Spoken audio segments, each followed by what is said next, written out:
Meet our main guy, Eugene. Sure, he looks completely wrecked right now, but trust me, a major glow-up is coming. But first, he's about to get utterly slaughtered. It all went down because Eugene is a vampire, brutally hunted by the elite Holy Knights. After a massive manhunt, a massive blade finally impales his chest. Derek, the squad leader, boasts with a massive ego. Yo, bloodsucker, you've been scurrying around in the shadows for 6 whole months. Did you have fun playing hide and seek? You probably snagged a ton of victims while running, you disgusting freak. Getting cornered by us Holy Knights is a massive flex, honestly. But your little tragic movie wraps up right now. Not even the heavens can excuse your garbage. You should be honored. I'm the one taking you out. Thanks for the free XP. I'm claiming that Vampire Slayer title. You clowned the church and dodged our divine judgment way too long. Look at you, absolutely pathetic. Derek flashes an incredibly toxic, twisted grin. Oh, wait. Did you actually think that my delay was an accident, bro? I dragged this out on purpose. I let you run wild. It's been ages since a rare mob like you spawned. Milking this chase generated crazy hype and raked in massive cash for us. Plus, making an example out of you keeps the other heretics totally terrified. Hearing that absolute disrespect, Eugene snaps and launches himself straight at Derek's throat. But reality check, this world runs purely on survival of the fittest. The top dog dictates everything. Eugene desperately tries to dodge, but a brutal blinding slash rips through the air before he can even blink. Derek easily slices him wide open, securing a flawless victory, while literally cringing at Eugene's blood. He glares down with pure disgust. Your very existence is walking garbage, a complete stain on our sacred honor. Rot in hell with your regrets.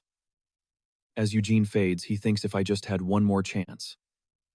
Bam. Eugene violently gasps for air. Drenched in cold sweat, his chest heaving, his vision blurs. Wait, what the actual hell? He scrambles to process the situation. My throat was sliced open, but my arms and legs are fine. I literally just died. Am I dreaming? No. This feels way too real. This is definitely my old rundown cabin. The exact spot I hid before the Holy Knights tracked me. Wait, did I jump back 6 months? The squad hasn't even started their massive raid yet. Eugene stands frozen in the dim, damp hideout. I actually respawned in the past. Adrenaline spikes as he fiercely clenches his fists. If I really just hit the reset button. He scans the isolated, deeply overgrown woods. No humans for miles. The closest town is Broadwin. He'd been camping out here to ghost society, living as an incredibly pathetic, fragile vampire who spent every single day shaking in the shadows, literally scavenging just to breathe another day. Honestly, Eugene hated human blood, but in his past life he slipped up once. His feral instincts took over, and that single slip caused absolute chaos. Mercenaries rushed the town instantly, and 5 days later the Holy Knights were completely locking down the area. They didn't care if it took a month or a year. They were obsessed with wiping him off the map, terrified out of his mind. Eugene had roughed it in these cursed woods for 12 brutal years, surviving entirely on nasty animal blood. He has absolutely zero clue why the universe gave him a redo, but he knows one thing for sure. He is never, ever playing the victim again. If playing it safe just gets me butchered, then screw it. I'm going to become so ridiculously overpowered that even if the whole church pulls up, they won't even scratch me. I'm tapping into true vampire potential. We absorb pure stats by draining life forces. The rarer the bloodline, the crazier the power-up. Suddenly a gargantuan, savage roamer erupts from the shadows. This beast is the absolute apex predator of the forest, and it violently charges at him. Caught completely off guard, Eugene gets slammed. The massive monster bulldozes him straight into the dirt. Eugene scrambles to his feet, eyes darting as he analyzes the threat. My stats are absolute trash right now. All I can do is sweat and dodge, but if I can manage to land just one tiny scratch on this thing. He glares dead at the beast with psychotic determination. Just one scratch and I'll drain it dry in his past life. Eugene tried his hardest to just fade out of existence. But now that he knows playing the pacifist gets you killed, he's not holding back anymore. Right now, more than anything else in the world, Eugene craved an absolutely massive surge of power. His blade instantly exploded into shrapnel against its diamond-hard hide. The roamer didn't miss a beat, whipping its massive tail with lethal force. It launched Eugene like a rag doll. He slammed into the dirt, skidding wildly across the terrain. Taking that brutal impact, he knew it was do or die. An eclipse-like shadow swallowed him whole. His pupils dilated in pure horror as the beast unhinged its colossal, terrifying jaws. Had he completely misjudged a roamer's true lethal potential? For context, roamers are apex predators born from nature totally different from your average demon realm trash. Even in total dead zones with zero magic, some of these freaks still pack internal mana cores. We're talking loot way more precious than actual diamonds. For a roamer, that glowing core is their literal heartbeat. If he could just rip it out, Eugene could completely flip the script. But honestly, the level gap was insane. He definitely brought a knife to a gunfight. This supposed golden opportunity threw him straight into the cage with the undisputed tyrant of the woods. It was practically guaranteed to flatline him before he even left a dent. The Titan plunged directly into the lake, kicking up a furious, chaotic tsunami. It dragged Eugene down into the abyss, clutching him like a midnight snack. Suffocating panic set in. Maybe he had been way too arrogant, assuming that surviving once meant he had permanent plot armor, believing a second or third miracle was just waiting for him. Nah, I ain't ever been that delusional, he thought. But out of nowhere, the monster's pupils violently shrank in pure, unadulterated dread. That's exactly why I stay grinding in the shadows. Eugene twisted the metaphorical knife, making the beast scream in agony, lungs burning, clawing desperately just to see tomorrow, just to make it out alive. I chose violence. That raw, savage drive ignited Eugene's veins, making his entire body radiate with a blinding aura. Scrap. Dominate. Because if he took a loss right now, it was game over forever. He blindly plunged his hand straight into its chest cavity.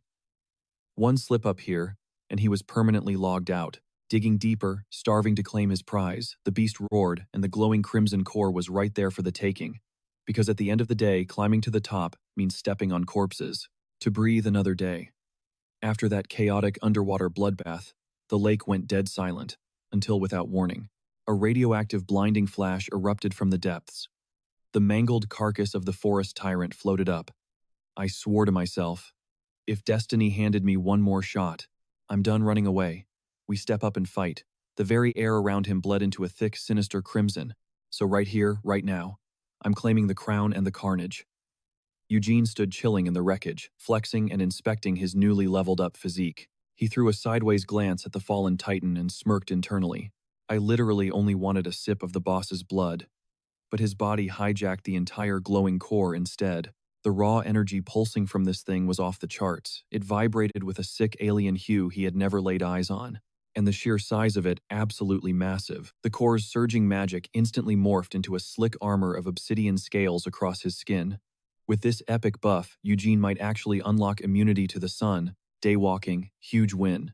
He first heard the rumors about this forest king back when he was chained up by those dirtbag mercenaries.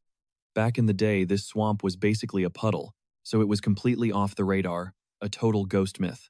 But after some apocalyptic monsoons and massive flooding, the beast's hunting ground blew up in size. It crashed the mercenary camp in a straight-up ambush. In the middle of that slaughter, Eugene snagged a desperate gulp of the wounded titan's blood. That quick power-up gave him the juice to drop a few guards and dip. Knowing exactly what that premium fuel tasted like, he was dead set on coming back to drain the whole tank. Even with this insane stat boost, he was nowhere near ready to box with Knight Young Darrett. No point catching a fade I can't walk away from, especially since he was paranoid that Darrett could track him down literally anywhere. The guy was basically a walking radar for monsters and souls. So, playing hide-and-seek forever wasn't the play. He needed to grind in the shadows until he could face him head-on. Sunlight is creeping over the trees. No time to test drive these shiny new powers right now. Gotta ghost and get back to base before the sun fully pops. Out of nowhere, an eerie, bone-chilling whisper sliced through the silence, making him freeze. The fake king is finally dead. That parasite hijacked my territory and trashed a crystal-clear lake into this toxic dump. You handed him the brutal end he deserved. Good looks on taking him out. However, you still trespassed on my turf and painted my sanctuary red. And for that disrespect, there is absolutely no forgiveness. This territory belongs to me. I am Miriam, protector of these waters. The sun will scorch you, the earth will reject you, and a brutal hex will strike you down. It will shred your flesh to ribbons. Wait, even if I scream that crusty old bloodsucker probably can't hear a single word I'm saying. After all, spotting a spirit requires some serious supernatural juice. Shattering her petty trash talk, Eugene shot back.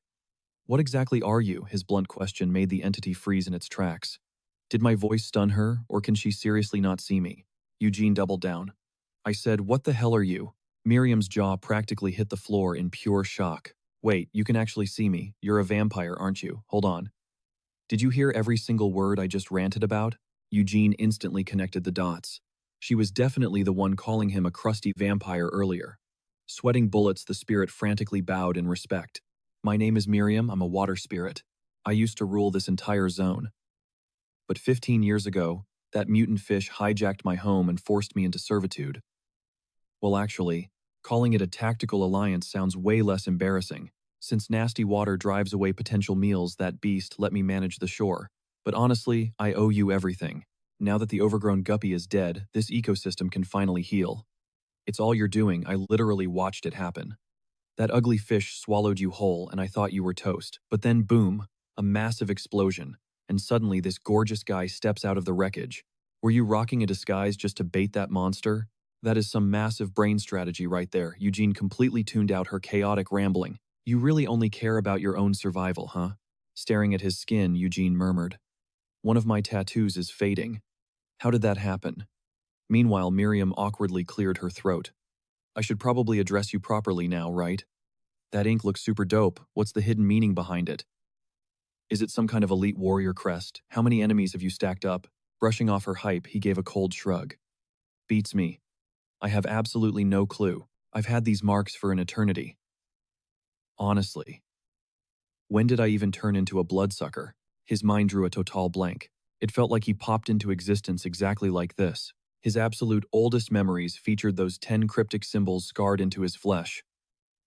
With his ancient history completely wiped from his brain, Eugene had survived by constantly staying on the move, never pausing long enough to question his own origins. If these marks act as some mystical seal did, surviving today shatter one of them. Whatever it is, I need to stay sharp and navigate this forest cautiously. Sensing his imminent departure, Miriam panicked, totally desperate to keep her new companion around. Come on, it's been ages since I had a real conversation. Are you seriously ditching me already? These days, humans with the sight are practically extinct. Do you have any idea how mind-numbingly boring it gets out here? Having a chatting buddy would be the absolute best thing ever. Cutting her off, Eugene pointed out her actual job description. Shouldn't you be busy fixing this toxic swamp and turning it back into a pristine lake? She visibly groaned at the thought of doing actual work. Do you know how many centuries that massive cleanup will take? Listen, a stunning guy like yourself would glow up even harder if you hydrated with some premium quality water. As a water elemental, I brew the most incredible thirst-quenching drops. Chug some of my pure spring water and your skin will look absolutely flawless. Watching her excitedly conjure a floating orb of liquid, Eugene instantly recoiled in disgust. Knock it off. He coldly commanded the spirit to scram. Refusing to take a hint as he walked away, she desperately lunged for his coat. Master, please wait. I can purify any toxic sludge into a 5-star beverage for you. Eugene aggressively yanked his arm free from her grip. Hard pass. Miriam trailed right behind him like a stubborn puppy, insisting that playing hard to get was a terrible life choice. Boss, listen to me. You belong to the vampire clan now, fast forward a few days. The remote settlement of Broadwin Village was enjoying a peaceful moonlit night until a panicked scout suddenly kicked the doors open. Chief, get out here. The crimson-eyed beast just rolled up. A panicked villager holleril. The entire settlement swarmed the plaza, their jaws hitting the dirt as they stared at the massive pile. Holy crap, is that a wild boar? We're feasting tonight, Chief. Check this out. It's a massive haul. Are we keeping all of this? One clueless teen turned to the elder. What is going through that monster's head? He usually only drops off a single carcass every full moon. The chief caught the vibe but couldn't piece the puzzle together. This totally broke the beast's usual schedule. The crowd swapped bewildered glances, thinking about the mysterious outsider, that bizarre freak camping out at the foot of the mountain, the absolute unit everyone dubbed the Red-Eyed Demon. He'd been chilling in their backyard for over 10 years without scratching a single soul. Actually, whenever the full moon hit, he'd dump fresh game for the locals. No one could wrap their heads around his true motives. Eugene finally broke the silence. Mind if I step inside the perimeter? Over a decade ago, his debut had the locals shaking in their boots, but since he consistently delivered free meat instead of throwing hands, the panic totally faded. This weird, unspoken alliance had been going strong for a solid 10 years. Now they treated him like family. It's been a minute since you showed up. Got something on your mind?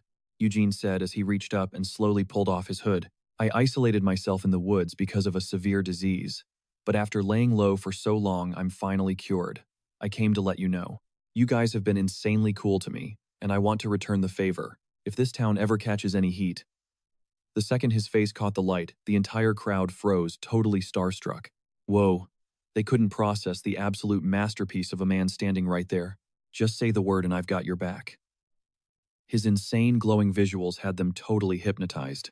This was the red-eyed demon, holy crap, they were absolutely shook. Was this forest loner a mutant or straight-up royalty? He'd been rocking a mask this whole time, hiding a face crafted by the gods. Right then, Miriam popped out from the shadows, scratching his head. Yo, Eugene, did you seriously just hand over our entire stash of meat? What is your endgame here?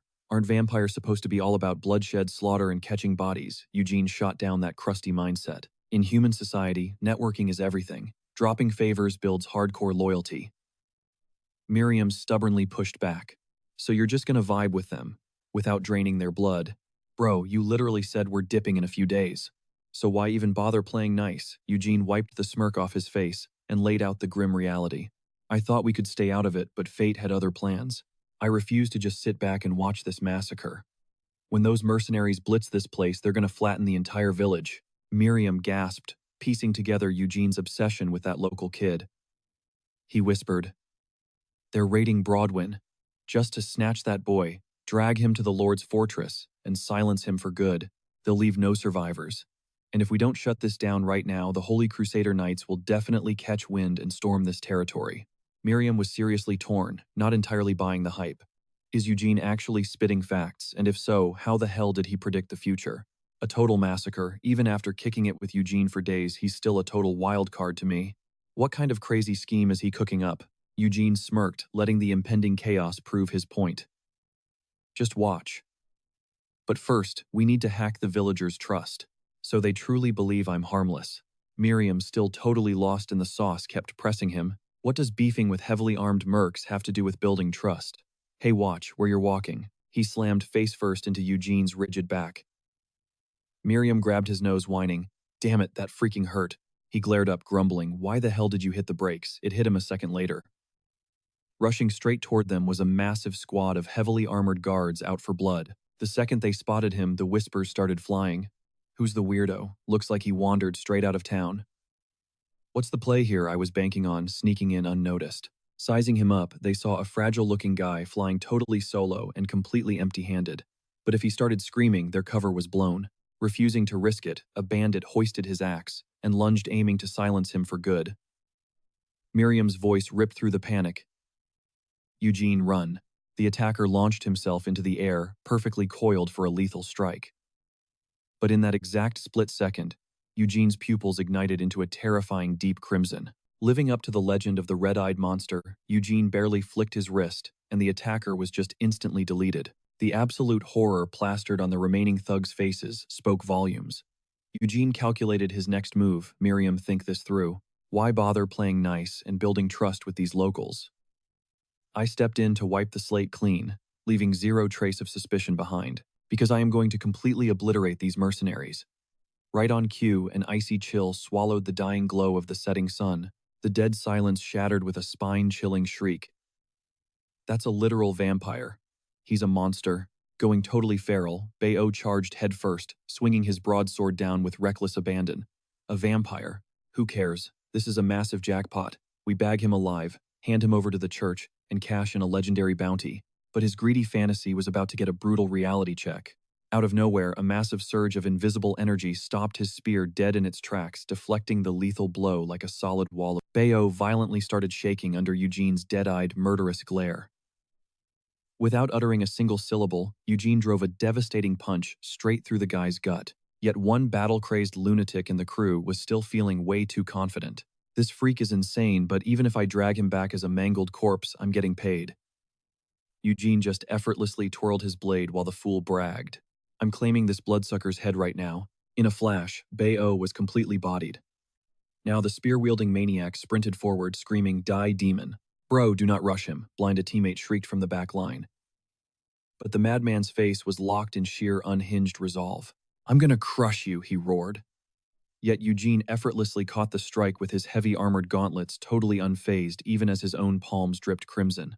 Drenched in cold sweat, the fanatic started vibrating in pure, horrified disbelief. Back off, he stammered.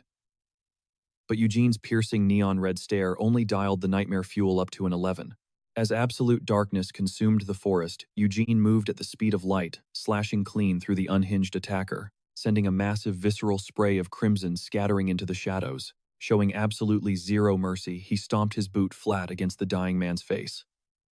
By now, the remaining mercs had circled him. While bodies writhed in pure agony beneath him, Eugene smirked fearlessly. "The night is my domain," he whispered with icy precision. "It's the absolute perfect cover for bloodstains." Total panic infected the ranks. "Do not engage solo. The dude is a literal monster. Rush him together." Suddenly, massive bonfires erupted, casting a haunting, flickering glow across the pitch-black battleground. The surviving mercenaries looked totally drained of life. "No way. This is impossible," they stuttered, staring at an endless sea of mangled bodies scattered throughout the blazing inferno.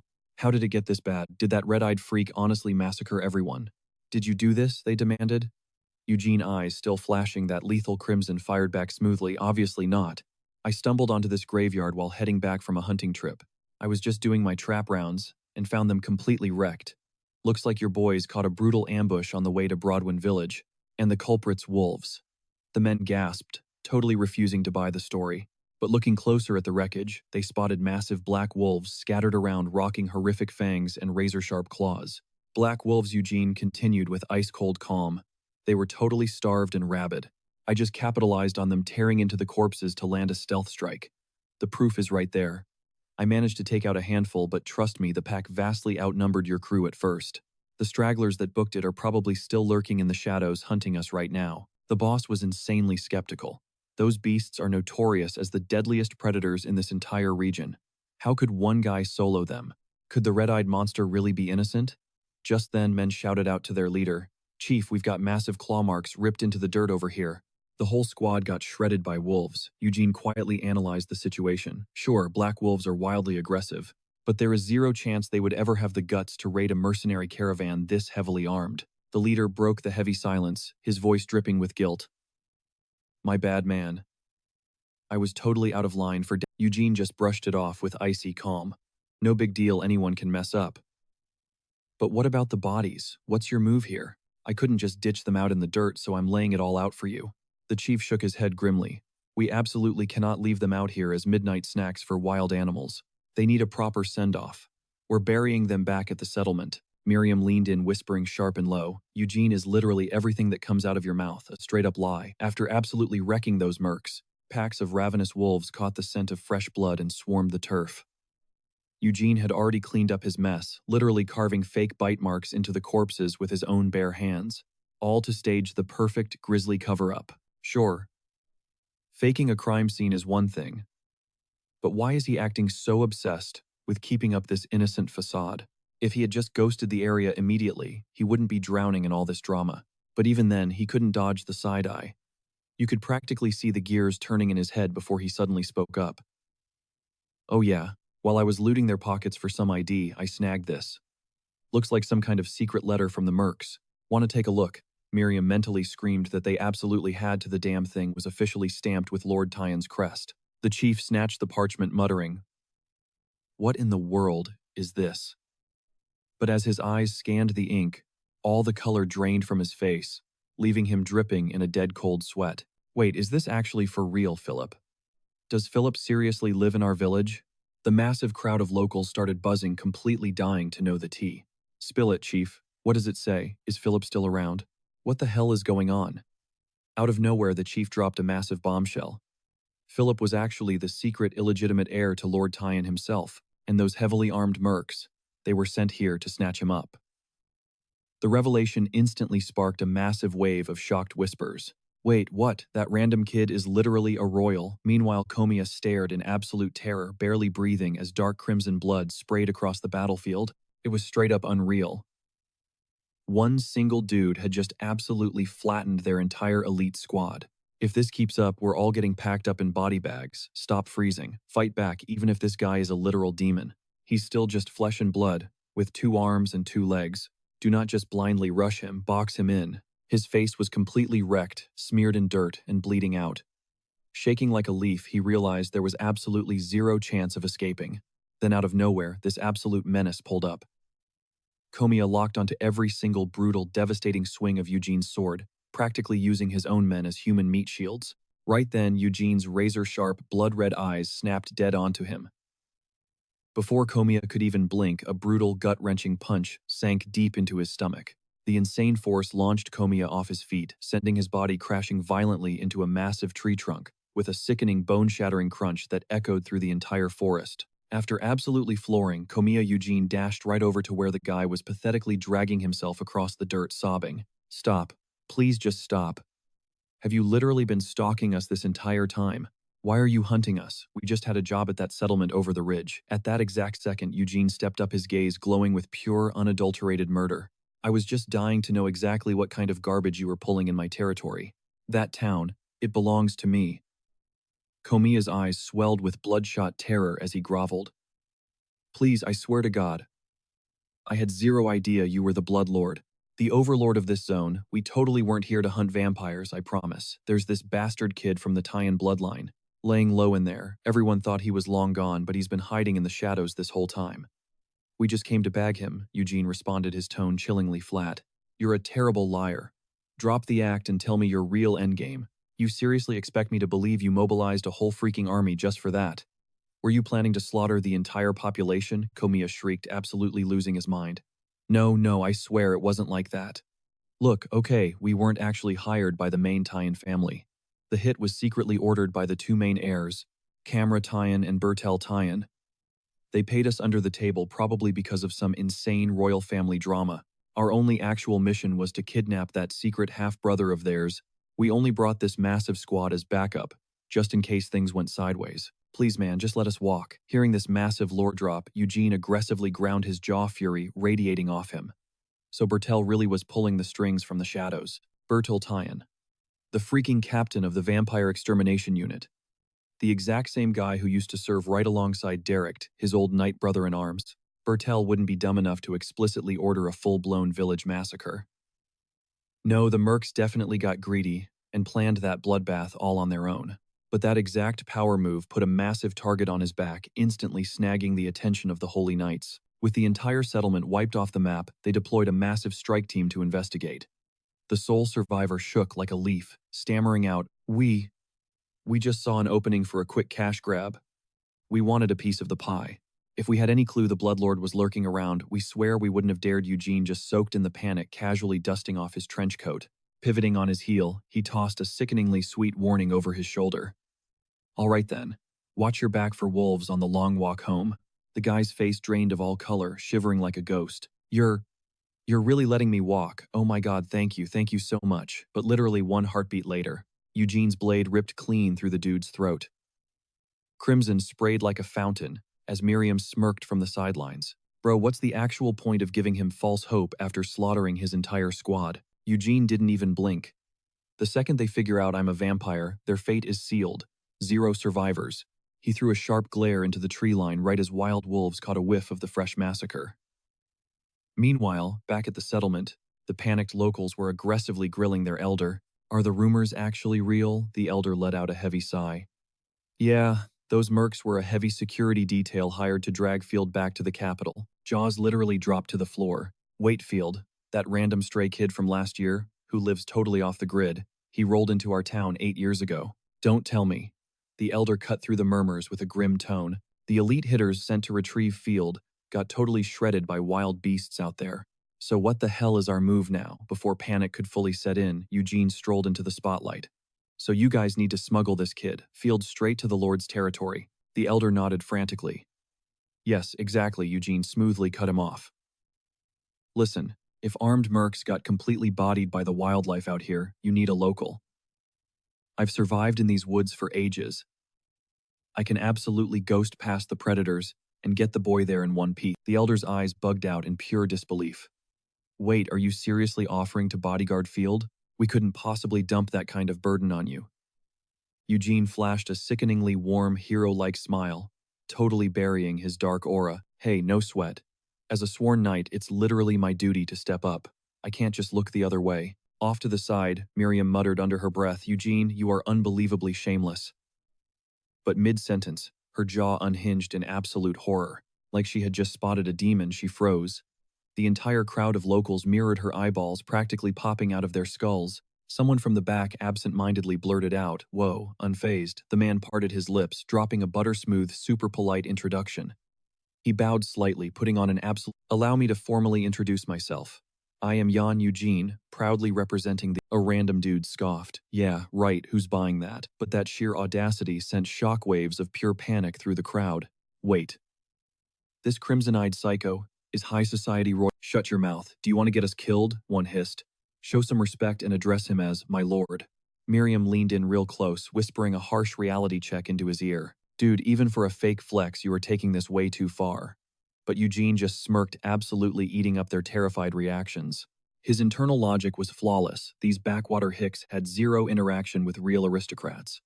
Out here in the boondocks, casually dropping a noble title to protect a stray kid caused an absolute uproar. Even if I'm totally faking this royal persona, they have zero way to fact-check me.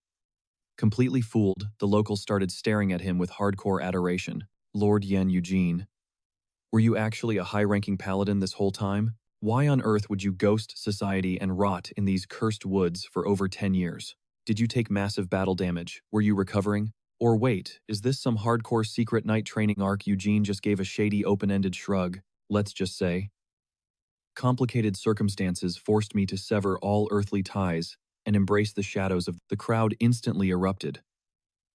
"It all makes sense.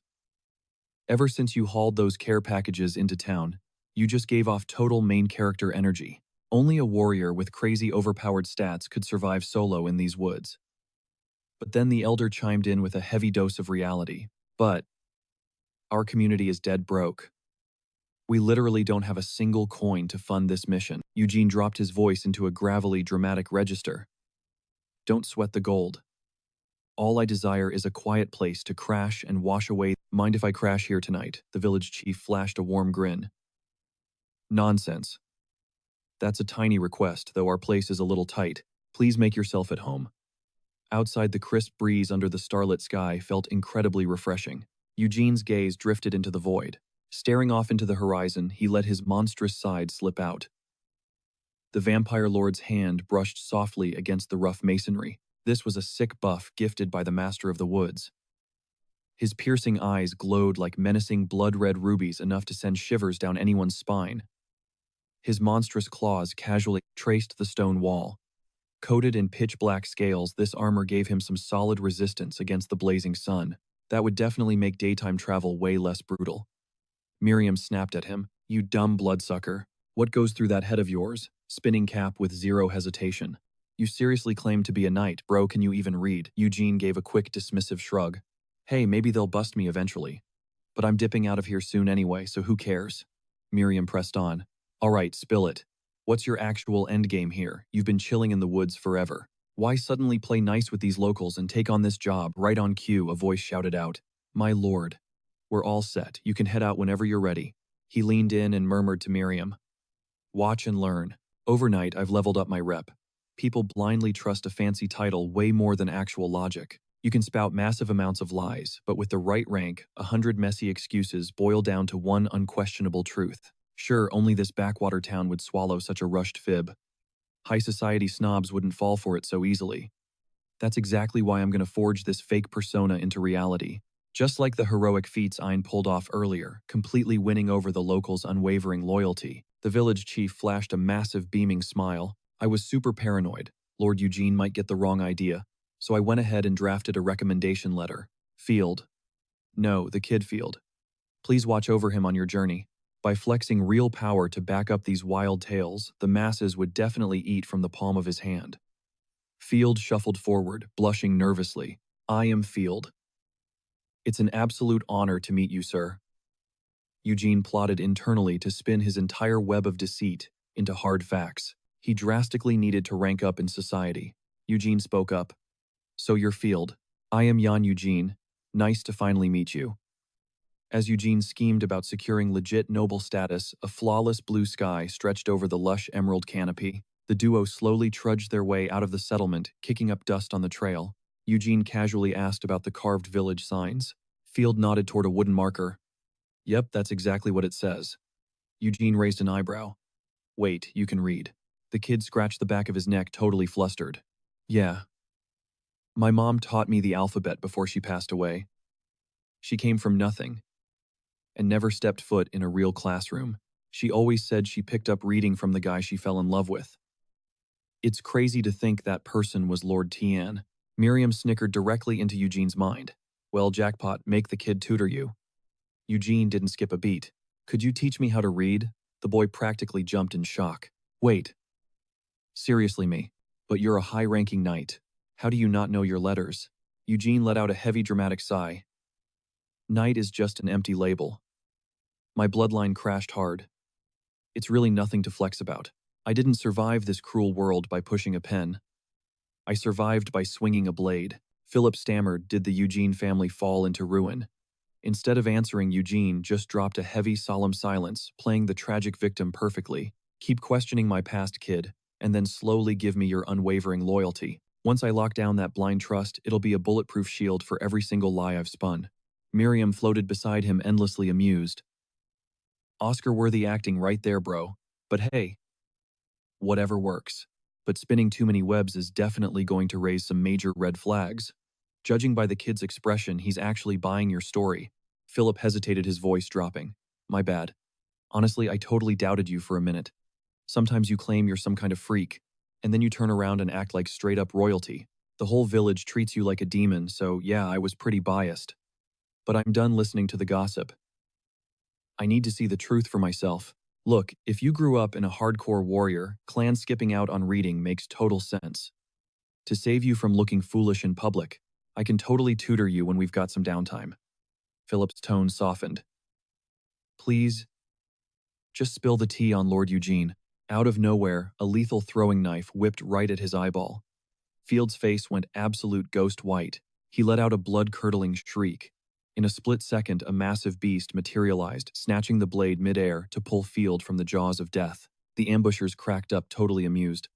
You gotta yank it back hard, exactly how I trained you, bro. I'm doing exactly what you showed me. Field stood completely frozen, drenched in a cold sweat.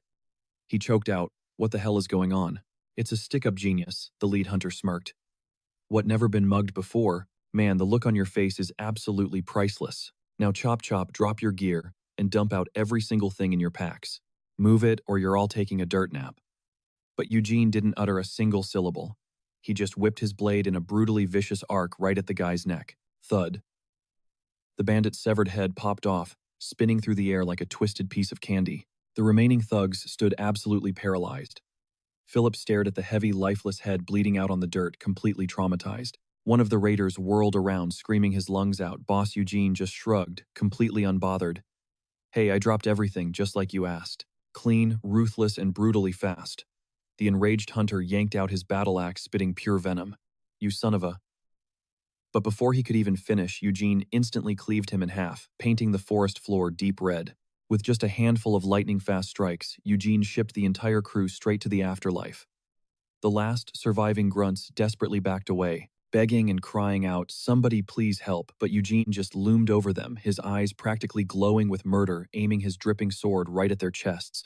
A final brutal thrust pierced straight through the bandit's heart, leaving the battlefield eerily silent. Eugene casually strolled through the carnage, inspecting his work. It absolutely blows my mind. Why do humans immediately default to robbery and murder the second they spot an easy target? He violently twisted his sword deeper into the fallen scumbag's ribcage. Do they really think being pathetic gives them a free pass to prey on the weak Field? If you hit the books, would you finally get how this twisted world works? Field was shivering violently as he tried to speak. Suddenly, thick, dark blood erupted from the wound in a horrific fountain. Eugene wiped his mouth, his voice dangerously low. You literally just told me you wanted to uncover the truth yourself. Whether you trust me is completely your call. But I promise you this. I won't let a single drop of blood ever touch you. Fast forward, the massive chaotic vibe of the local market. Swarms of locals flooded the streets, drowning the air with aggressive merchant pitches. Step right up. Super rare herbs fresh from the northern monster zones. Only 20 silver a stack. A few stalls down, a massive argument broke out. Are you kidding? The guy down the street sells this for literally half. Bro, be for real. My stash is premium tier. Miriam gazed at the insane crowd, her voice actually quivering with hype. This is so insane. Look at all this bizarre loot, Philip suddenly chimed in. Hey boss, if you're seriously dropping cash here, you better watch your back. He warned I used to tag along with my old master here. These vendors are completely toxic scammers. You'll get totally finessed.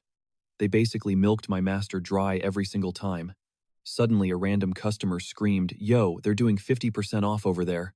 Give me a damn refund." Eugene just scanned the chaos, realizing he actually needed to secure the bag before stressing over getting scammed. Stepping up to the newly abandoned counter, he glanced over his shoulder. "Field, hold up here a sec." "Got it." Eugene slammed his massive loot bag onto the wood. "Yo, shopkeeper, I'm looking to offload some pelts. Give me a solid price check." The shop owner spun around, his interest instantly piqued. "Oh, Shadow Wolf skins? You never see drops like this around these parts. Where'd you even farm?" These Batu's eyes narrowed, scanning his new customer with deep suspicion. The mysterious dude was completely swallowed up by a massive black cloak, forcing the greedy merchant to practically squint to get a good look. Peeling back the layers in his mind, Batu mentally clocked the guy's absolute trash-tier battered gear hidden underneath. This guy's no pro trader. Just some broke drifter. Batu smirked internally. Jackpot. Time to absolutely fleece this total noob. Batu plastered on a greasy smirk, his voice dripping with fake pity. Oh man, these pelts are completely chewed up. Who is even going to buy this garbage? 18 silver coins. Tops. Suddenly, a piercing crimson glare sliced through the shadows of the stranger's hood, locking dead onto the merchant. A cold shiver violently spiked down Batu's spine. His gaze frantically darted around the room. What the hell? Why are his eyes glowing like fresh blood? Batu's voice completely cracked. Actually, now that I look closer, black wolf furs are super rare right now. So, I can bump up the payout. Eugene didn't utter a single syllable. That merciless red stare had the merchant sweating bullets. Dude, if you're pissed, just say it. Batu forced out a painfully awkward chuckle. Guessing you're new to these parts, huh? You're a funny guy. Tell you what, I'll bump it to 23 coins. Batu nervously choked out another fake laugh. Like I said, must be your first time around here. Real comedian, aren't you? I'll make it 23 coins, he stammered out before quickly backpedaling. Wait, 25 coins. Eugene simply let out a low, menacing hum. Catching that death glare, Batu frantically jacked up the offer. Ah, wait, forget 25. Field's jaw practically hit the floor in shock. Eugene let out another low rumble. Absolutely terrified, the merchant squeaked out. 28 coins. Eugene just dragged out the hum even longer. His glowing red eyes radiating pure, unfiltered alpha energy. Batu was completely losing his mind.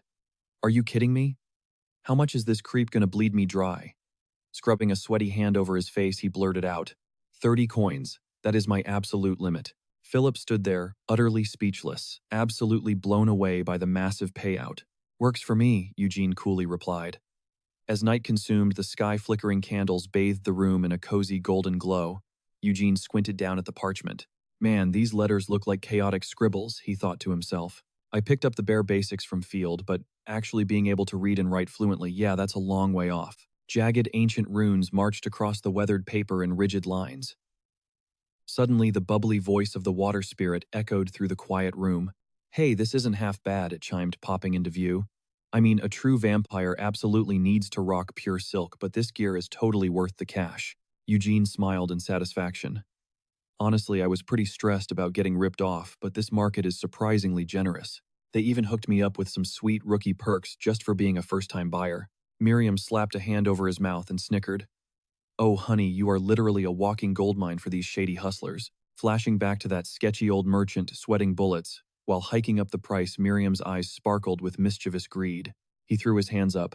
Dude, you totally should have squeezed him for every last penny and snagged a high-end silk wardrobe. Eugene just shrugged it off. I literally just need something thick enough to keep the sunlight off my skin.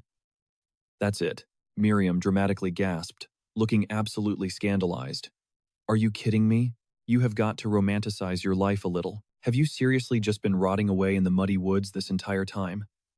The spirit's mind instantly drifted to the most insane, over-the-top rich lifestyle imaginable. A real vampire needs to be dripping in pure aristocratic luxury. I'm talking a jaw-dropping gothic castle bathing in moonlight, flexing in imported silk, getting hyped up by obsessed servants while sipping the finest, freshest blood. You need some actual ambition if you want to be a top-tier boss. Eugene brutally cut him off. Hold on, You literally live in a muddy swamp. How on earth would you know anything about luxury? Miriam crossed his arms defensively. Excuse you, I reside in the elite spirit dimension. Every now and then, ancient surface-dwelling spirits pop back down and spill all the epic tea, he flexed proudly. Listen, as long as you avoid getting impaled by a glowing silver blade or a splintery wooden stake, you're locked in for at least 200 years of life. So you better start grinding and leveling up that brain, master the ancient runes, become perfectly fluent in the high imperial language. Eugene deadpanned, so, do you even know how to read? Miriam answered without missing a single beat. Nope. Eugene let out a heavy sigh. Right. So besides mixing drinks, what exactly is your skill set from far away? Philip's exhausted voice broke the heavy silence. Sir, he mumbled, his face looking completely drained. Who exactly are you talking to? Eugene glanced over his shoulder, his expression totally unfazed. Nobody. Just thinking out loud. Are you holding up all right? Philip let out a shaky sigh. My bad, you had to see me break down like that. While I was skinning that rabbit, my mind just instantly flashed back to this morning. The gruesome image of that bandit getting absolutely slaughtered replayed in his head, making his stomach churn all over again. Miriam just shrugged it off. Guess the brutal gore was way too much for him to handle. It's chill, Eugene replied coolly. Regular folks aren't wired to stomach that kind of bloodshed. Snapping back to reality, Philip quickly chimed in. But hey, don't stress about me. I've still got plenty of gas left in the tank, and we've got the whole night ahead of us. He flashed a bright smile, waving a quill over a fresh parchment roll.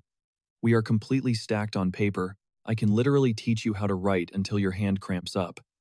So wrapped in the dead quiet of the midnight forest, the duo locked in and aggressively focused on their writing practice. Out of nowhere, Eugene broke the silence.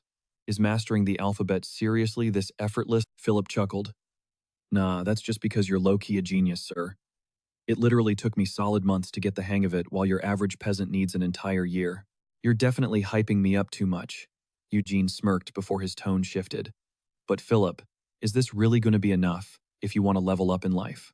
Just knowing your ABCs isn't going to cut it when you're literally about to become a noble in 0 time. Hearing that brutal reality check, Philip's confident gaze immediately dropped to the dirt. His voice wavered with massive doubt. Honestly, I have absolutely no clue. My mom completely ghosted on giving me the actual details, and I haven't really wrapped my head around the whole noble status yet. It still feels like a total fever dream. A completely hollow, lost expression washed over Philip's face. He kept going. To be real, I didn't even expect Lord Tyan to actually open his doors for me. Suddenly, the heavy sound of footsteps echoed as a sketchy crew emerged from the shadows. One of the massive figures stepped into the firelight, flashing a friendly grin. Evening travelers. We're currently hunting for a spot to crash. Mind if we pick your brains for a quick second? Eugene's piercing eyes discreetly scanned the newcomers, instantly calculating their threat level. Heavy weapon, full tactical armor. They even dragged a literal carriage behind them. These guys were worlds apart from the trash-tier mercenaries they usually ran into. These dudes were absolute pros. Another stranger from the squad spoke up. Well, look at that, there's literally a kid with you guys. Mind telling us your final destination? Eugene subtly shifted his mask, hiding his icy reaction. He knew exactly how these mercs operated. One single stutter, and they'd immediately smell blood in the water. Keeping his voice deadpan, he answered, We're making our way to Lord Tyan's fortress. The mercenary's eyes instantly lit up. No way, same here. How about we team up? We're fully stocked with booze, fresh water, and roasted lamb. Suddenly, an arrogant voice barked from the back of the crew, and a cocky blonde dude shoved his way to the front. Yo, Captain Partek. What the hell is the point of this? Let's just crash here together. Nobody's gonna stop us, right? Eugene's glowing red eyes narrowed dangerously behind his mask, his aura turning pitch black. The captain frantically threw his hands up to de-escalate the tension. My bad, man. Seriously, ignore Robin. The kid's a complete rookie in our squad and hasn't figured out his manners yet. Just let it slide. Beating his chest, he officially introduced himself. The name's Partek. And you are? Eugene deadpan claimed to be a knight, making Partek raise a highly skeptical eyebrow. Wait. Rabin scoffed loudly, practically yelling, Yo, Captain Partek. This clown actually claims he's a knight. Are you seriously buying this absolute garbage? Look at him. Dressed like a total beggar. And calling himself a noble. 0 armor, no horse to his name, make it make sense. He aggressively stepped into Eugene's personal space, sneering. Cut the crap. You're no knight. So who the hell are you really? He aggressively jabbed a finger at Eugene. Eugene of what house exactly? Because I've literally never heard that irrelevant name in my life. He smirked, oozing toxic certainty. You're just a pathetic fraud. That massive disrespect instantly flipped a switch in Eugene, his face darkening as his dead eyes screamed murder at the man standing before him. Eugene rapidly calculated his options. He had already flexed his knight status to Philip, so backing down now would completely blow his cover. Plus, there was absolutely zero chance these heavily armed mercs rolled up on them just to share some campfire vibes. He stayed dead silent, letting his cold eyes do the talking while he analyzed their The knight title was completely irrelevant now. If these guys kept pushing their luck, this whole forest was about to become an absolute bloodbath. His glowing red eyes locked onto the aggressive mercenaries like a predator spotting its prey. He did a quick head count, barely a handful of targets. He could easily wipe them all out. Without flinching, Eugene smoothly slid his hand beneath his heavy cloak. His fingers wrapped around his hilt mere milliseconds from drawing blood, when suddenly a freezing glare shot out from the shadows, backed by an intensely furious voice yelling Raven. A brutal strike cracked across Raven's jaw, launching him backward. He tumbled wildly across the dirt before violently slamming into a thick tree trunk. Partek instantly folded into a perfect 90-degree bow. My deepest apologies, he begged. Sir Eugen, please excuse the sheer stupidity of our newest rookie. Shooting a quick glance at the crumpled Raven, Eugene smoothly brushed it off. Don't sweat it. Just go ahead and set up camp. The veteran mercenary let out a massive breath of relief. Thank you for your incredible mercy, sir. Meanwhile, Eugene was already plotting his next move in his head. He knew he'd face heavy scrutiny moving forward. To crush any incoming suspicion, he absolutely had to lock down an official knighthood, and fast. Brushing off the drama, he dropped back down next to Philip to decode some letters. A few yards away, Rabin was still completely laid out in the dirt. After a solid minute, the kid finally snapped back to reality, utterly baffled. He jolted upright, stammering, "Wait. Huh? Why the hell did you hit me?" Partek, casually lounging nearby, clicked his tongue. You absolute moron, Rabin. His brow furrowed into a heavy scowl. Do you literally have a death wish? Are you seriously insane enough to charge at a literal knight? The rookie just blinked, completely clueless to the massive danger he'd just been in. Watching the dense kid fail to grasp the situation, Captain Partek lost his patience. He clocked him over the head one more time. Good grief, kid, the only reason you're still breathing right now is because I stepped in. You nearly got this entire squad wiped out. Massaging the massive welt on his skull, Rabin whined, Bro, what's so terrifying about that totally average-looking dude? He's literally carrying a beat-up training sword. Partek barked back. You're seriously judging a book by its cover out here. Open your freaking eyes, he spat. Did you even clock the price tag on that guy's cape? That is top-tier genuine wolf pelt. Even with bottom-barrel silk lining, a piece like that easily runs over 10 gold coins. Hearing that, the rookie's jaw basically unhinged. Wait, it's that insanely expensive? Hell yeah, Partek snorted. That's easily 3 months of your miserable paycheck. Back at the campfire, Eugene was intensely zeroed in on his reading. But the veteran captain was already busy analyzing his every move. The dude can actually read. He is definitely not your average peasant. Partek shot Rabin a lethal, freezing glare. Listen to me. He was half a second away from unsheathing real. We were dead meat. At best, only me and maybe one other guy would be walking away from that. The rookie blinked naively. How could you possibly know that? Partek's mind flashed back. While you were running your mouth, his right hand slipped straight under his cloak. The captain's eagle eyes hadn't missed a thing. He'd clocked Eugene's left foot, sliding flawlessly into a pivot. He's a total He instantly shifted his entire center of gravity right in line with his weapon. It was an execution stance. A chilling mental image of a blade instantly decapitating the kid flashed through Partek's mind. He swiped a thumb across his own throat. If I had reacted even a split second slower, your head would be rolling in the dirt right now. Swallowing hard, a visibly shaken Rabin stuttered. All right, man. You saved me. I get it. Partek scowled, staring at the kid suspiciously. Do you seriously have zero clue what real knights are actually capable of? Realizing he was talking to a brick wall, he laid it out. These guys are born into ancient, blood-soaked families. They're handed practice swords as toddlers and spend every waking moment mastering pure slaughter. They dive headfirst into pitch-black, unmapped dungeons. They have zero fear of the Reaper shredding through nightmarish monsters and butchering enemy soldiers just to rack up glory. Only the ones absolutely dripping in blood catch the eyes of the high nobility earning the ultimate title of knight. His voice dropped into a dead serious whisper. And faking that title, that is a massive crime. Real or fake, messing with one guarantees pure chaos. Anyone insane enough to impersonate a knight is absolutely not someone you want to piss off. Unless they're god tier with a blade, no one would ever take that kind of massive risk. Out of 1,000 guys who swing a sword, barely any ascend to knighthood. So a dude looking barely 20 claiming that rank his combat skills must be absolutely monstrous. Cold sweat started dripping down Rabin's pale face. Swallowing his pride, he hesitantly whispered, "Wait. So, he's actually stronger than you, boss." Partek didn't even flinch. Without a doubt. He shuddered, remembering the piercing, mysterious red eyes glaring from behind that mask. And on top of that, he's marching straight into Lord Tyan's stronghold. Word on the street is a fresh dungeon just dropped nearby. Maybe he's stepping in to crack it open. Since we're pushing toward the exact same spot, our paths are bound to cross again.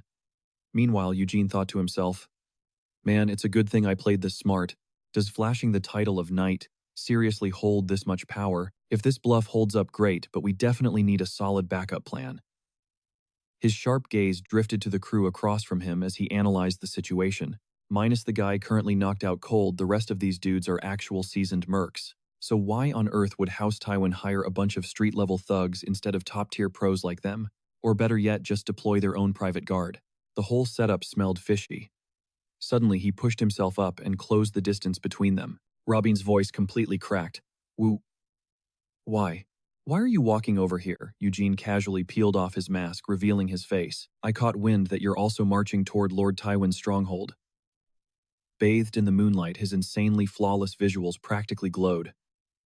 "Since we're all riding to the same drop point, why don't we just team up?" His entire aura flexed so hard, it legitimately left them dazzled for a second. Rabin practically choked on his words. Yeah, absolutely." Fast forward through the night, and by dawn, the whole squad was rolling into Martella. It was a cozy little village deep inside Lord Tywin's territory. Trailing behind Eugene silently celebrated his massive luck. These mercs actually bought his fake knight persona. Tagging along was the perfect cheat code to drain them for intel. But right on cue, Miriam squealed with pure hype. "Sir Eugene," the little spirit floated right up to him. "I did exactly what you asked. I completely eavesdropped on the mercenaries' gossip session." Eugene's ears instantly perked up. "Spill it. Anything juicy." Miriam immediately dropped the tea. "So Lord Tywin's health is literally tanking. Like it wouldn't be a shock if he kicked the bucket tomorrow." Oh, and a totally untouched dungeon just spawned on his turf. Clearing that out would be an absolute goldmine. But here's the catch. House Tywin is totally broke and completely lacks the manpower to raid it. Absorbing the massive info dump, Eugene's gears started turning. An unmapped dungeon who? Miriam's tiny voice suddenly broke his focus. Wait, but if Lord Tywin is basically on his deathbed, what happens to the kid? Is he just going to pull up and instantly become an orphan? Eugene shut that down ice cold. "Not my problem." The spirit gasped, genuinely shook. "Then what is he supposed to do?" Miriam panicked. "Dude, what if his toxic relatives totally mistreat him?" Eugene shot a sideways glance at the boy. He realized the only reason Lord Tywin summoned Field was probably to get one final look at his kid. A dying man's last wish. Eugene's expression remained completely locked, but deep down he knew the truth. From this exact moment, both of their destinies were about to permanently shift. Heavy hooves pounded against the rocky ground. Loud commands echoed through the air. They had finally made it. Golden morning rays spilled gently through the massive iron gates of Lord Tywin's stronghold, the Rose Hall. The entire caravan marched straight into the insanely massive courtyard. Eugene blinked, genuinely caught off guard. "Okay, this place is way more stacked than I thought." Miriam was literally vibrating with excitement. Eugene, oh my gosh, Eugene. You seriously need to level up and claim a castle like this someday." Eugene immediately snatched the spirit out of the air. "Zip it and just follow my lead," he hissed coldly. Before they could get far, a sharp voice barked out, demanding they state their business. Partek slapped on a giant professional smile. "Greetings. We're the hired muscle dispatched from the Palin Trade Guild. And who might you be, my noble lord?" The dazzling blonde guy stepping forward was none other than the eldest son of House Tywin. Piercing blue eyes, dressed in absolute high-fashion drip. "I am the future head of this house, Chimera Tywin." He crossed his arms. Is that massive stash of cargo in the back ours? Partex bowed respectfully. Yes, sir. As you can see, we've secured the payload and brought everything safely. Kamara waved a hand dismissively. Cool, then stop dawdling and start unloading. His sharp gaze suddenly snapped over to Eugene's squad. And who the hell are they? Why are they just standing there like statues? Eugene stepped up smoothly. An absolute pleasure. I am Knight Ian Eugene, and this kid right here is… But before he could even finish the sentence, he was brutally interrupted. A booming shout exploded from behind them. Brother Camrez. What in the world are you doing? Eugene's eyes fiercely locked onto the sound. That voice. It hit him with a massive wave of deja vu. The shouting came from a guy leading a heavy cavalry unit right on their tail. Bro, seriously, how many times do I have to tell you? I thought screening random strays was entirely your responsibility. A silver rose crest gleamed sharply against his dark cloak.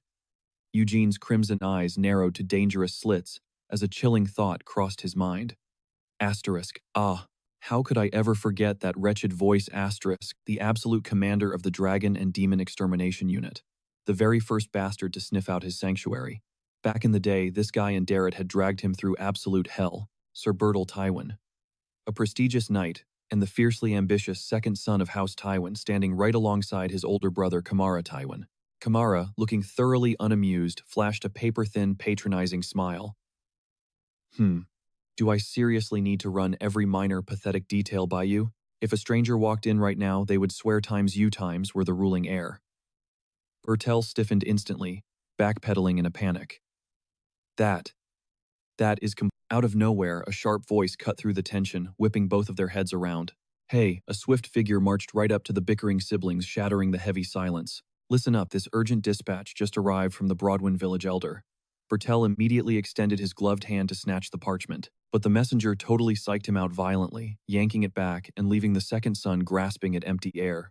Instead, the letter was slapped straight into Kamara's palm, who shot the messenger a totally bizarre look. Oh! The elder of Broadwin, Kamara, snapped the wax seal, his eyes scanning the ink before his jaw practically unhinged. No freaking way. The entire mercenary squad got wiped out by a wolf pack. And this stray kid you dragged all the way here, he is an illegitimate bastard. Field, who was hovering nervously in the background, started sweating bullets the second the spotlight hit him. He frantically scrambled forward, bowing so low his spine nearly snapped. Hi there everyone. I am Field, he stuttered out incredibly awkwardly. Kamara's face immediately split into a dazzling plastic grin. Well, look at that. So you are our brand new baby brother. He laid the sugary sweetness. Meanwhile, Bertel's face completely twisted into a dark, utterly disgusting. We have been expecting you. The patriarch is extremely eager to see your face. Bertel gritted out his voice, practically dripping with venom. He instantly barked at the guards, drag him to the baths and scrub that filth off, and throw some respectable clothes on him. Without missing a beat, the heavily armored grunts seized a wildly confused Philip, hauling him away by the arms. Yes, my lord, but before they could drag the kid off, a massive figure stepped right into their path, completely blocking the exit. Hold it right there. The booming command was so icy that even the raging Bertel snapped his neck around to glare at the man. Stepping fully out of the shadows, Eugene coolly laid out his uncompromising, I am cashing in my bounty. Let us talk about my hard-earned reward right now. I want a direct audience with the Lord. Bertel's face instantly exploded into a tomato-red mask of pure fury. Absolutely not, he roared. Unfazed Eugene tilted his masked face, genuinely baffled. Not even for a 5-minute chat he pushed. Bertel instantly snapped back. The patriarch's health is incredibly fragile right now. He can barely string a sentence together. I will cover your damn fee in pure gold bars. Take the cash and get the hell out of my sight. Beneath his dark hood, Eugene's piercing eyes ignited with an eerie blood-red glow. I literally marched through hell to drag your precious little brother back to this estate. But the hot-headed knight completely shut him down, his rage bubbling violently over the edge. Do not make me repeat myself, mercenary. Suddenly Kamara chimed in with a slick, instigating tone. Oh, come on. What is the actual harm in a tiny visit? Bertel flushed a violently deep purple, whipping around to bark at his brother. But Kamara just crossed his arms, rocking a highly punchable, breezy smile. Look at it this way. It is basic manners to introduce the newest addition to the family. A quick hello will not kill anyone. The younger sibling violently shot that idea down, screaming that the old man only had about 60 minutes of actual sanity left per day. There is zero chance I am wasting that precious time on a nameless drifter. Kamara just smirked a wicked glint in his eye. Wow.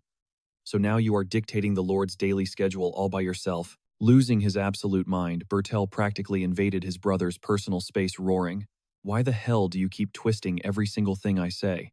Despite the screaming match, the older sibling stayed chillingly relaxed. Kamara suddenly pivoted to the mercenary, cooing, "Oh, my deepest apologies, Sir Eugene. Since my sweet little brother absolutely loves playing pretend, as the ruling heir, he is making your life totally miserable." He casually slung an arm over Eugene's shoulder, flashing a deeply toxic smirk. "So seriously, watch your back on the road home." With a sickeningly sweet vibe, Kamara reached out and grabbed Philip's trembling hand. "Come along, baby bro. Let your big brother show you the ropes. Let us go on a grand tour of your new kingdom." Okay, the terrified kid stammered. Eugene just watched the whole messy spectacle unfold silently through the dark slits of his mask. Asterisk. So, that was his game. This snake never planned on letting me anywhere near the old man. Asterisk. Right then, heavy Galfredrick stomped onto the scene, casually hauling a bruised thug over his massive shoulder. "Found your guy right here. I have been hunting your ass down since dawn." Bertel immediately rushed over, gesturing wildly. What the hell is the meaning of this? The giant unceremoniously dumped the groaning captive face first into the dirt. Ah, just some trash-tier mercenaries who thought it would be fun to squeeze the local villagers for cash. They dodged their combat drills and just sat around leeching off our supplies, so I dragged them in for discipline. Galfredrick's rough face suddenly shifted into something much more menacing. He slowly clapped the heavy dust off his massive calloused palms. "How about we chop off a head to set an example?" Despite his tough talk, he looked secretly panicked, nervously shooting a quick side-eye. Even though these guys were just temporary muscle hired for the dungeon raid, Bertel violently shoulder-checked his way past them. He dragged him down the hall, muttering, "We'll handle that trash later. I'll make them pay, but there are way too many eavesdroppers out here. Let's take this inside." Gelfredick looked totally caught off guard, but he just nodded and followed along. Out of nowhere, Partek slid into the scene, leaning in to whisper, "Yo, that's Sir Gelfredick, isn't it?" Eugene shot him a look. "You know the guy." Partek nodded instantly. "Oh, absolutely. At the massive tournament the Evergrow clan just hosted, he snagged third place. The guy is an absolute prodigy, with freakish, monster-level brute force. Not to mention his combat mechanics are insane. Rumor has it, he slaughtered over 1,000 challengers in the arena that day." Hearing this crazy stat, Eugene narrowed his eyes in suspicion.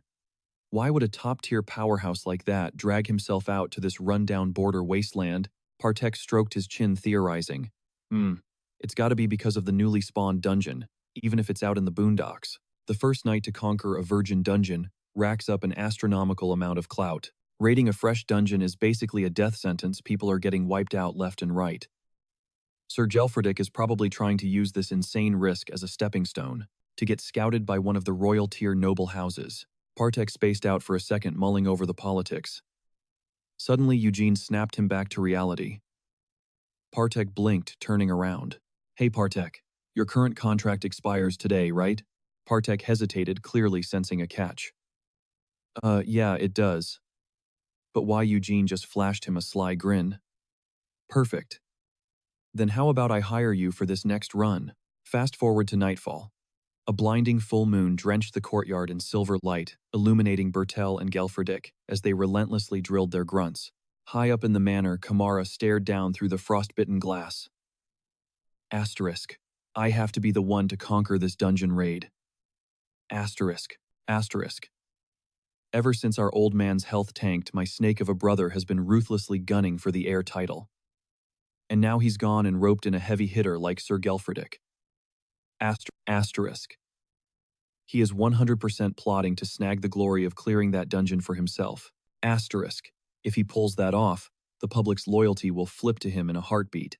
Asterisk. While Kamara was spiraling in his own head, a heavy knock echoed through the room. Asterisk. Damn it, what is my play here? Asterisk. It is way too late to scrape together some random street mercs. I am totally out of options. What the hell do I do times? Suddenly, a muffled voice cut through the oak door. "Young master, a knight named Eugene is requesting an audience." Kamara's gears turned for a split second before barking out Eugene. Asterisk. Wait, isn't that the wanderer who Send him in. The servant bowed and pushed the heavy double doors wide open. Step right inside, Sir Eugene. Kamara shot up from his chair, plastering on a fake diplomatic smile as he walked over to greet him. You don't need to stress about Field anymore. I've personally locked down his security. The second my father wakes from his coma, he'll drop a massive bounty in your lap for keeping my brother alive. And honestly, giving that top-secret letter straight to me instead of my rival sibling. I owe you one for that. It took a massive weight off my chest. Eugene cut through the small talk, making Kamara tilt his head in sheer confusion. Glad to hear it, Eugene smirked, his predatory eyes flaring a menacing crimson in the pitch-black room. My business was strictly with the lord of this territory. But some random third party crashed the party, and honestly, it left a seriously bad taste in my mouth. Kamara paused, raising a single skeptical eyebrow. Oh, he slumped back into his leather armchair. So let's cut the filler.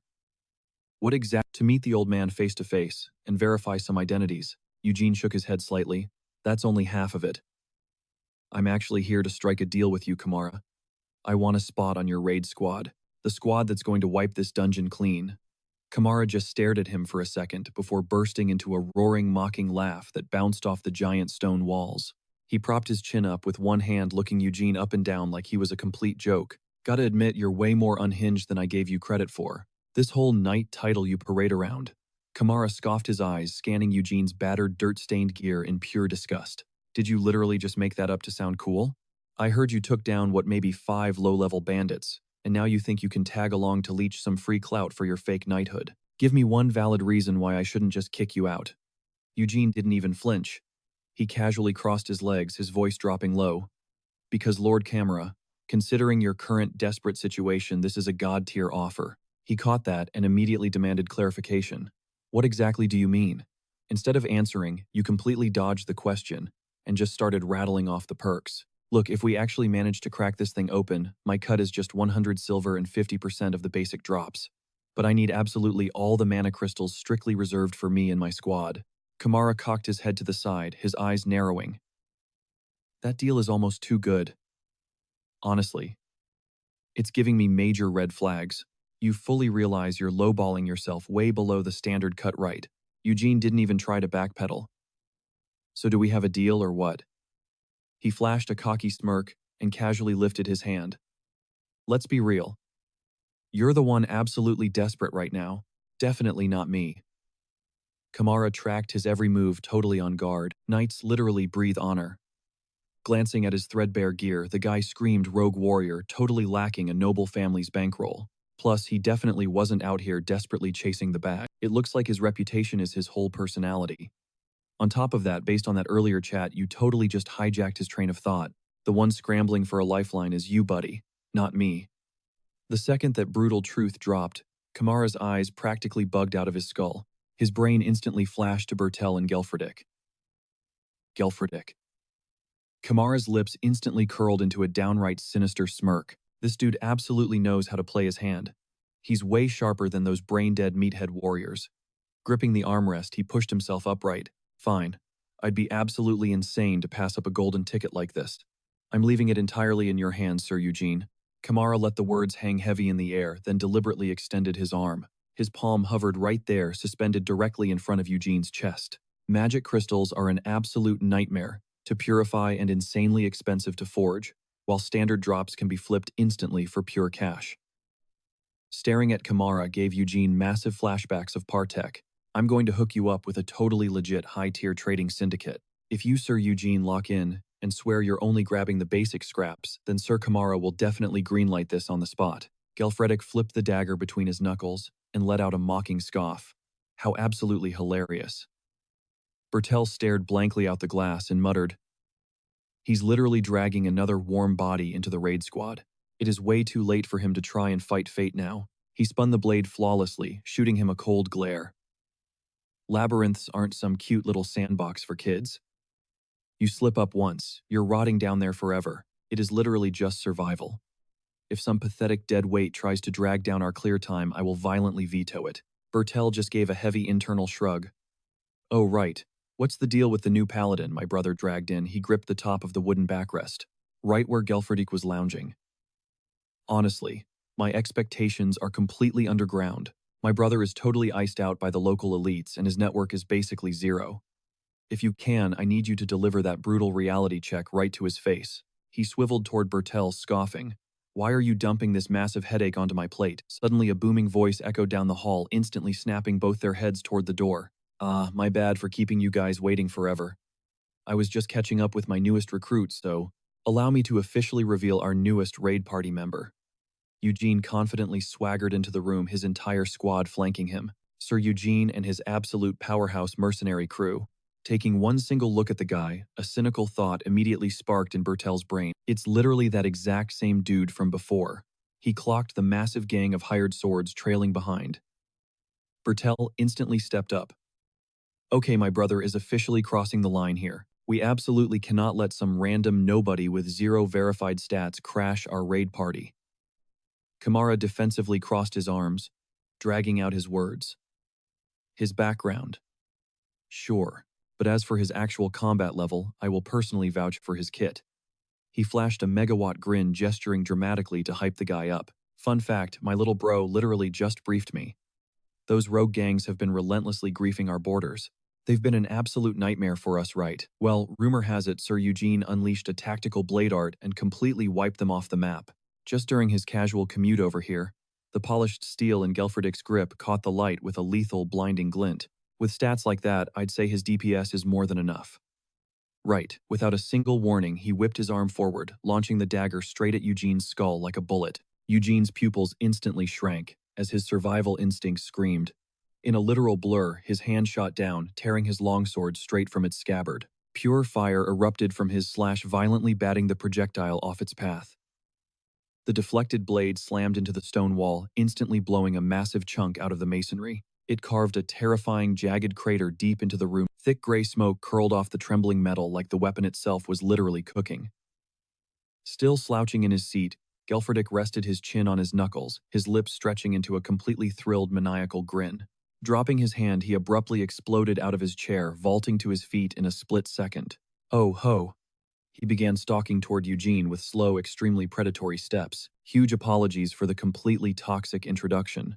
I just had to check your reflexes. Eugene scanned him back. Perfectly smooth skin, zero battle calluses, totally shielded from the sun.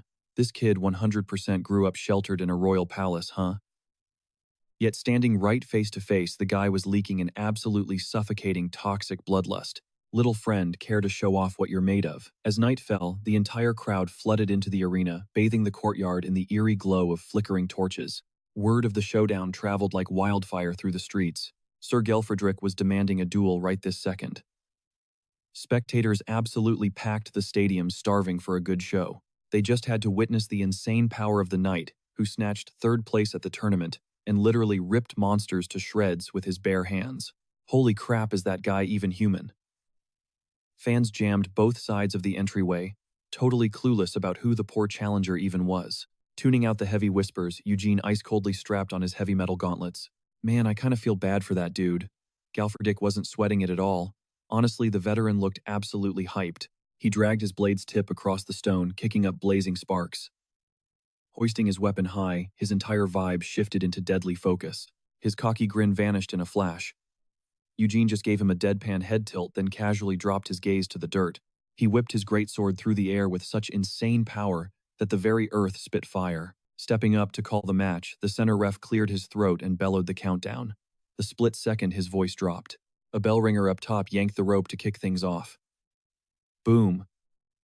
A massive foot stomp completely shattered the arena floor into jagged pieces. Steel shrieked against steel.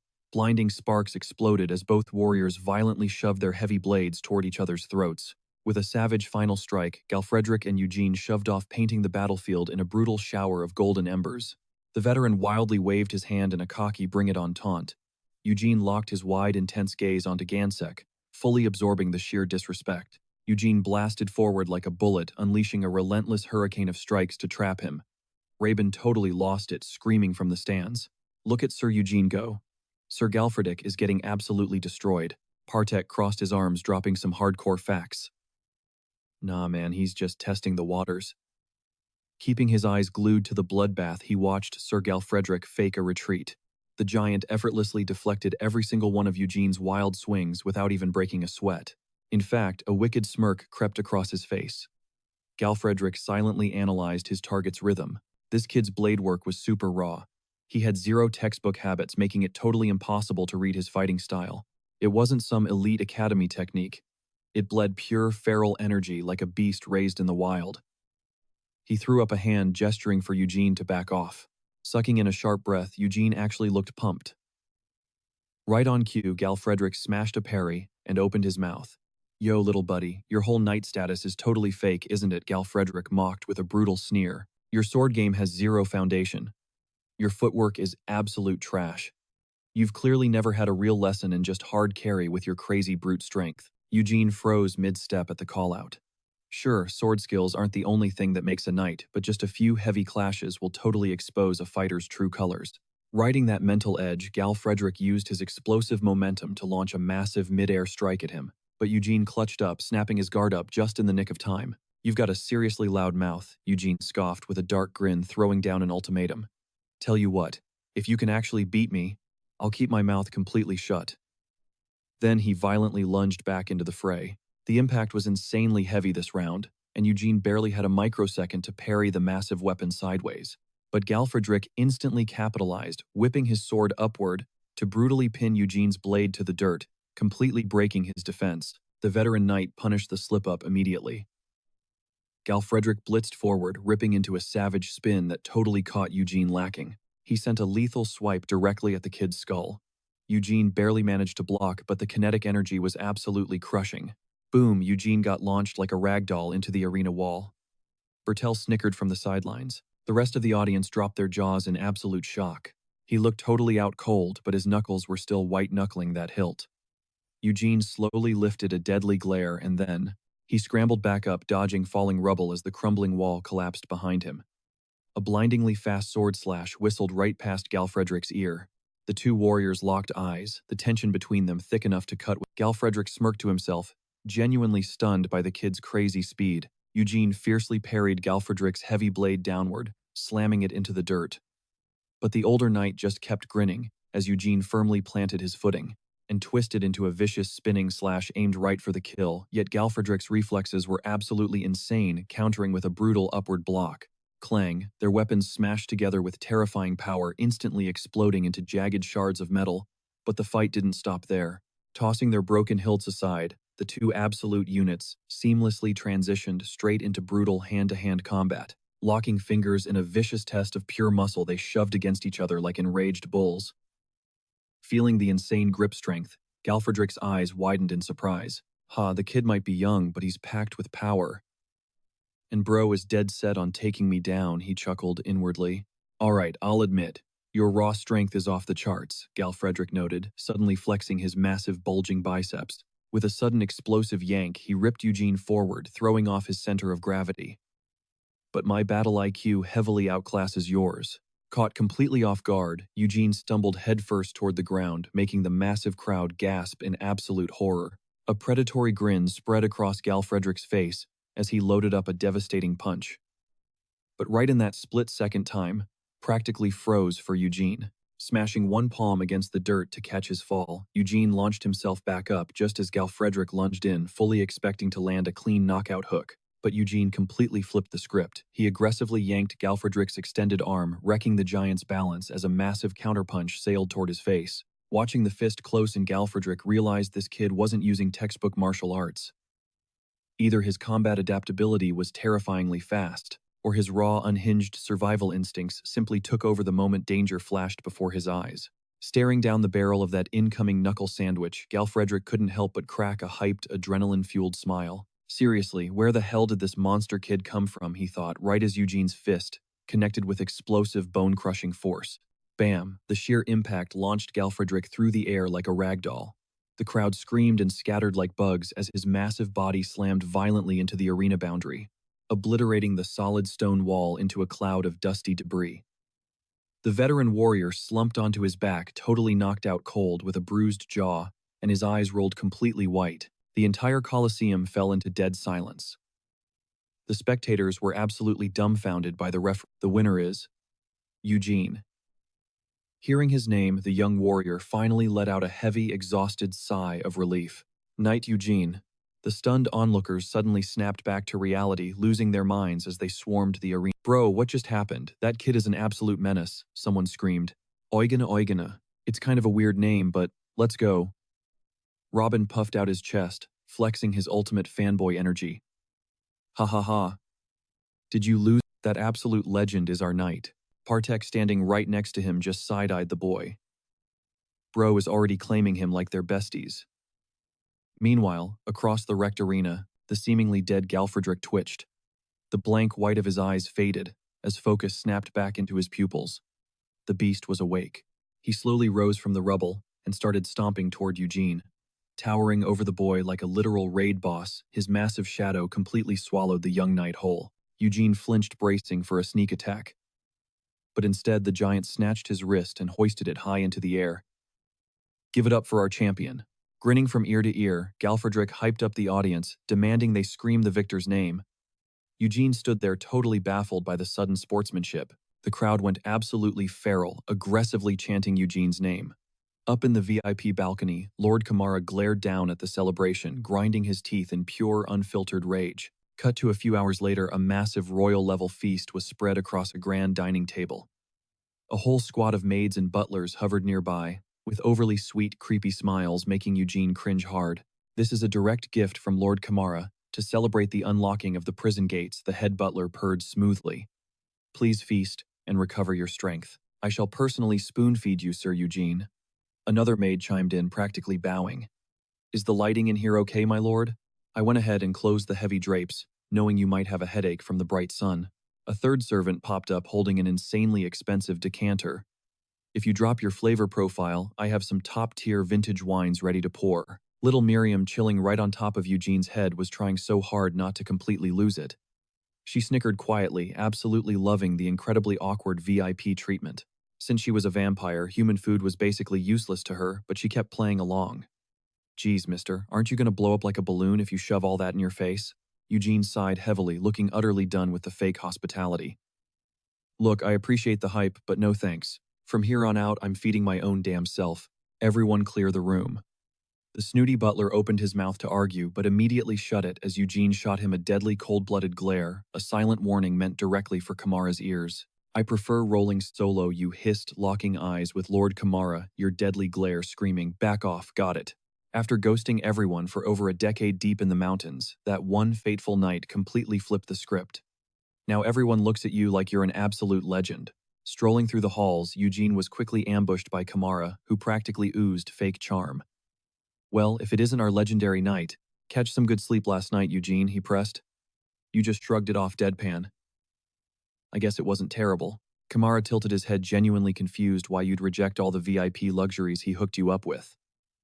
Meanwhile, Partek flashed a sly grin as a guy named Reborn hit a deep, respectful bow.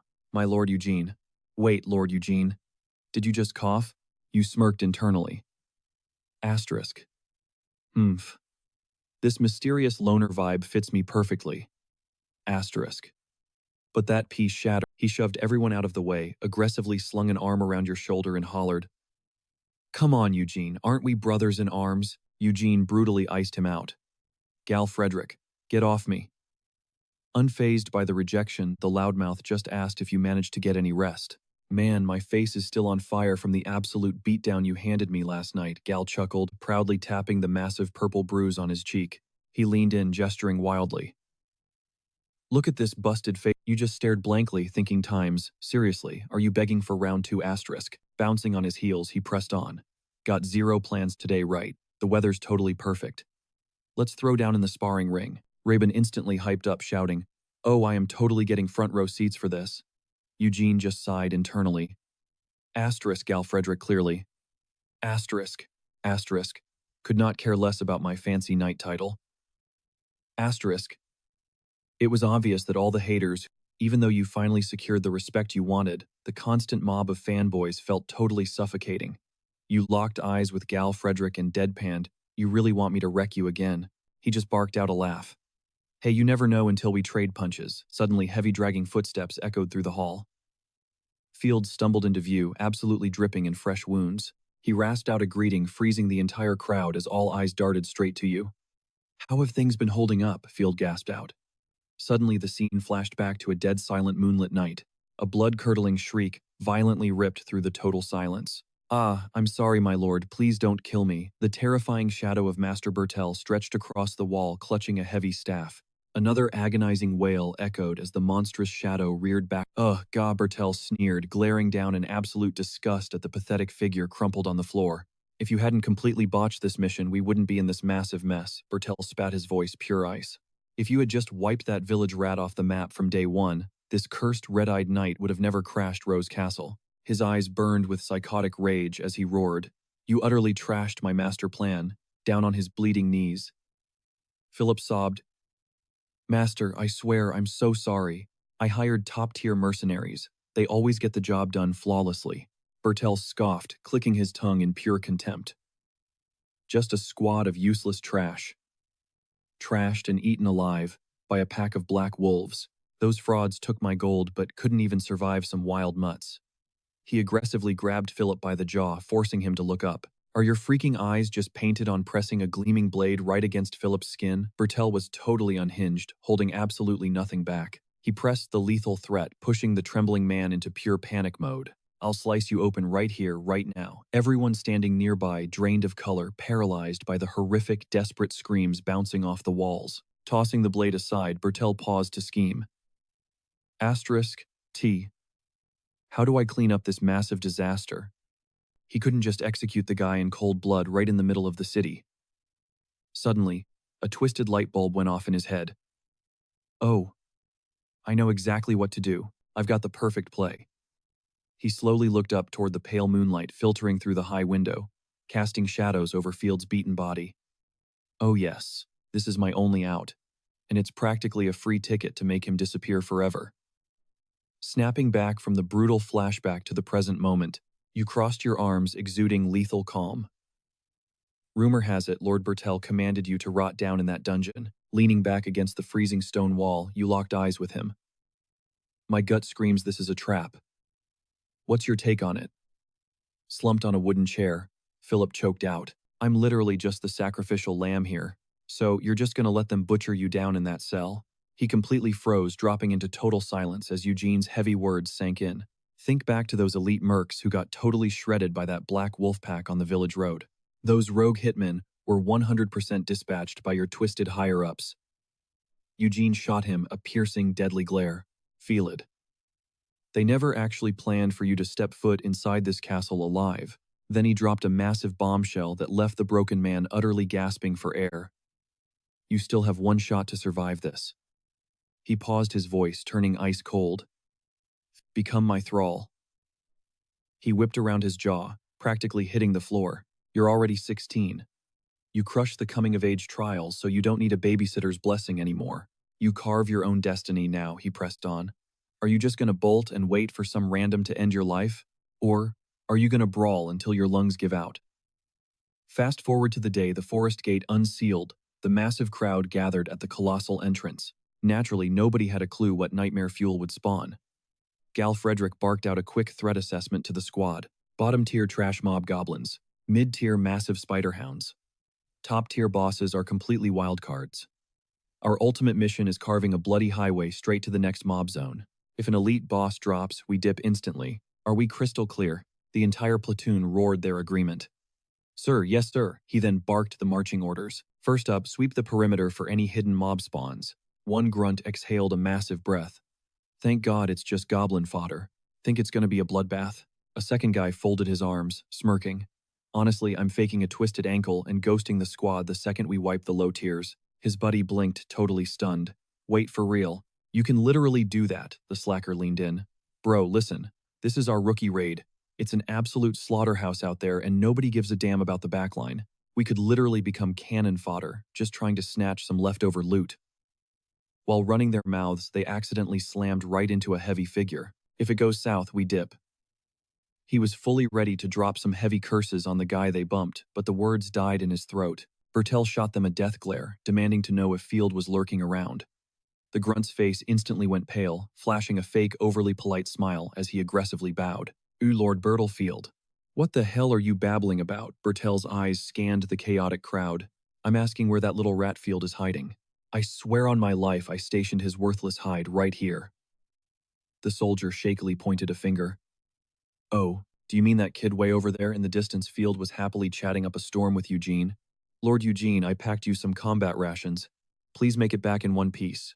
Eugene gave a soft grunt of acknowledgement.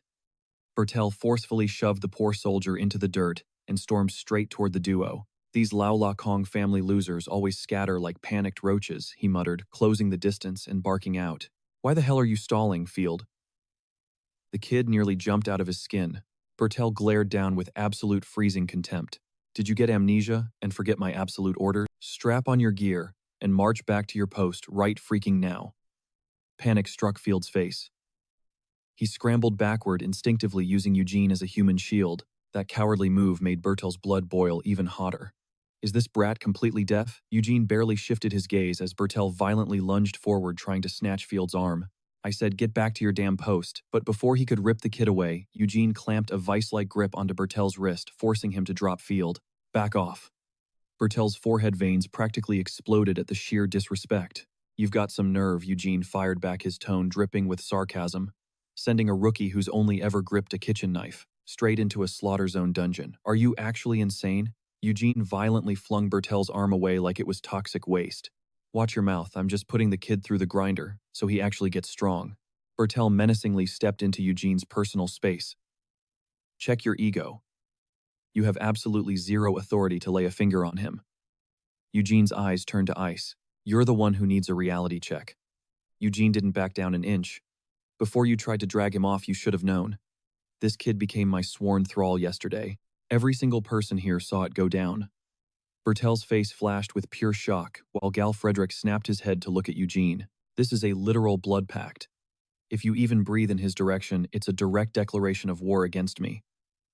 Eugene aggressively closed the gap between them. The sharp ring of steel echoed as Eugene popped his sword halfway out of the scabbard. Want to run a quick fade before we hit the dungeon?" Bertel completely lost it. "How the hell dare you go rogue like this?" he roared. "You really think claiming a worthless stray from a rival bloodline is just a walk in the park?" This was a massive roadblock to his glow-up. As he stewed in frustration, the murmurs of the platoon caught his ear. "Hey, don't stress. These aren't those plastic wannabe knights we dealt with last time. We're rolling with elite commanders who actually pack a punch. Dude, did you catch that sparring match between Lord Eugene and Lord Galfredick last week? Absolute cinema. Pure, top-tier combat." Bertel shot them a venomous glare, his fists clenched, as he agonized over how many years it would take to reach that god-tier status. "I'd literally need to reincarnate to hit those stats," he muttered bitterly.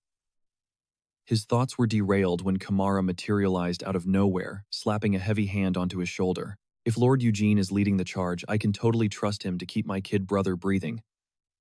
Kamara smirked, throwing a side-eye toward the boy. After all, he's 16 now, basically a full-grown man. Time for him to lock in and forge his own destiny. Bertel just seethed, too salty to even drop a reply. Eugene cast a cold glance their way, his inner monologue ruthless. "Field is nothing but fresh meat.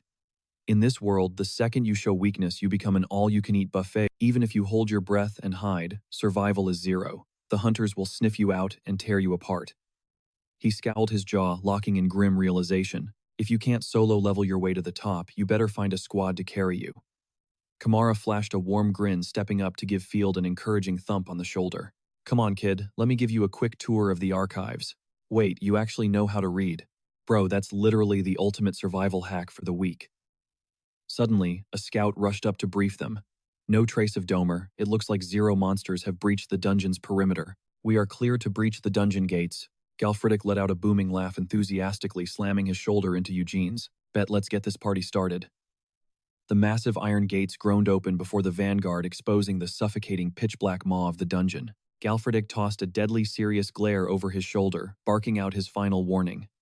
"You better watch your own backs in there, survive or become monster chow." Trailing behind a wall of glinting steel and heavy armor, Galfredick spearheaded the raid party straight into the abyss. Back at the surface, Field and Kamara waved them off, shouting a promise to see them safely return in exactly 4 days. Lord Eugene, stay frosty on the perimeter. The towering doors slowly slammed shut, sealing them inside. May the gods have mercy on their souls. Hours later, deep within the suffocating damp, pitch-black cavern, blood-curdling screams shattered the silence. A soldier hit the dirt, a crimson geyser erupting into the shadows. Ravenous beasts ambushed from every blind spot, shredding the front line to absolute ribbons. The swarm was massive, their raw power completely breaking the squad's defense. Bodies dropped like flies, while the surviving rookies shrieked in pure terror. Somebody please help me. Out of the absolute abyss, a blinding arc of silver slashed through the dark, instantly bisecting a grotesque monster in half. The brutal strike snatched the screaming soldier from the jaws of death. The kid was hyperventilating, completely Holy. I'm still breathing, Galfredic roared, totally unhinged. You brain-dead rookie. You basically begged to get clapped out there. His rugged face was absolutely painted in monster gore. Barking orders to lock the shield wall, he violently gestured at the scattered squad. Get your asses back in formation, right freaking now. The panicked troops frantically scrambled to reform their broken lines. Hell yeah, archers, light 'em up. Galfredic bellowed at the ranged unit. The core marksman locked down the cavern bottleneck, unleashing a devastating storm of arrows with lethal pinpoint accuracy. The volley pinned the beasts, but the monstrous horde blindly kept throwing themselves into the meat grinder. Gan screamed over the chaos, hold the line, do not let them break the front. Fueled by Galfredic's savage leadership, the raid squad slowly snatched back the momentum. Mutilated goblin carcasses began piling up in grotesque mountains. One completely traumatized recruit stared down at the carnage. Man, I freaking knew it. His stomach violently churned at the sight of the butchered goblins. He knew from day one that volunteering for a dungeon crawl was basically a suicide mission. His fight or flight snapped. He bolted in a blind panic. I gotta ditch this place now. He sprinted like a madman, constantly checking his six. But he was too blind with fear to notice a fresh squad of goblins cutting off his escape route. He stubbornly kept pushing toward the exit, sealing his own trap. He tripped over his own feet, in sheer terror, bracing for death, until a massive broadsword came flying out of nowhere, obliterating the monsters. The commander unleashed a furious roar. You absolute moron. Did you seriously think you could just sneak back to the entrance without pulling aggro? The deserter froze, shivering like a leaf in a hurricane. Galfredic violently yanked the kid up by his collar, screaming spit right into his face. Wake the hell up. Sticking with the vanguard is literally the only way you survive this.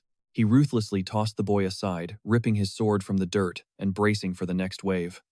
The trembling rookie scrambled to draw his blade, desperately trying to lock in. Just up ahead, Galfredic's elite vanguard was still locked in an absolute bloodbath against the endless goblin horde.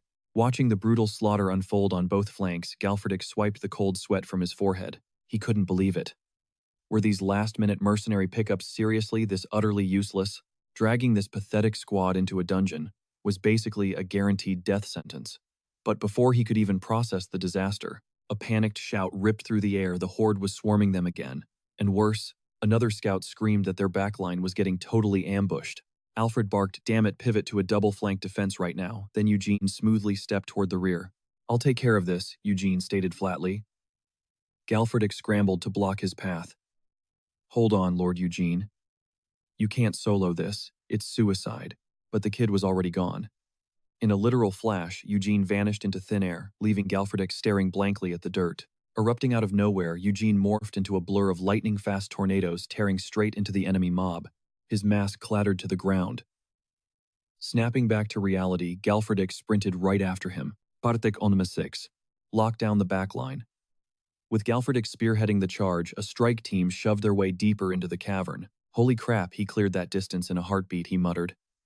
Suddenly, Galfredic's jaw dropped as a brilliant azure glow radiated from a flower Eugene casually held. I cleared out the trash at the intersection. Is this random weed I grabbed worth anything? Eugene asked casually.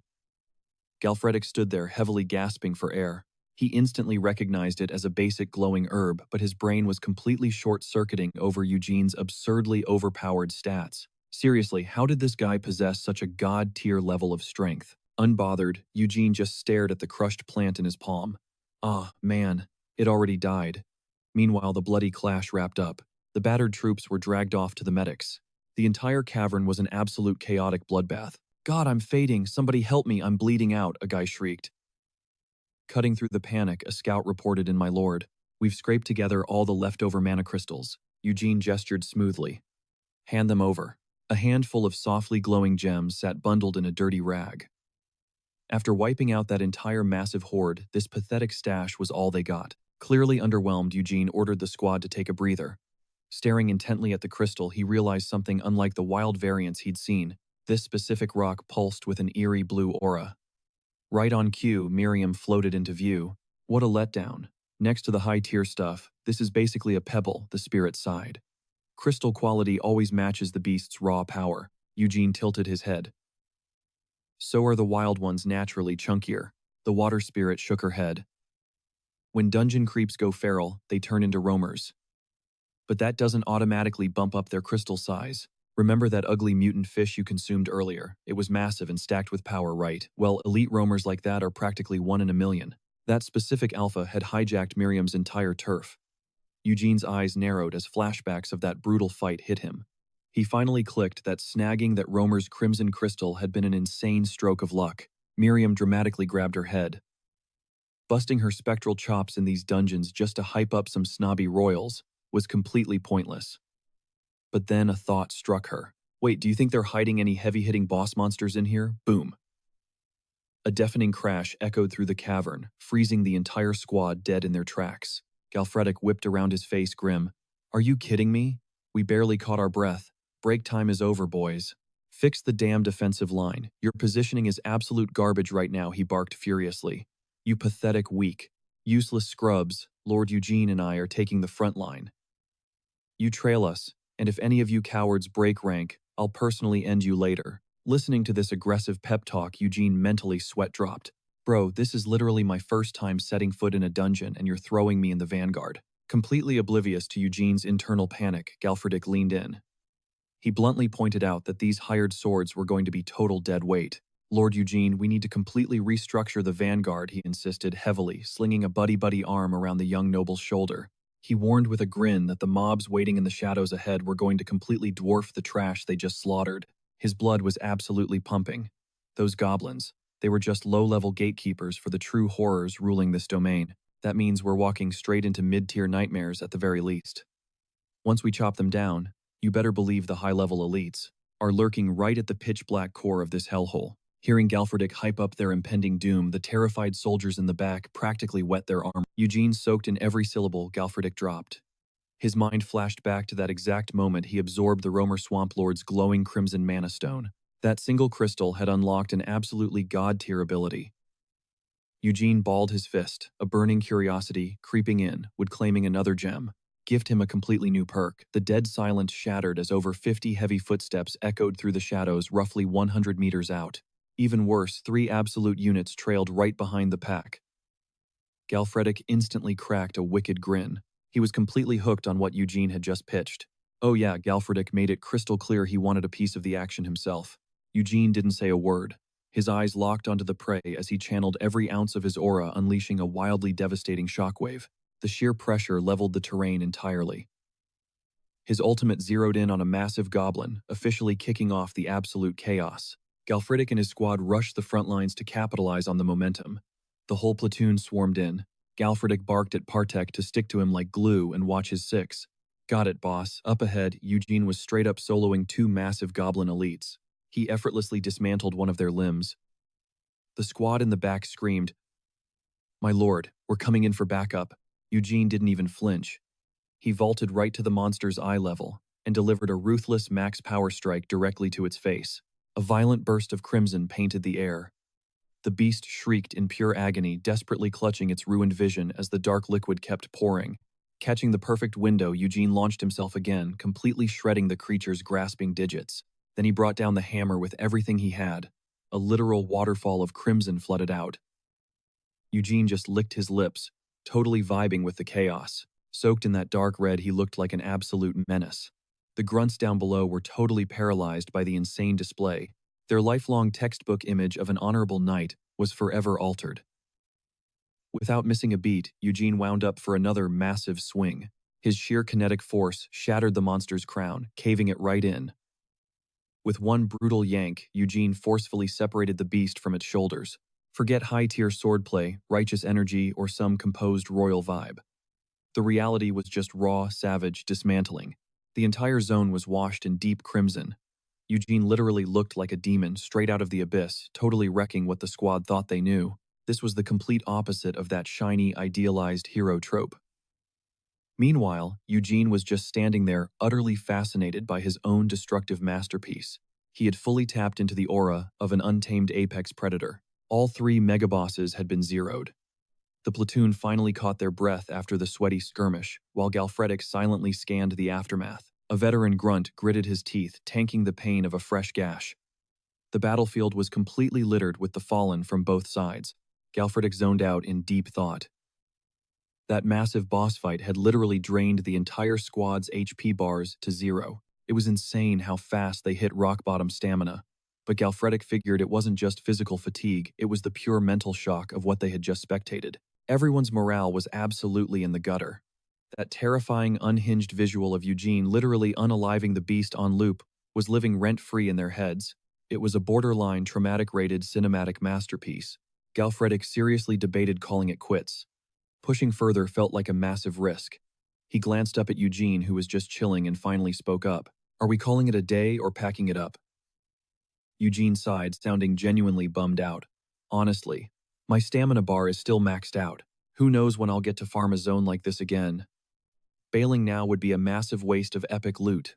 If anyone wants to drop out and hit the lobby, feel free to head back." Hearing that drop, Galfredik's entire mood instantly flipped to hyped. "Say less. We're riding with you." Eugene vaulted down from his perch and pitched a new strat. Galfredik should escort the low HP grunts out of the raid first. Caught off guard, Galfredik quickly nodded, agreeing that only he and his elite mercs had the stats to push into the deeper zones. Suddenly, a shaky voice broke the silence. Reborn practically sprinted over, begging, "Yo, please let me tag along." Galfredik immediately side-eyed him. "Wait. Did Eugene actually clock the squad's burnout and pull a total soft guy move?" The veteran mercs standing behind Galfredik let out a massive collective sigh of relief. They totally thought they were about to get death-marched. Honestly, Galfredik just exhaled heavily. Underneath that terrifying edgelord aesthetic was an actually decent guy, checking in on the low levels. His respect for Sir Eugene skyrocketed. This absolute prodigy was making him rewrite the entire definition of a true knight. Without missing a beat, Eugene, Reborn, and Partek pushed deeper into the pitch-black abyss. Creeping right beneath a claustrophobic ceiling of jagged stalactites, Reborn was literally trembling, white-knuckling the only torch they had. "Bro, screw this.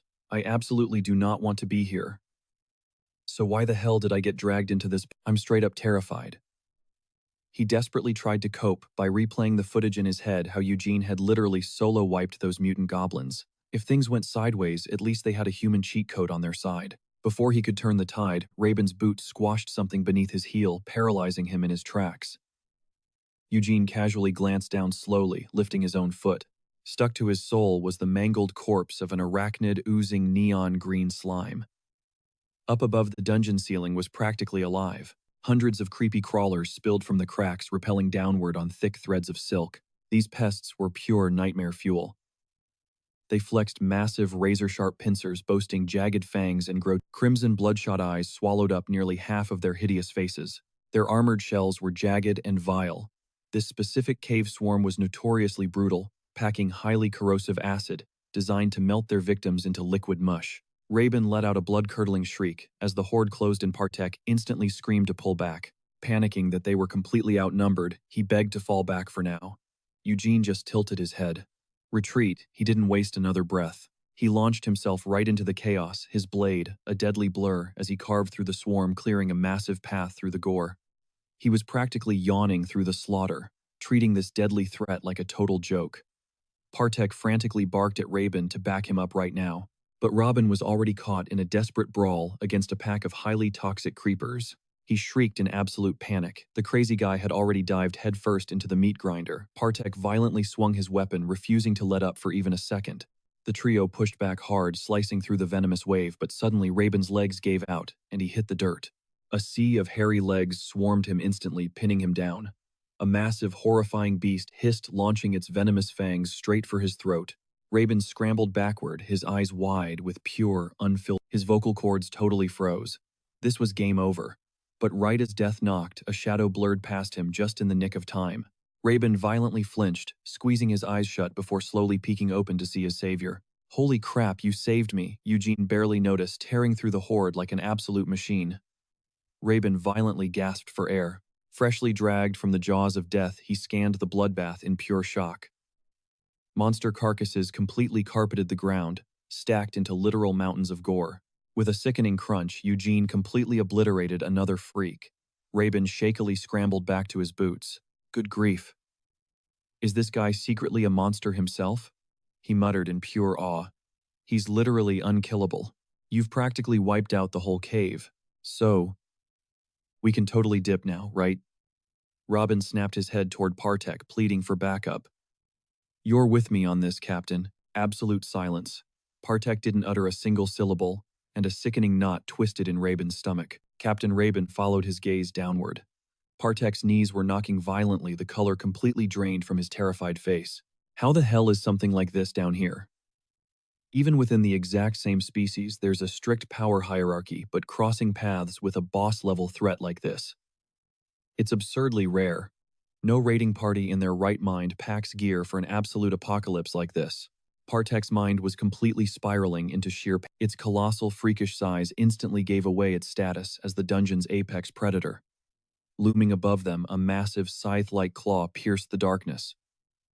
The Spider Queen had arrived. This titanic, stomach-churning monstrosity lowered itself, dripping venom from its machete-like fangs. Its jaws snapped wide open, rolling out a grotesque, slithering tongue. The beast hissed with pure rage, coiling its massive frame for a lethal strike. Partek screamed at the top of his lungs, "Run, get out of here, Lord Eugene. We are absolute dead weight against a monster of this tier. For the love of God, just stall until Lord Gal Frederick can back us up." Eugene locked eyes with them, his voice dead serious. Partek, Rabin. His piercing glare sent shivers down their spines. Both of you fall back. This prey belongs to me. Partek instantly lowered his head. Understood. He obeyed, his heart practically hammering out of his chest in pure panic. It was a terrifying wave of absolute powerlessness. Every single survival instinct in his brain was screaming at him to bolt. Without another second of hesitation, he and Rabin sprinted for their lives, leaving Eugene standing completely solo, staring down the colossal nightmare. A tiny water spirit popped into existence, wearing a smug little smirk. Poor kids. Their survival instincts couldn't handle the massive power gap between them and my master. Huh. Eugene casually glanced over. Hey, Miriam. You think this ugly bug is tougher than the swamp? Miriam nodded eagerly. Oh, totally. She might even pack an even bigger punch than that muddy giant. Eugene just smirked, entirely unfazed. Perfect. That means the loot drop is going to be massive. Right across from him, the oblivious Spider Queen shrieked, totally clueless about the absolute beatdown she was about to receive. Our hero just stared her down with ice in his veins. Go ahead. Throw your best tantrum. The tougher the monster's treasure vault is to crack, the richer the payload inside. The camera perfectly pans away, catching a tiny spiderlet, quietly rappelling down its silk thread into the pitch-black darkness. Suddenly, an unseen force slashed right through the beast, brutally severing its legs and sending them flying across the room. Eugene didn't even flinch. His expression stayed ice-cold as he simply snapped his fingers, watching the monstrous creature crumble to dust, a completely off-screen boss battle. Since the creator totally skipped drawing that epic fight sequence, Eugene just stood there flexing the second brand new skill he had unlocked from the Dungeon Lord's core. By fusing his illusion magic with his raw physical buffs, he forged an insane defense mechanism that practically made his body bulletproof. Plus, combining that camouflage ability let him perfectly mimic a human form, meaning he could finally walk around in broad daylight without getting roasted. Skipping the whole vampire routine was a massive win.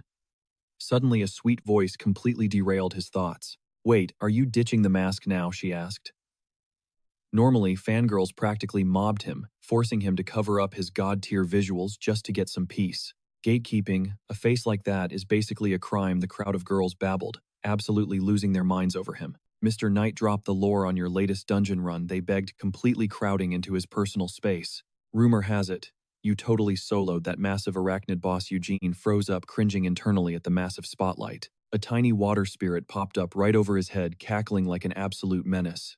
"Haha, boss, you are insanely overpowered," it trolled. "Spill the tea on your legendary feats," one girl gushed, her face glowing beet red. "You literally look majestic. Are you seriously rocking some high elf DNA?" Eugene mentally facepalmed. An elf. Seriously, honestly, these people were just obsessed with the whole royal aesthetic. This attention is way more annoying than a flex, he muttered. Suddenly, the chaotic background noise behind Gelfredick completely cut off. It all makes sense now, the guy shouted at the top of his lungs, making the entire room jump and snap their heads in his direction. He launched into hyped-up storytelling mode, claiming that the second they breached the dungeon, Eugene's eyes were literally glowing like high beams. He had hearing like a radar, godlike reflexes, and chucked spears with zero chill. I knew immediately he wasn't just some basic non-player character. Gelfredick was totally hyped up, gripping his compass tightly in one hand, and hoisting a massive pint of beer in the other as he strutted right over to the fangirls. Who could have guessed he was carrying elven blood? Gelfredick leaned in close. But let's be real, with visuals like that, keeping a low profile is literally impossible. How did you manage to stay off the radar for this long? Annoyance spiked through Eugene. The guy was way too sharp. Leaning his chin into his palm, Eugene fired back with fake casualness. I mean, I never actually tried to go off-grid. Just the way he posed had the whole table malfunctioning. Even Reborn got ridiculously flustered while the girls completely melted down. Oh my gosh, they squealed. Gelfredick just covered his mouth, hitting him with a deadpan stare. Real smooth, buddy. Eugene let out a heavy sigh. Did these people seriously just blurt out whatever delusional thoughts crossed their minds? Whatever. From here on out, if anyone started digging into his stats, he would just pin it on some fake elf genetics. Flashback to the boss raid. Eugene absolutely demolished the Spider Queen and bagged her rare core, but this loot drop was different. It didn't just buff his stats. It literally glitched out his cursed tattoo. The dark ink marking his eye instantly dissolved into thin air. That deletion triggered a massive brain blast. Hidden files of memories he had never experienced before crashed into his mind. Suddenly, he was standing in a completely alien room. He looked totally different from his current avatar. A gentle hand was tightly gripping his. Out of nowhere, an eerie bell echoed through the bizarre void, and every single eye in the room was locked dead onto him. Eugene snapped back, his pulse racing. Who the heck was that girl? But an even darker question immediately hit him, sending chills down his spine. Was that even his own lore? He squeezed his eyes shut, trying to grasp the corrupted files of his past. The only absolute truth he possessed was a phantom voice, crying out for him, Lord Eugene, please, you have to save me. That desperate scream completely yanked him out of his headspace. He blinked, snapping back to reality, only to see Gelfredick right next to him while someone kept screeching, please save me. Actually, Gelfredick was currently choking the absolute life out of Reborn, leaving the poor guy gasping for air. You absolute bot. I caught every single word of that trash talk. Claiming I am just dead weight to the boss, Reborn pathetically grabbed at his attacker's sleeve, panicking to defend himself. Bro, it is because our leader literally has inhuman stats. Any regular guy would have rage quit instantly, but Gelfredick wasn't having it, ruthlessly roasting Reborn into the ground. Oh, so now you are calling the boss a straight-up monster. I am about to show you what an actual game over looks like. Ignoring their chaotic brawl, Eugene slipped back into deep thought. Literally, the only data he retained was his player tag, Eugene. But this sudden patch update gave him a massive clue. If he kept clearing bosses and deleting these cursed marks one by one, he might actually unlock his original origin story. Not this fake holy knight or elven royalty nonsense, but his absolute true form. Eugene's eyes slightly wavered, vibrating with a new intense focus. His thoughts trailed off as the camera panned across the gloomy room, revealing a grim crowd huddled around a sickbed. Gelfredick and Eugene stood at attention. Gelfredick dropped into a deep, respectful bow. It is an absolute honor to finally meet you, Lord Tywin. I am Krema, the third son of Gengetic. Catching the vibe, Eugene mirrored his flawless etiquette and bowed just as deeply. And I am Yen, the eldest son of the Eugene bloodline. The frail lord offered a weak but approving nod. You boys have clearly been grinding. With a trembling hand, he signaled a servant to bring forward a silver tray, hand it to him. Resting perfectly in the center was a tightly rolled, wax-sealed scroll. Word on the street is Lord Eugene needs some solid paperwork to back up his identity. I am not sure if this seals the deal, but this should be the ultimate flex to prove exactly who you are, Yen of the Eugene family. Eugene gently grasped the fragile parchment, handling it like pure gold. I owe you everything, my lord. Suddenly, the frail old man let out a strained, fierce cry. Kamara bolted to Tywin's bedside in a total panic. Peeling open his exhausted, sunken eyes, the lord rasped Kamara. Thanks to that kid's reckless ambition, my youngest son will never find peace. Kamara softly stroked his arm, desperately trying to calm him. Please do not stress over this now. Father, I promise to step up and protect the empire you sweat blood to build. He firmly clasped his hands over Tywin's shaking fingers. Tywin locked eyes with him, his voice cracking. My precious boy. That territory is nothing but a mountain of worthless black ash. Never forget. A real boss knows how to guide his people, not just flex control over some dirt. The room fell dead, silent, soaking in the heavy vibes. As those legendary final words echoed through the silent room, all the tension drained from Tywin's body. His hands slammed lifelessly against the sheets. He is gone. The entire room completely broke down, openly sobbing over the loss of their leader. Eugene watched quietly. He did not know the full lore behind Tywin's reign, but seeing this crowd absolutely devastated proved the man had serious clout. But grief was not the only vibe in the air. Lurking outside the door, Bertel chewed his lip until it bled, his face twisted in absolute unfiltered rage. Pitch-black storm clouds rolled in, swallowing the sun like a massive red flag for the chaos about to drop. Amidst the gloom, Galfredick packed his gear to bounce. Man, I hate dipping out right in the middle of the Lord's funeral. Kamara gave him a totally understanding nod. No sweat, I know you have got moves to make. Galfredick then spun around, giving Eugene a shocked double take. Hold up, Lord Eugene. Are you seriously sticking around this ghost town? Eugene's expression was locked in his decision final. I am diving back into that dungeon.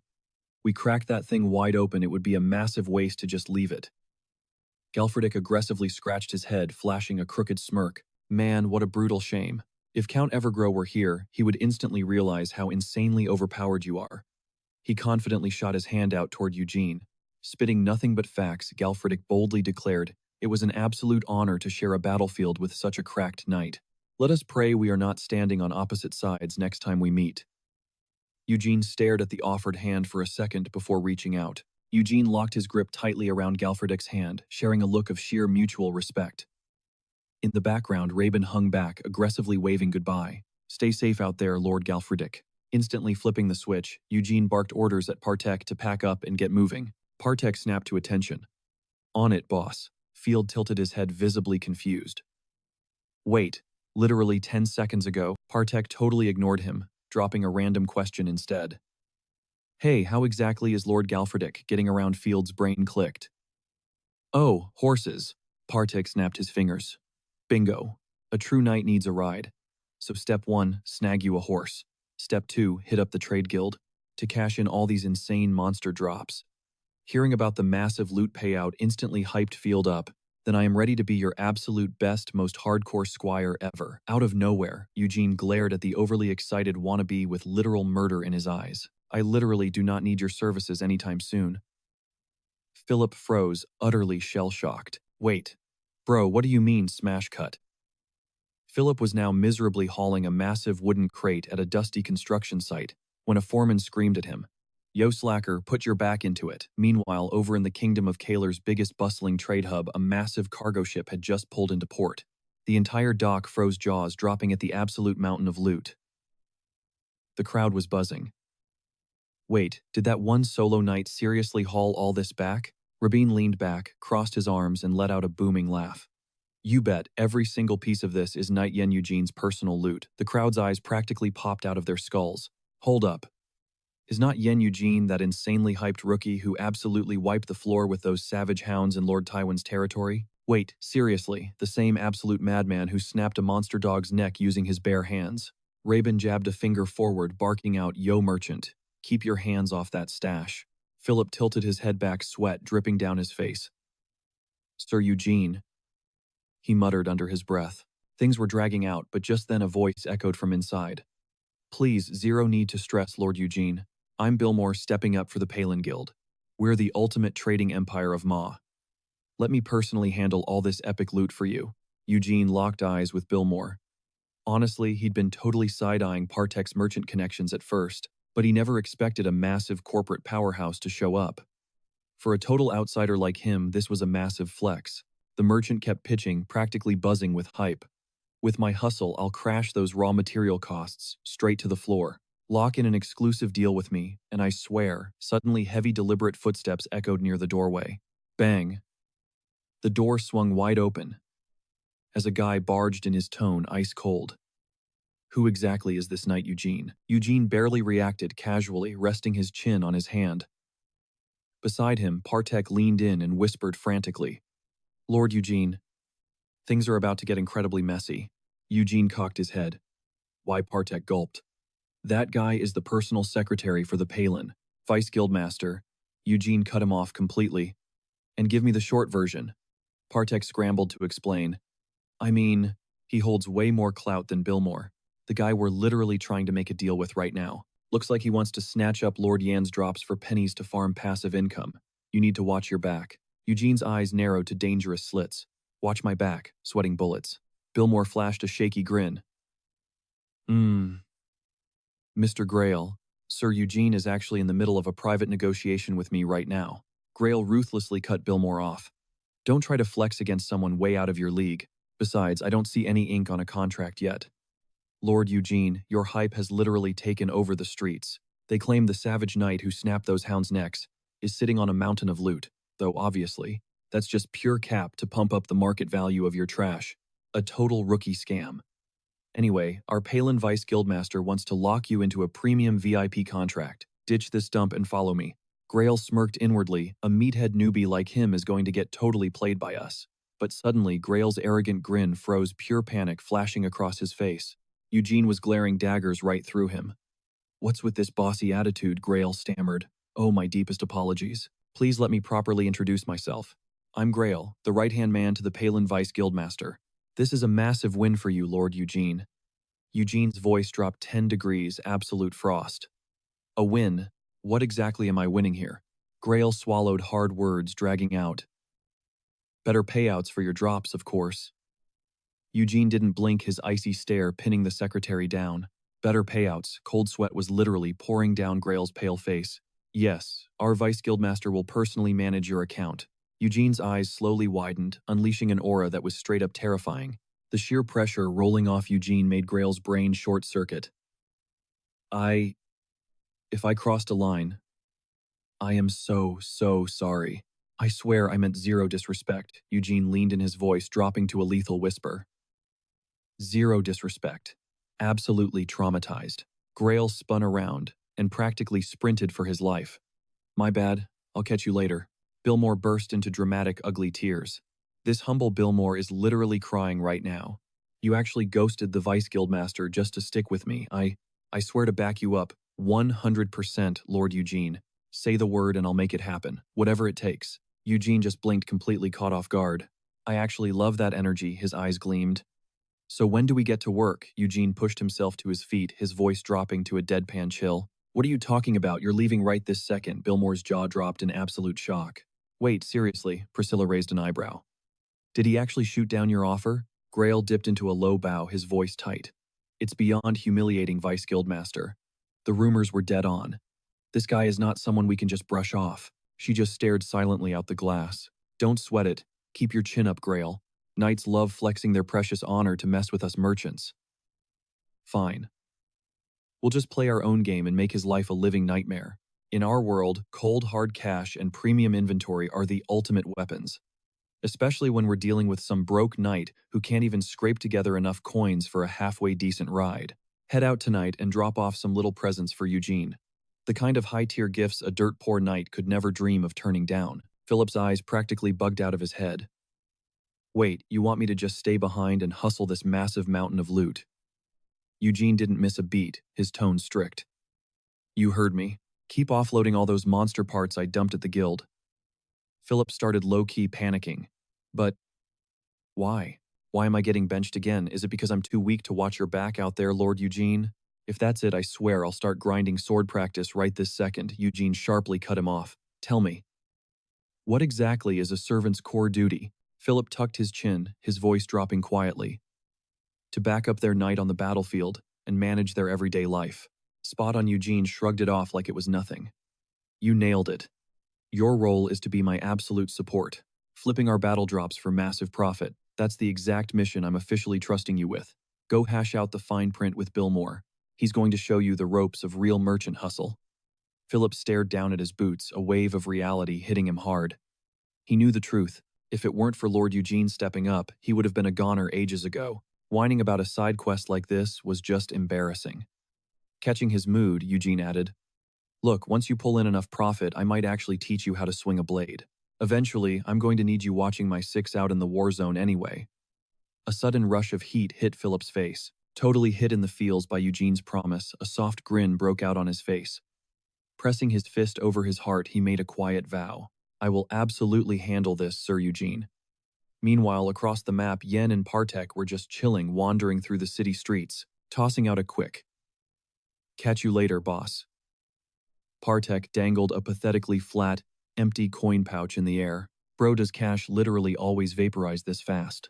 We were barely even spending, and we're literally down to zero," Miriam dramatically groaned, clutching the pathetic little bag. "Your wallet is literally starved, and honestly, my heart is breaking right along with it." "Boss, are we going to secure the bag again anytime soon?" Out of nowhere, Eugene stopped dead in his tracks, his eyes locking onto something in the distance. Displayed right in front of him was a massive, absolutely tanked-out suit of armor. Partek let out a low whistle. "Yo, now that is some serious gear. That's basically the ultimate endgame drop for any knight." Eugene blinked, totally thrown off. Wait, you mean it's just insanely overpriced?" Partek shook his head. "Bro, it's not just expensive. This is straight-up heirloom tier loot. Even loaded knights pass this stuff down the family tree. Nobody just trashes gear like that." Suddenly, Rabin burst onto the scene, sprinting toward them and screaming at the top of his lungs. "Lord Eugene, we just got major intel. A massive wave of giant roamers just spawned right on the edge of Marin. The whole pack from the eastern woods is pushing straight for the city limits. The Rarin squad is trying to hold the line." Partek cracked his knuckles. "Looks like we should probably jump in and help wipe them out this time." He was totally caught off guard when both of them suddenly locked eyes on Rabin. Because unlike grinding through some basic occupied dungeon layer, where monster kills are completely tax-free, this was Marin, the ultimate merchant hub. Literally the most elite zone to flip monster drops and rare loot. You could sell off parts for top-tier prices with zero shipping cuts. Bottom line, this was a golden ticket to farm millions. A shadowy, intense smirk crept onto Eugene's. "Let's roll. No point in wasting another second."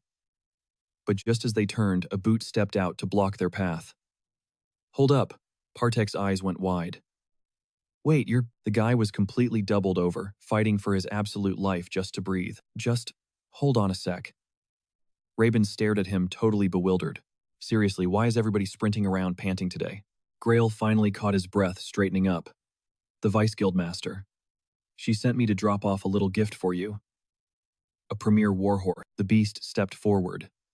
Its coat was an absolute pitch-black velvet packed with heavily ripped muscles that looked straight up carved by the gods. This wasn't just a mount. It was a flawless top. His eyes narrowed, flashing with pure disbelief. "The Vice Guildmaster handed this down to me," the man stammered, flinching back from that deadly glare. "We aren't asking for anything in return." The knight's face contorted with rage as he locked onto him. Cold sweat began pouring down the messenger's trembling face. "Think of it as a tiny peace offering." Without wasting another second, the man vaulted onto his horse. "Pass my thanks along to your boss," Eugene muttered. Meanwhile, Miriam took off after them, absolutely hyped to snatch up that bag. Rabin's boss stood there completely stunned, pointing a trembling finger forward. "He straight up left us. What the hell is the plan now? The captain is blazing fast, there's no way we can catch him." Partek completely lost it, roaring, "Well, what the heck are you standing around for? He just bailed on us. Move your butts and go after him, you absolute idiots." Rabin instantly snapped to attention. On it, Grail planted his feet, watching the dust settle as they bolted.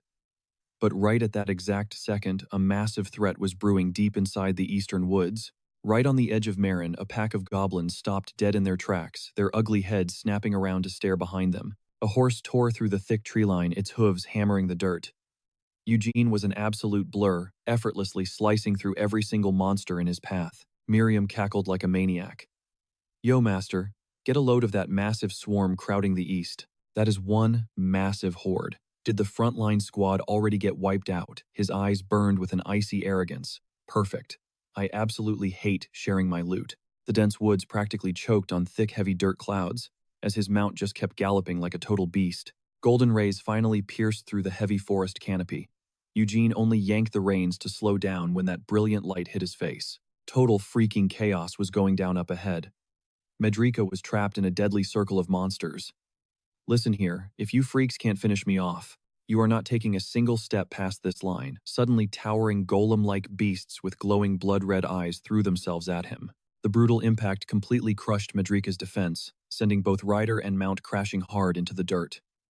The panicked horse immediately bolted, leaving the battered knight groaning in pure agony. He was Medrika, the mighty knight of justice. He had literally sworn his life on the pride of Marin, but then, bam, a massive blade slammed viciously into the soil right next to him. Medrika shook like a leaf, slowly turning his head toward the horde of bloodthirsty goblins closing in. The so-called brave knight totally broke down, screaming his lungs out. He pathetically cried out, begging them to spare his. Out of absolutely nowhere, a long-range blast ripped through the air. A dark, shadowy figure blitzed onto the scene. Eugene's expression turned ice-cold, his piercing gaze locking onto his prey. His sword danced like a deadly storm, brutally hacking apart one massive goblin after another.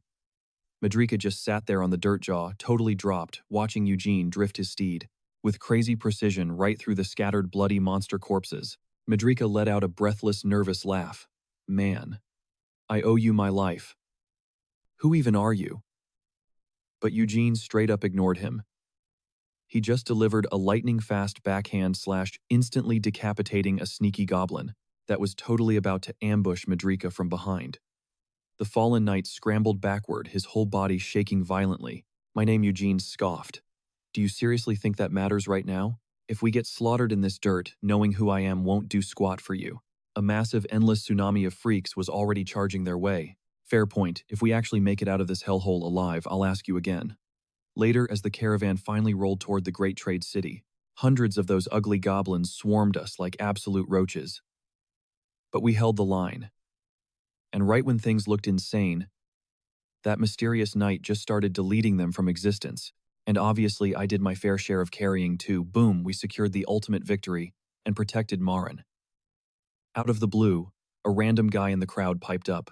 Hold up. So who exactly was this overpowered knight? Medrika flashed a huge dramatic grin. Dying to know, aren't you? He struck a legendary pose, pointing fiercely at the sky. That man is Yan Eugene. The entire crowd instantly went, wait, isn't Yan Eugene that insane dude who completely soloed the dungeon over in the Taiwan territory? Bro, rumor has it he literally ripped the spine straight out of a hellhound. While the beast was still breathing, no way, that top-tier legend actually defended our city of Marion. Sir Yan Eugene is the absolute savior of Marion. The plaza literally shook as people started hyping him up, chanting Yan Eugene high above the noise. Louis Pylon stared down from his premium office window. The entire city is losing its mind over this guy, he muttered. And the more his hype blows up, the harder it's going to be to keep him on a leash. Meet Louise Pylon, the ex-boss of the Pylon Trade Guild, now sitting comfortably as the mayor of Marin. So, are we seriously just going to let this slide? So he probed Priscilla, my gorgeous niece. She dipped into a graceful bow. Without a doubt, we've got everything entirely locked down. Honestly, we're crossing our fingers that Lord Eugene blows up and gets even more clout. The bigger a knight's hype, the more terrified they are of falling off. Speaking of which, have you dug up any dirt on that apprentice? The kid tagging along with Yan Eugene. Pylon pressed on the little runner, dropping off all his dungeon loot at our guild. She smirked. Yep. From the intel I've gathered, that kid is the hidden illegitimate heir of the Taiwan bloodline. Pylon's jaw practically hit the floor in pure shock. Oh, it gets better, Priscilla elaborated. While Sir Yan's endgame is a bit sketchy, it looks like he's grinding for cash here, just to bankroll the Taiwan kid. If we play our cards right and manipulate them both, we essentially secure a VIP connection with the guy destined to run the entire Taiwan empire. Pylon nodded frantically, totally blown away. Man, now that is my brilliant niece. I totally see your vision. We buy out the heavy-hitting knight backing the bastard kid. Alright, I'm definitely shipping a massive care package over to Sir Eugene. As Marin's mayor, it's only right I reward the absolute legend who fixed our city's mess. I'm officially making you his point of contact. Milk this opportunity for all it's worth. Priscilla beamed. You got it, sir. Thanks. Right then, pitch-black darkness swallowed the sky, shrouding the grand fortress in heavy shadows. A manicured finger elegantly hoisted a porcelain teacup. A dying man will always crawl to the oasis. A merchant just needs to wait. A wicked calculating smirk slashed across Priscilla's face. Build the well, and watch them beg. Heavy rhythmic footsteps echoed down the hall. Zero hesitation. Right on cue, the massive oak doors groaned open. Eugene stepped into the dim light, looming right in front of Priscilla. Asterisk, I'll just wait until he's completely addicted to the water I'm selling times, she thought, her eyes flashing with pure toxicity. Out loud she purred, right this way, sir. He was decked out in heavy-duty, impenetrable plating, the literal savior of Marin. Sir Yan Eugene, she greeted. He grunted, I just dropped by to pay my respects. You're Priscilla, the second in command of the Pylon Trade Guild here in Marin, yeah. She flashed a rehearsed smile. Spot on. I'm Priscilla, the deputy director. Take a seat, Jan Eugene. Asterisk. Hard to believe a guy with your visuals is the same savage beast who was literally crushing hound skulls out there, times she mused. His expression was completely deadpan, giving off a totally icy, intimidating vibe compared to the basic knights she usually dealt with. The high-tier armor sponsored by the mayor looked insanely good on him. It was tailored at Marin's top-tier blacksmith shop. The metal was a crazy hybrid of elite steel Elsic iron and ground-up goblin bones. That gear was so cracked, not even a dragon's fang could scratch it. Priscilla leaned in. So, how's the fit? He took a beat before mumbling. Yeah, it's solid. Because of this, I won't have to stress as much when I'm raiding dungeons. Appreciate the luxury suite, and the premium food drops too. My mercs are totally hyped and energized right now. Fingers crossed we bag some elite loot on the next run. I honestly wasn't expecting all these freebies, but I respect the hustle. Priscilla flashed a winning smile, but out of nowhere, Eugene shot up from his chair. Now, regarding my business pitch, she started. I'm swamped. Got a blast, he bluntly cut her off. Priscilla was completely thrown off guard. Wait, you're dipping already. Eugene shot back with absolute ice in his voice. Hit me up once you guys actually clear out the Tywin family's dungeon. Don't sweat the small stuff. Look, my contract is strictly tied to dropping off loot at this hall. Honestly, consider this our finale. From here on out, I'm purely grinding for mana stones. Eugene gave her the cold shoulder, pivoting to walk out. Fine then, Priscilla snapped, her temper flaring. Hold up, his lethal gaze snapped back, locking onto her. Priscilla didn't back down. We are far from done talking. His eyes turned to slits as he low-key growled. The hell is that supposed to mean? She scoffed. Oh, quit playing dumb. An open-tab top-tier Demon Mountain armor, a purebred Royal Stallion, penthouse suites, and 5-star feasts for your entire squad. The trash mob loot you peddle to our guild every single day wouldn't even dent 50% of that tab. Billmore and Grail hung onto every single syllable. Priscilla leaned in, her tone dripping with condescension. Don't act completely clueless. Everything in this world comes with a painfully steep price tag. Did you completely sleep through that lesson? Or are you seriously just some cheap knight who has zero concept of actual honor? Do you really want your adoring fan club in Marin to uncover the ugly truth? Eugene's icy stare locked onto Marin's supposed hero, Sir Jan Eugene. Priscilla pleaded, pushing her luck. Are you seriously just going to turn your back and bail right now? Sir Yan Eugene, at least give me your reasoning. His lips practically quivered, struggling to maintain composure. He looked like he was about to snap. Instead, a dangerously dark smirk spread across Eugene's face as he fired back. Hilarious. You try bossing me around the second we meet, force random gifts down my throat, and now you have the absolute nerve to demand a refund. Who do you think you are? A pathetic, low-tier merchant actually trying to threaten me. Every single syllable dripped with pure venom. He stepped closer, shadows clinging to his frame. You are severely delusional about your own leverage, so let me spell this out for you. I could care less if the entire city of Marin drags my name through the mud, but like you just preached, everything has a price. So go ahead, run your mouth. But you are about to discover the agonizingly steep cost of crossing me, deputy director of the Peelin Guild, because from where I'm standing, you and your entire guild are conspiring to backstab the exact knight who literally saved this damn city. Keep playing these dirty games, and the next time monsters breach those walls, absolutely zero knights will stick their necks out to defend Marin. We are completely done here. I'm out. Partek pivoted on his heel, tossing a sarcastic glare backward. Sorry for the harsh vibe, deputy. Total bummer. If you hadn't totally botched this, we might have actually formed an elite squad. Billmore awkwardly studied Deputy Priscilla's shattered composure. Out of nowhere, she finally broke the suffocating silence. Sir Yan Eugene, wait, just hold on a second, she gasped out. I was way out of line. I, Priscilla, deputy of the Pylon Trade Guild's Marin branch, formally and deeply apologize for my massive disrespect. Eugene. My toxic greed completely took over. I tried to manipulate the situation and seize total control of our partnership. To make up for this absolute failure, I am begging for a total reset. Let's start fresh, Sir Eugene. We will lock in the current deal with Billmore and instantly draft some heavy bonus clauses. I swear on my life you won't have to stress over a single thing. Honestly, I'm so sick of fake knights who instantly fold for a flashy bribe. Most of them are just mindless clowns, totally obsessed with chasing clout and quick cash. But this guy, he hits entirely different. Eugene's gaze remained intensely predatory. He is way too lethal to play stupid games with. And honestly, my hardcore merchant instincts are screaming at me to never let him slip away. Priscilla abruptly locked eyes with him. Eugene's expression went pitch black as he muttered, "Fine, pitch me your new deal, but it absolutely needs to blow my mind." Priscilla clutched her heart, beaming with raw relief.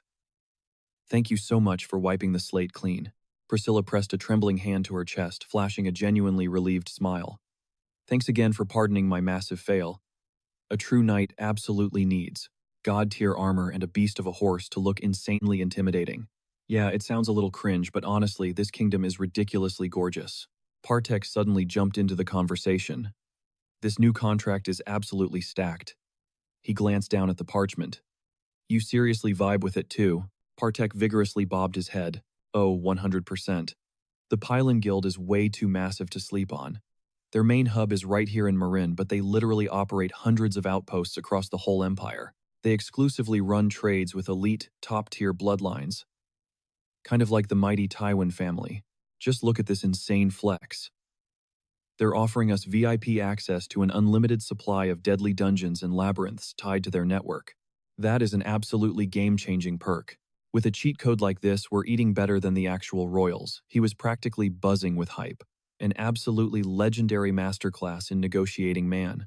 "You seriously crushed it, Sir Eugene." Eugene's stoic face completely scrunched up in annoyance. "I only agreed so we could finally ditch that annoying drama." Suddenly, an obnoxiously loud voice ripped through the air. "Do you actually think slapping on some shiny metal makes you a real warrior? Look at this baby-faced loser. Can he even grip a blade without crying?" Miriam instantly snapped back. "Yo, what the hell did that ugly mashed potato-looking punk just say?" Camera casually strolled up waving with a massive grin. "Wow, you guys showed up at the perfect time." Eugene blinked, totally caught off guard. "Wait. Lord Kamara. Or should I drop the formalities and call you Lord Tywin now?" The nobleman chuckled effortlessly. "Bro, call me whatever you want. You've had a massive glow-up yourself," Eugene fired back. "How's the chaotic family drama treating you these days?" Kamara sighed heavily. "Ugh, my toxic little brother is still throwing tantrums. The dude literally went and bought out an entire squad of extra mercenaries, but this time the vibes are completely off." Caught off guard, Eugene narrowed his eyes. "Think back to those hired guns my brother brought in to ambush Field," he murmured. "The crew that ended up as Wolfchow. Yeah, absolute scumbags, every single one of them. This new squad gives off the exact same shady energy." His piercing stare scanned the group, dissecting their every move. Kamara chimed in. "For this dungeon raid, I am officially putting Sir Eugene in the driver's seat." Suddenly, a voice interrupted. "Yo, Lord Tywin, if this kid kicks the bucket down there, do I get the captain's badge?" Kamara gasped, totally blindsided. "What the hell is wrong with you?" Maverick smirked back. "Sir, I am just keeping it real. We are not on a Boy Scout hike. Down in the dungeon, human life is absolutely worthless. We have to prep for the worst-case scenarios." His eyes were dead serious, demanding zero slip-ups.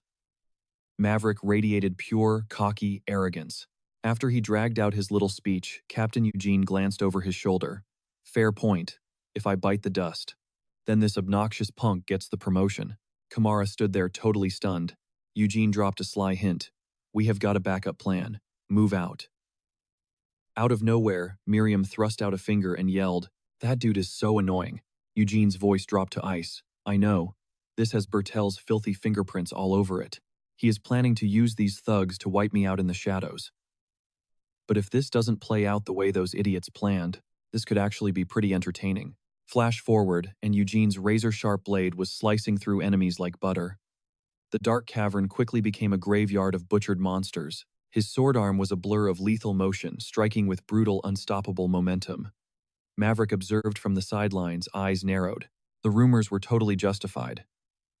Holding the front line solo against hundreds of beasts, Eugene made the hired muscle look completely useless. It was like a massive, impenetrable wall was shielding the whole party. Maverick ground his teeth, seething with jealousy at Eugene's insane skills. He just had to bide his time. One perfect opening, and he would drag his poisoned dagger right across that arrogant, punchable face. Eugene's shout shattered the silence. Listen up, we are entering the mid-tier monster zone. Past this point, your survival is not my problem. Tag along if you have a death wish. Let me make this crystal clear, only step forward if you are ready to bleed. Maverick shot back. If the captain marches in, how can we back out? The perfect chance is right here. Rabin chuckled. Guess we are rolling with you then. Partek threw his hand out. Hold up. We are staying put. Rabin whipped his head around, totally confused. Partek muttered. Something tells me Sir Eugene has his own hidden agenda. As the core group plunged deeper into the suffocating darkness, Eugene's mind started racing. Last time I cleared this place, Gelfredic was by my side. Without him, this is honestly just boring. Flashes of his old comrade sparked in his memory. Just from watching him, you knew Gelfredic was a god-tier tactical leader. He knew exactly how to hype up the squad, always throwing himself into the deadliest choke points without a second thought. If he were here right now, he would probably solo this entire hellhole even while babysitting these useless clowns. Eugene's boots echoed slowly against the cavern floor. At this point, I really wonder, how would Gelfredic handle this mess? He paused, dropping the act. So you guys are finally done with this pathetic little charade. Cool. If you want to die that badly, I will happily grant your wish. The mercenaries froze in pure shock. What the hell was that? Where is that fire coming from? Miriam flashed a wicked, smirk, blazing magical energy radiating from his palms.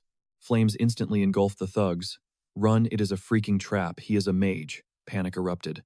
I am blind, I can't see. Desperate to stop the bleeding, Maverick barked orders and scrambled to spark the torches back to life. But pitch-black darkness swallowed them again. Why the hell are you idiots fumbling around? I can't see a damn thing. Moving like a shadow, Eugene started slaughtering them in the pitch black. Light, a torch. Wait. What was that? Did you hear that? Ambush. We are getting slaughtered. Everyone swing your weapons. The cave echoed with a chorus of agonizing screams. Hold your fire. You are hitting our own guys. A sinister glowing red wire began wrapping tightly around their limbs. My legs. Ah. Now the void was deafening with pure terror. Maverick bit his lips so hard it bled, absolutely paralyzed by fear. I didn't plan for this. In the dark, this monster has the absolute high ground. Trembling violently, he frantically smashed his flints together. Spark, damn it, light up. Maverick's blood ran cold. A subtle sound behind him sent shivers down his spine. Trembling, he slowly craned his neck backward. Why was the room suddenly dead silent? Eugene's deliberate heavy footsteps crept closer. Then a chilling whisper breathed directly against his ear. Need a little light. Looks like you're struggling in the dark. Let me help you out. Mortal eyes are so pathetic, completely useless in the shadows. Well, how about now? Is it crystal clear yet who exactly is the apex predator, and who is just the prey? Maverick's face drained of all color. He could barely choke out a single terrified, huh? His voice cracked, staring straight into a nightmarish grin packed with razor-sharp fangs. Monster Smash cut to the mansion's exterior. Torrential rain lashed down as deafening thunder ripped across the pitch-black sky. Frantic, splashing footsteps echoed through the storm. Right then, Kamara screamed in absolute panic. Sir, you're just standing there staring out the window. After a tense beat, Eugene slowly threw a glare over his shoulder. Bertel stood completely frozen, utterly clueless about what was happening. Kamara stuttered out, Do you actually think that's real? Bertel scowled, deeply glaring at the guy in front of them. What kind of psycho nightmare is this? Eugene simply scoffed. Why don't you ask the man himself? Go on, ask him directly. With a brutal thud, a massive muscular body was violently hurled onto the hard marble floor. Bertel's jaw practically hit the floor. The battered assassin grabbed his own face, sobbing uncontrollably. We were supposed to take him out. I was hired to murder Yen Eugene. It was on Bertel Tywin's direct orders. Hearing his full name dropped, Bertel choked out a nervous, totally fake laugh and immediately started backpedaling. That absolute lunatic is just spewing garbage. He's totally lost his mind. Hearing those excuses, Kamara snapped and roared, Brother, are you seriously going to push this lie? Bertel shot him a nasty side-eye, doubling down. You need a reality check, man. Are you actually buying the delusions of a psycho? Bertel snarled. Maverick cut the crap and tell the actual truth. But Eugene was already looming behind the broken assassin. His piercing blood-red eyes flared with dark magic, completely mind-controlling Maverick. "Tell them." "What did I do?" Under the spell, Maverick chanted hollowly. "How could I ever dare strike my master? A piece of trash like me just deserves to die." Kamara saw Maverick suddenly sprint forward. "Wait, what the hell are you doing?" he screamed, but it was way too late. Maverick launched himself, shattering the massive glass window. He threw his entire body into the dark abyss.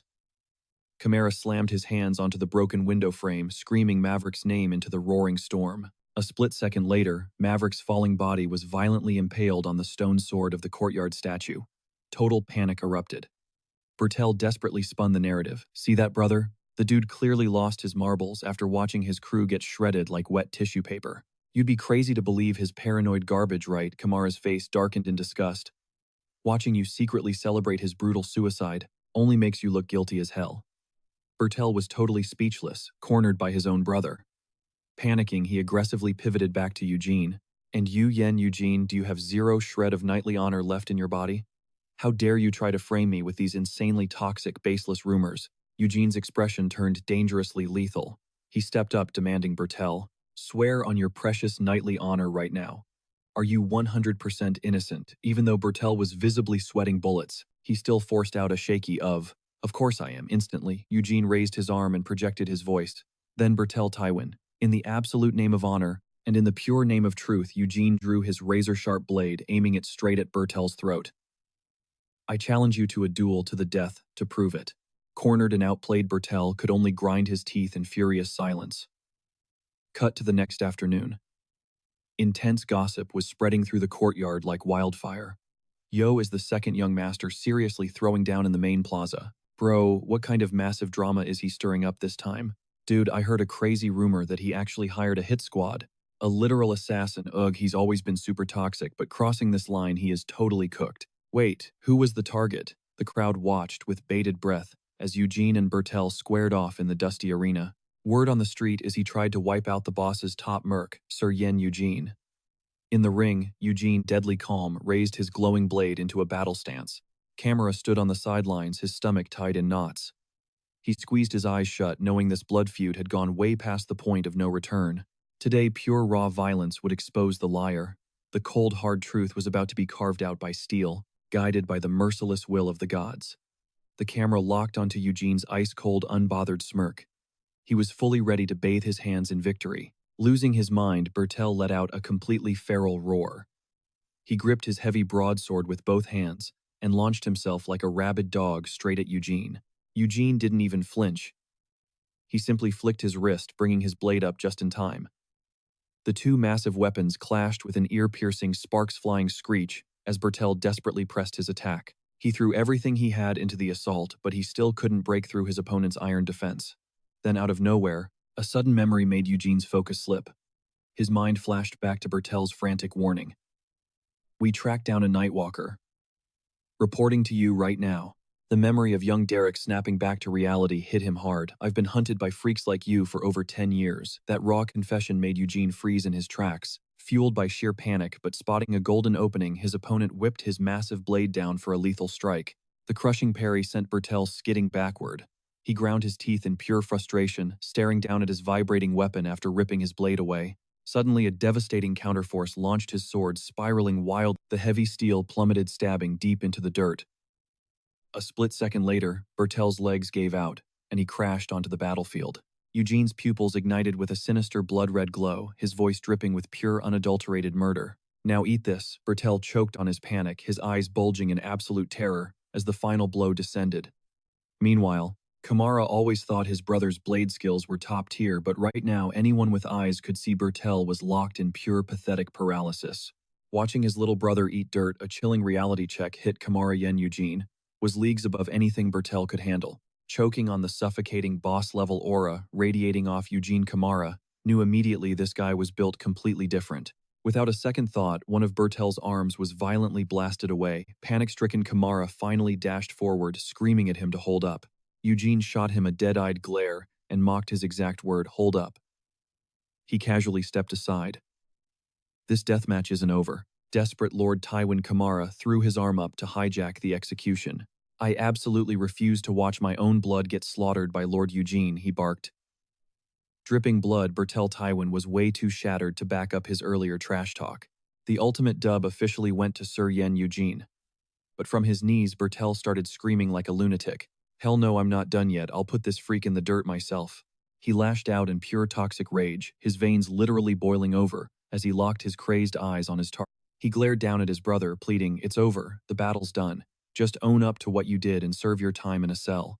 The younger brother hissed back, venom in his voice. "Shut your mouth. What exactly did I even do wrong?" Kamara yanked him backward, but Bertel's knuckles turned white around his hilt. Screaming out, Yen Eugene Bertel launched himself forward like an absolute madman. "This is all on you. If you hadn't crashed into my life, I wouldn't be living in this hell." Out of nowhere, a blinding wave of sand slashed right past his eyes. A split second later, Eugene blinked, staring down at Bertel in pure confusion. Huh. Why the hell can't I move? Bertel's legs completely locked up, and he crumpled lifelessly against Eugene's heavy armor. His older brother watched in sheer horror as Eugene's voice cut through the air. "You really should have taken the lifeline he handed you." With a sickening crunch, Eugene yanked his blade free. Crimson splattered across the floor. The brothers screamed out Bertel Tywin's name, but the massive crowd just stood there completely frozen in dead silence. Not wasting another second, Eugene spun on his heel and walked off, leaving the room suffocating in tension. Kamara glared daggers into Eugene's back as his crew marched out. "You absolute idiot," the brother muttered under his breath. The scene hard cuts to a bustling port seagulls diving through the clouds as Eugene strides down an empty hallway. A phantom voice suddenly whispered in his ear. "Are you feeling guilty about that?" Eugene didn't even blink. "Guilty about what, Miriam?" Floating right in front of him, she smirked. "Oh, you know. Using your very first ghoul as a scapegoat and trashing it right after. Is that seriously it?" Eugene muttered, brushing off the memory like it was literally nothing. "That pathetic loser couldn't even handle transforming into my undead. Keeping that trash around would have totally blown my cover as a vampire. It was literally just bait to set up that fight. But hold up, aren't you bloodsuckers supposed to roll around with massive armies of slaves? Like, isn't having thralls the ultimate flex for a vampire's authority?" Eugene shot back with zero emotion. "I'm good without them."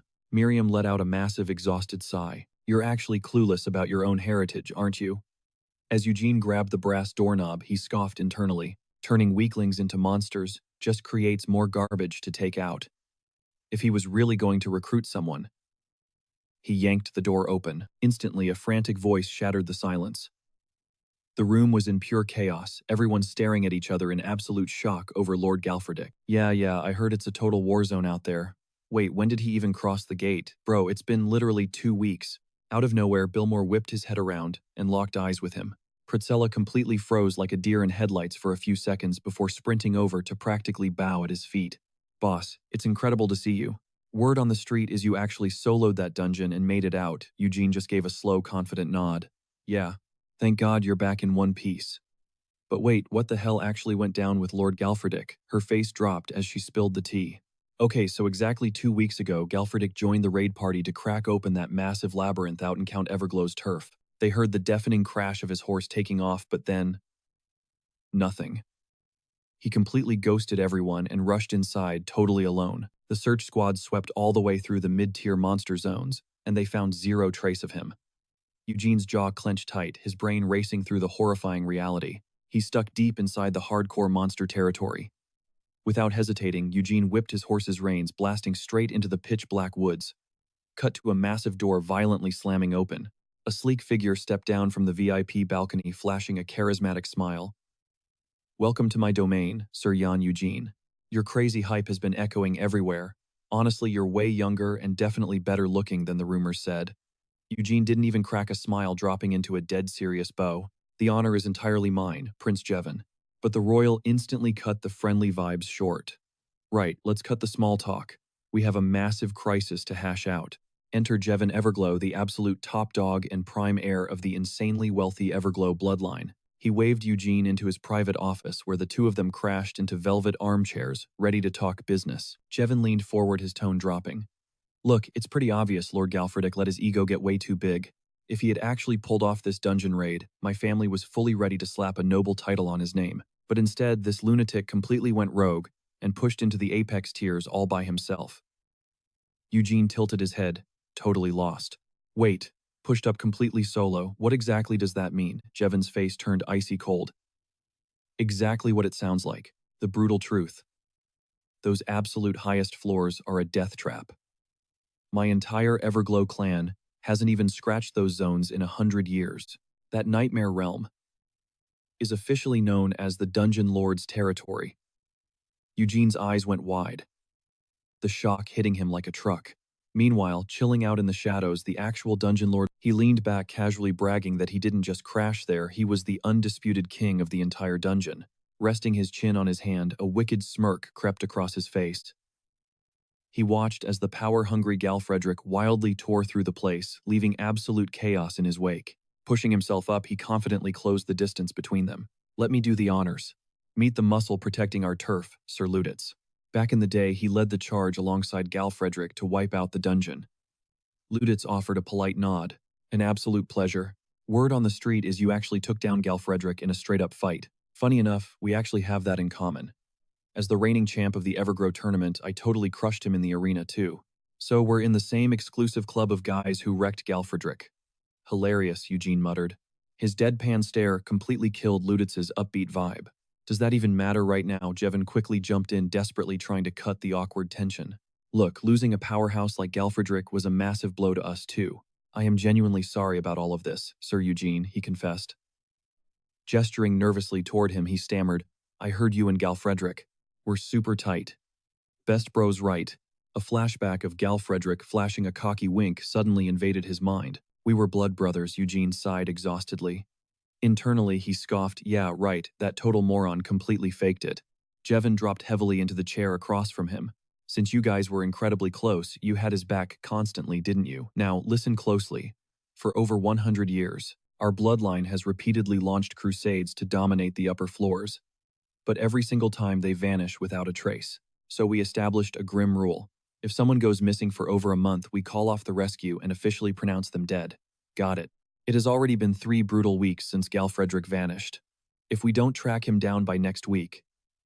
Remembering his final words, Eugene completely froze, his pupils shrinking in pure shock. Then he is a goner, Eugene bolted upright, panic radiating from his chest. Screw waiting, I'm heading out right now. Jevon frantically threw up his hands to block him. Hold up, I get that you are freaking out, but storming blindly into that dungeon is pure suicide. He flashed 3 fingers directly in his face. 3 days. Give me just 3 days. Luditz and I will assemble an absolute hit squad. Eugene spun around, grinding his teeth as he listened in silence. Until then, chill out and recharge your strength. Eugene's expression turned pitch black as he muttered a reluctant thanks. Jevon pressed on. Oh, one last detail. We literally just recruited a sorcerer, and we are tossing him into your party for backup. He brings some serious firepower. Miriam suddenly popped up, thoughtfully stroking her chin. Wait, you are pairing the outsider mage with Eugene. Ugh, that cone-headed weirdo is absolutely worthless, Miriam snapped furiously, demanding his attention. He might act like an arrogant prick, but his magical output is totally legit. Do you actually buy that? I low-key want to dump an entire bucket of freezing water on his smug face just for kicks. Eugene stayed dead silent, lowering his gaze as his mind raced. The red flags were piling up everywhere. Right before he split up with Galfredrick, the guy had told him. A vivid memory suddenly slammed into his brain. Count Evergrow is totally granting me a noble title for crushing this mission. Why don't you tag along and grab a slice of this massive payout? Snapping back to reality, Eugene narrowed his eyes. He only did this because they bribed him with a shiny new title. That is exactly why he forced the gates open to sweep the dungeon. So why the hell did they completely flip the script out of nowhere? Plus, I know him better than that. He is definitely not the kind of guy to just go rogue over some random craving to slaughter monsters. It was insanely reckless.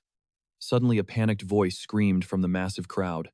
Hey, look up there! Eugene completely tuned it out, trapped deep inside his own spinning thoughts. Even if he was in a frantic rush, he should have geared up a pro squad and pushed forward cautiously. The deafening roar of the crowd chanting a name violently ripped him back to attention. The Messiah has arrived. Looming above the chaos, a weathered old man stood tall on the massive stage. The second the blood-red shadow swallows the moon, the goddess of victory will unleash her absolute fury. Her true form will obliterate this entire world. The terrified villagers totally lost it, violently shoving and trampling each other in a frantic stampede. The absolute chaos surrounding Eugene had officially kicked off. Brutal tremors near the dungeon had been wiping out dozens of feral beasts lately. Even a top-tier knight just vanished without a trace down there. Miriam pointed straight ahead, completely baffled. Wait, isn't that the creep they were talking about? An old lunatic up on the podium was screaming his lungs out. Spill the blood of the calf at the gates, and offer the rest of the flesh as a tribute. Only then will the Messiah show mercy and spare this cursed wasteland. The crowd below was absolutely losing it. Oh my God. What do we do? What the hell is going on? A literal cult, Miriam muttered. She looked at Eugene, totally freaked out. What kind of demonic gibberish is he spouting? He scowled. The vibe in this village is completely twisted. Suddenly, a random guy shoving pamphlets into people's hands marched right up to Eugene and screamed. The gods are furious. You need to believe right now. Eugene snatched the paper and scanned it. Beasts wiped out by quakes near the dungeon. Could a chunk of the labyrinth have caved in, letting the freaks loose? And if that's true, then why head toward Frederick? Eugene spun around in a flash. Miriam. We are hitting that dungeon. Now. Blindsided by the sudden shift, she blinked. Huh. Wait, why, master? Just then a shady figure lurking behind them stepped up with a wicked smirk. 3 days is way too long to wait. We are gonna hunt him down ourselves first. Oh man, let's wipe them all off the map. The guy brushed past Eugene, chuckling right into his ear. Wow, never thought I'd bump into a bloodsucker out here. Eugene froze, completely rattled to his core, before snapping his head back to glare at him. The stranger, rocking a scarf that hid half his face, kept taunting him. I heard the fanged freaks on this continent got basically wiped out by the Holy Crusaders. Right, hearing that, Eugene's muscles locked up entirely, standing there paralyzed in broad daylight. And yet, you guys still strut around like absolute royalty. In a split second, Eugene snatched the stranger by the collar. He dragged her straight into a dead-end alleyway. Meanwhile, the oblivious locals kept muttering, "The Messiah is arriving, you have to trust me on this." Eugene slammed her brutally against the brickwork, forcing a muffled gasp of agony out of her. In the pitch black, his eyes ignited with a violent crimson glow. His voice dropped to a lethal hiss. "Spill it. Who the hell are you? How did you clock me? Talk fast or I am snapping your neck." Dangling in the air, she thrashed wildly. "Wait, let me go and I'll talk." She was absolutely drenched in cold sweat. Gasping for breath, she choked out, "I am." The moment those words hit his ears, the killing intent in his glowing eyes flickered out. A blood-marked phantom. Miriam was chilling nearby, arms folded and head cocked to the side. That blood magic title rang a bell. Suddenly, the girl unhinged her jaw and screamed at the top of her lungs. Miriam instantly bolted over, throwing her hands up in a panic. "Master, chill. If you waste her right now, our whole plan goes down the drain." She shrieked, making Eugene snap his attention over to her. "She is a sorceress." Miriam waved her arms frantically, yelling, "She is from the Ramari sect. They are an ancient bloodline of spellcasters who have served the vampire lords for centuries." He turned back to the girl, completely oblivious that his grip on her throat was tightening. "Serve who," he demanded. Letting out a pathetic squeak, the girl instantly blacked out. The alley went dead silent for a second, before Miriam deadpanned, "Great. She is out cold." Cut to the next scene. The girl was awake in a room, gripping her bruised neck and hacking up a lung. She snapped, "Who the hell attacks first and asks questions later? How am I supposed to talk while being choked?" Eugene completely ignored her tantrum, staring blankly out the window toward the town. Yeah, my bad." Miriam shot to her feet, totally ticked off. Ugh, what a nasty attitude on this one. The stranger brought a hand to her mouth, coughing weakly. "Anyway, let's start over. Allow me to officially introduce myself. The name is Cyranoa Ramari. I am a direct descendant of the Ramari sect, the loyal servants of the vampire race. My order can instantly sniff out creatures of the night. Honestly, it's a massive honor to cross paths with a genuine night dweller. Prince Jevin actually sent me to track down Sir Eugene." Eugene mentally pieced it together. This had to be the magic user, Jevin hyped up. Cyranoa Ramari nervously stammered out, "So according to the Royal Highness, you and Sir Galfardic were super tight, right?" Eugene just stood there, letting an icy silence hang in the air. "I swear when I catch the guy running his mouth, I'm silencing him permanently." She offered a quick stiff bow and avoided his gaze. "I was actually in the raiding party clearing that exact labyrinth when he vanished." Miriam totally froze up. Eugene immediately pressed her. "Walk me through exactly what went down. Leave zero details out." Ramari dropped her gaze, staring intensely at the floor. "Right. I desperately needed some monster drops for crafting, so I signed up for Count Evergore's expedition.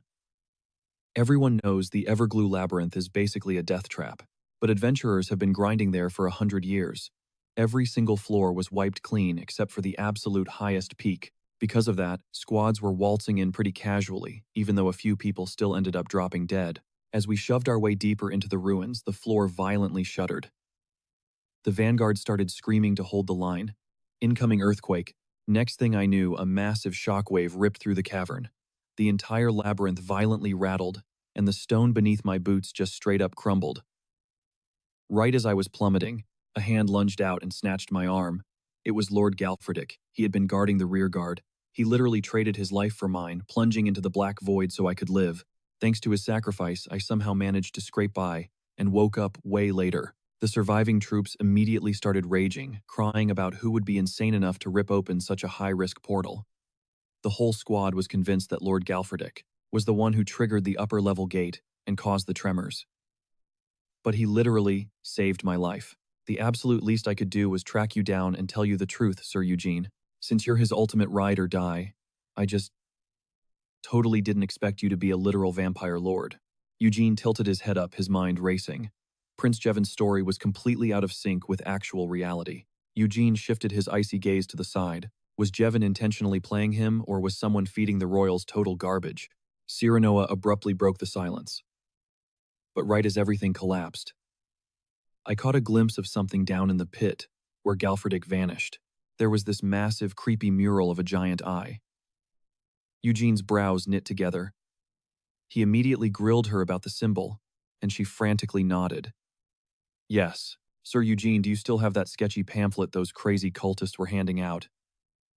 His face instantly morphed into a dangerous scowl. The memory of that twisted eye printed on the crumpled paper flashed through his mind, darkening his aura even further. That exact graphic is 100% what I saw carved down there. The flashback hit hard, a sprawling cavern full of fanatics, their voices echoing in a hypnotic chant, "Worship, adore, the Messiah is descending. Sacrifice your flesh and spill your blood to welcome his arrival. He alone brings our salvation." One fanatic ripped back his hood, flashing an absolutely unhinged, blood-curdling smirk. He is waking up. Fast forward, and Eugene's attendants were already reporting, and gear was packed, and the hired muscle and armored knights were totally locked and loaded. The chatter in the camp spiked. "We are greenlit to roll out right now. Sir Eugene, what's the call?" Getting hyped to tackle the labyrinth boss, the mercenaries snickered clearly, throwing shade, secretly praying they wouldn't end up hauling his dead body back in a bag. Yeah, he's definitely not going down without a brutal fight. One of them burst into a loud, cocky laugh. It was super obvious Galfredick had serious street cred here. Eugene silently analyzed the crew, keeping his thoughts locked down tight. He was itching to dive into that dungeon right away, especially now that he knew his boy's disappearance was a straight-up setup, but he desperately needed to track that suspect's every move. "You've been stuck down there for 3 weeks. Surely you can survive 3 more days, man." Right at that moment, a striking figure suddenly rolled up with a whole squad. "Massive respect, Sir Eugene. We are the elite paladins of the Evergrow Abbey. It is an absolute privilege to ride alongside a genuine warrior of faith. Guys like you are super rare. We are literally moved to tears by your drive to risk your own neck for the innocent in the name of the divine. Let's crush this dungeon together." Miriam smirked heavily, whispering, "A literal vampire lord. The poster boy for true faith." Eugene just stood there totally malfunctioning as his brain tried to process the pure irony. Sure. Give it your all, guys." Out of nowhere, the mercenary next to them just absolutely lost it, busting out laughing. Holy knights are supposed to be God's absolute lapdogs, so they rarely hype up a solo warrior like this. Sir Eugene might actually secure that holy paladin title down the line, right? Eugene shot him a deadly glare. A vampire acting as a holy paladin, Ludwig, just flashed a toxic, secretive smirk, hiding whatever dark agenda he had cooking. Crimson energy flared in Eugene's eyes as he locked onto Ludwig in dead silence. Suddenly, the massive gates groaned open, practically begging them to enter. Eugene broke the tension, his tone ice cold. "Step outside. Right now." The guy nodded instantly. Orders echoed through the squad. "Take a breather here. Keep your guard up, hydrate, and hold the line. Then snap back to your formations." Meanwhile, Miriam was totally mesmerized, her eyes practically shining with awe. "Master, this place is absolutely insane," she breathed. Eugene scanned the perimeter, realizing this was miles apart from any standard dungeon he had cleared before. Someone completely engineered this zone, barely leaving enough resources to sustain life. Even the monster spawns were carefully spaced out. Honestly, if things hit rock bottom, a person could literally camp out in this maze and scrape by. Right on cue, Lutz barked. Now this is the ultimate playground for villains to stash themselves. Don't you agree? Pretty top-tier layout. Nobody had dropped dead on the trek here yet, leaving Lutz guessing just how many miles were left until they hit the exact spot, where Gelfredick vanished without a trace. Lutz scoffed. Chill out. You swore you trusted Gonzik, didn't you? Eugene flashed his eyes toward Lutz's glaring daggers, looking ready to rip his throat out. Unfazed, Lutz flexed his ego. But right now, I'm the only guy you should be banking on. Told you already. Us Evergrow folk have this entire maze mapped out, traps and all. Eugene wasn't buying it. Then why does someone end up in a body bag every single time we push forward? The man just laughed it off. Minor details. Think of them as necessary meat shields so the rest of us make it out alive.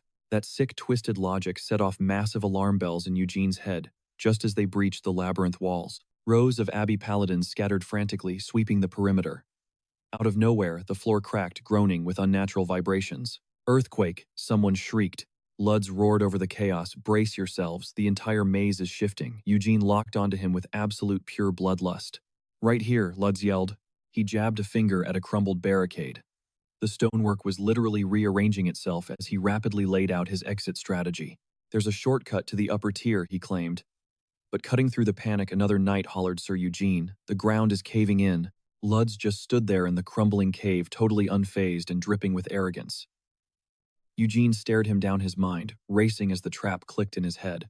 The hell do you mean a shortcut? Right then, a sinister smirk stretched across Lutz's face while the tunnel violently slammed shut. Seconds before the exit sealed, Lutz smugly called out Eugene's exact coordinates. Crushing gears shrieked as the mechanical walls rotated. Violent tornadoes whipped up around Eugene, sucking the oxygen from the room. A confused knight gasped. Wait. What?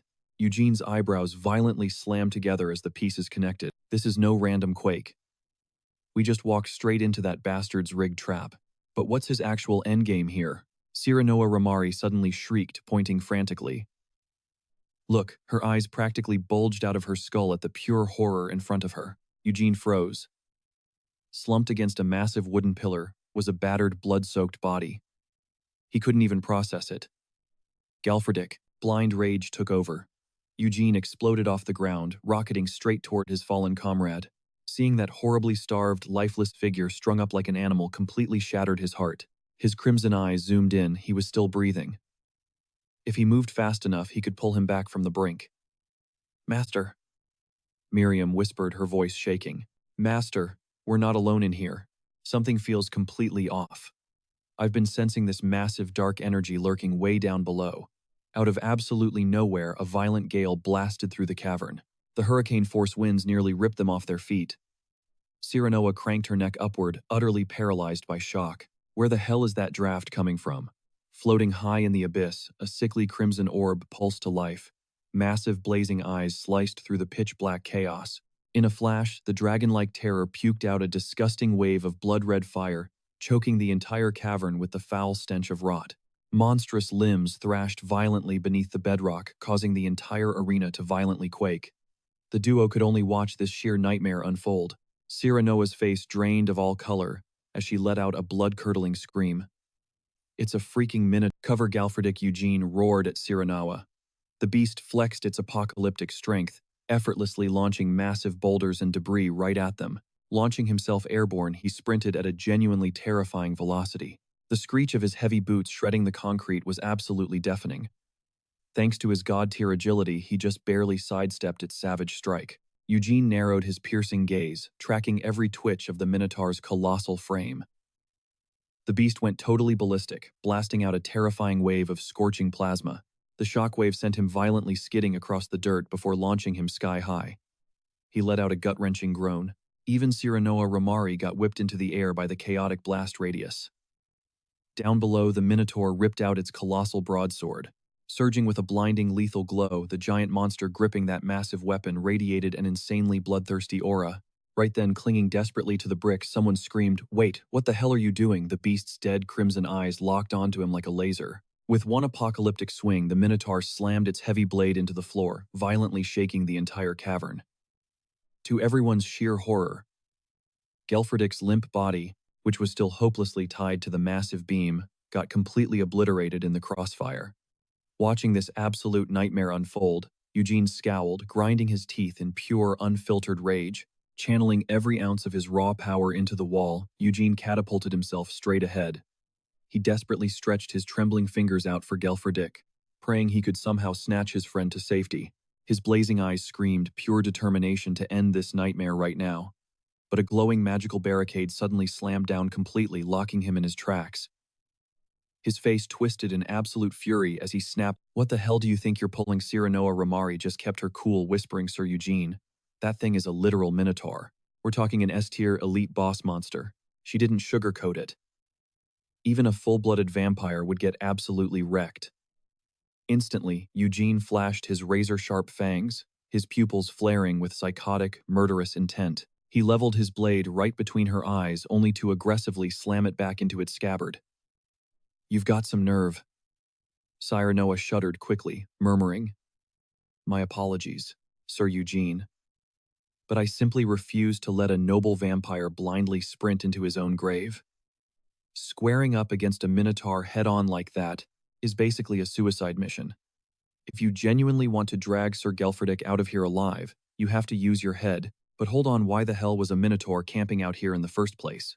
Is this cursed maze really that enormous? I swore this zone was strictly crawling with cyclopes." Right in the middle of their heated standoff, the heavy iron doors groaning shut behind them cranked wide open. A blinding floodlight washed right over them, followed by a deeply toxic mocking voice. "Well, well, I seriously never saw that trash mage pulling out such an epic terrestrial maneuver. Thanks to Legit, you actually survived. I honestly pegged you for just some weirdo wizard who only dealt in cheap illusions, but color me surprised." His predatory eyes narrowed, lips twisting into a totally arrogant smirk. Legit threw his head back and howled with laughter. "Oh man, I totally wasn't expecting that pathetic wizard to unleash that kind of heavy-duty earth magic. Let's be real here. You never actually gave a damn about saving Gelferdic, did you?" Cyranoa chimed in. It all went down in a flash. Out of nowhere, Eugene's insanely ripped forearm snagged Ludget straight by the collar. "So it was you all along." His glare was absolutely lethal. "You're the rat who left Gelferdic looking like roadkill." The guy just snickered. "Oh, please." I could tell Sir Eugene was just dying to see his bestie again. "So I just played matchmaker. You see, unlike those low-level trash mobs out there, you are acting wildly disrespectful." Lord Ludget calmly peeled Eugene's shaking, furious grip off his coat. But suddenly, his arrogant stare completely froze as he caught something in his peripheral vision. Eugene swiftly ripped his hand completely out of Ludget's hold. Cyranoa's jaw dropped in absolute shock as she shrieked out loud. Eugene pressed the issue. That sick aura leaking out of Ludget's palm just now. It was glowing straight up purple. "Is that really your own magic?" Cyranoa Ramari backed him up. "That glowing tattoo is without a doubt a high-tier energy-leeching hex. Back in the day, they only used it to swap mana between mortals. But the second people started siphoning juice from demonic beasts, the higher-ups permanently blacklisted it." Ludget aggressively cut her off. "Forbidden magic.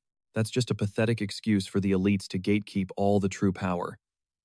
I still don't get why we have to sit back as the so-called chosen ones. When apocalyptic despair swallows this earth, we're the ones who will survive by divine right." His face turned to pure ice as he instantly shut down the rant. "So, let me get this straight.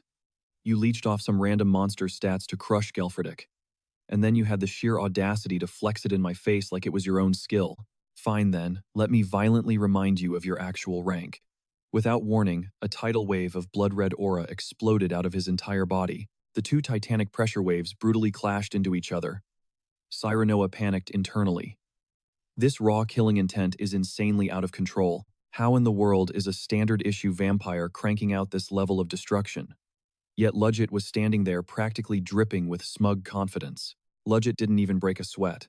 He flicked his wrist at lightning speed, lunging in to snipe Eugene, honestly not a terrible tactical play. He ruthlessly slammed his palm flat against Eugene's sternum, right as that cursed alien sigil on the back of his hand fully ignited. "Too bad for you, backing down just isn't my style." Eugene and Cyranoa Ramari hovered, suspended in the dead air. Ludge's voice boomed back. I warned you. I've memorized every single death trap in this maze. Ludge's eyes flared with a sick, glowing satisfaction as a smirk crept across his face. Now drowned in the abyss, Eugene's face violently twisted. He screamed, spotting a massive threat erupting straight out of the floor beneath Cyranoa. A blinding, high-level magic circle violently ignited straight under her boots. The sheer force of the glowing runes pulsed with lethal energy. Eugene instantly pivoted midair, rocketing straight at Ludge like a missile. His eyes locked onto his target knuckles, turning white as he death-gripped his sword hilt. Zero hesitation. Zero fear. His razor-sharp blade whipped past, slicing a clean gash right across Ludge's cheek. Ludge's glowing eyes slowly dragged downward. He traced the fresh streak of crimson on his face. But in a split second, Eugene's sword shattered into fragments. Ludge smirked inwardly. I knew you were hyped up, but that strike right there, that completely blew away my expectations. If we threw down in a fair one-on-one, I honestly might not walk out alive. Keeping Gelfredic breathing to use as bait was definitely the ultimate play. Finally, the final sacrifice is ready to be served. The glowing runes started violently shattering like glass. Eugene completely lost his grip on the spellwork. Panicking Cyranoa scrambled to bail. Hold up, where do you think you're going? Her face was ghost white, completely terrified by the sheer chaos. Cyranoa bolted for her life. What kind of sick setup is this? I should have just played dumb and walked away. Why did I even drag myself into this nightmare? Suddenly, she slammed the brakes and stared dead ahead. Her expression dropped as she desperately clutched the battered Gelfredic. Eugene cut straight to the point. Can you keep him alive? Cyranoa stuttered, completely shaking. I don't specialize in healing magic. Eugene's tone instantly dropped to freezing. Wrong answer. She was way too paralyzed by fear to squeak out another word. Without warning, a massive blood-red whirlpool erupted right beneath them. I'll do everything I can, she choked out. Just then, Miriam screamed in total panic. Boss, I scanned the perimeter. We are completely boxed in. Eugene gritted his teeth, realizing these reinforced walls weren't budging. He muttered, yeah, we're literally locked in a boss room at the dead end of this hellish dungeon. Miriam's voice dropped, turning dead serious. Boss, I need to warn you. Even though this entire room is drenched in hydro energy, as a water spirit, I am totally locked out of controlling any of it. Her wide eyes locked onto the sinister bubbling pool in front of them. She shrank back, terrified frantically, scanning the creepy glowing eyes embedded deep into the ancient brickwork. Wait, are those the same demonic eyes Cyranoa spotted underground? Eugene demanded, asking Miriam why her powers were completely useless here. She gulped. Because I can only manipulate dead blood, which means whoever this blood belongs to is still breathing. Cue the nightmare. A suffocating lethal aura exploded from the crimson pool as a colossal pitch-black monstrosity dragged its horrific body out of the depths. Eugene didn't even flinch. He planted his boots into the ground, staring death straight in the face as the titan towered over him. Cyranoa, still frantically pumping healing mana into Gelfredic, gasped in absolute shock. Eugene roared Miriam, tear open a blind spot, get us an exit right now. On it, boss. But the reality hit hard. Standing squarely in their path was a straight-up demon lord. Eugene's face morphed into pure lethal focus. He shot a lightning-fast glance at the unconscious Gelfredic before violently snapping his attention back to the colossal threat. That monster had to be taken out first. Without a second thought, Eugene blasted forward like a bullet. The demon lord hoisted its massive skyscraper-sized claw. Going full savage mode, Eugene clamped his jaw and launched himself skyward into the absolute chaos. He skimmed effortlessly across the boiling bloodwater. His blade carved a brutal arc straight into the beast's flesh. But then Eugene froze in his tracks. His eyes went wide, staring at his weapon. The metal blade had completely pulverized. The monster unhinged its massive jaws. A blinding radioactive blast of energy erupted from its arm, slamming directly into Eugene. The impact launched him backward like a rag doll, his own blood mixing with the crimson lake. But Eugene violently stopped his skid, whipping his head around to lock onto the beast. Eyes practically glowing with rage, he gritted his teeth, hijacked the knockback momentum, and exploded upward. His silhouette blurred perfectly into the splashing water. Moving like liquid, he zigzagged unpredictably to dodge. The giant demon lord went absolutely berserk, trashing the arena. Eugene scowled down at his busted hilt. A basic sword wouldn't even dent this behemoth. Just then, an overwhelming sinister aura began bleeding out from deep inside his armor. Violent red lightning cracked and coiled around the broken blade, forging a menacing new edge. His face shifted into Demon Slayer mode as he muttered, "Guess this'll have to do." He kept a death stare pinned on the giant monstrosity, his legs coiled like springs, violently launching him out of the kill zone as his razor-sharp eyes scanned for a weak point. He flowed through the air aggressively, pivoting to land a critical hit. But mid-strike, his entire body locked up. A blinding flash of agony ripped through his core. Gasping for air, he realized this demon lord was going to be an insanely brutal fight to the death. It absolutely battered Eugene without missing a beat. His body crashed hard against the cold stone, engulfed in a toxic wave of purple energy that completely swallowed the demon lord. Meanwhile, Cyranoa was sweating bullets, desperately pumping pure healing magic into Galfredick. She glanced up, pure panic written all over her face. Her voice shook as she screamed, "Lord Galfredick, please, you have to wake up. Your boy is getting slaughtered out there." Over in the rubble, Eugene dragged his battered body off the ground. Just as Cyranoa cried out, a fresh gash split across his cheek, dripping dark crimson. This boss-tier monster was on a whole other level. Its eyes burned with pure rage, locking onto its prey as the beast's massive, shadow-drenched arm snapped forward to deliver the final blow. I'm telling you, the sheer killing intent was insane. Eugene's eyes widened, locked in a dead stare as the monster made its move. Those glowing eyes flared up, and boom, a blinding beam of blood-red energy blasted straight at them like a homing missile. Without a second thought, Eugene threw himself right in front of Cyranoa Ramari to tank the hit. She could only watch, completely paralyzed by horror. Lord Eugene! Shadows crept across his bruised face as he fought just to keep his head up. He was gasping for air, his muscles twitching and failing him. This exact nightmare had lived rent-free in his head for decades. The colossal hand came crashing down again, but honestly, Eugene didn't even flinch. He just glared right back at death. But man, why did this sting so much worse than back then? It felt like drowning in freezing water. The blood pouring down his face wouldn't quit, staining the earth red. Right in his line of sight was a traumatized Cyranoa Ramari and a totally knocked out Galfredick. Like seriously, was this guy ever going to wake up?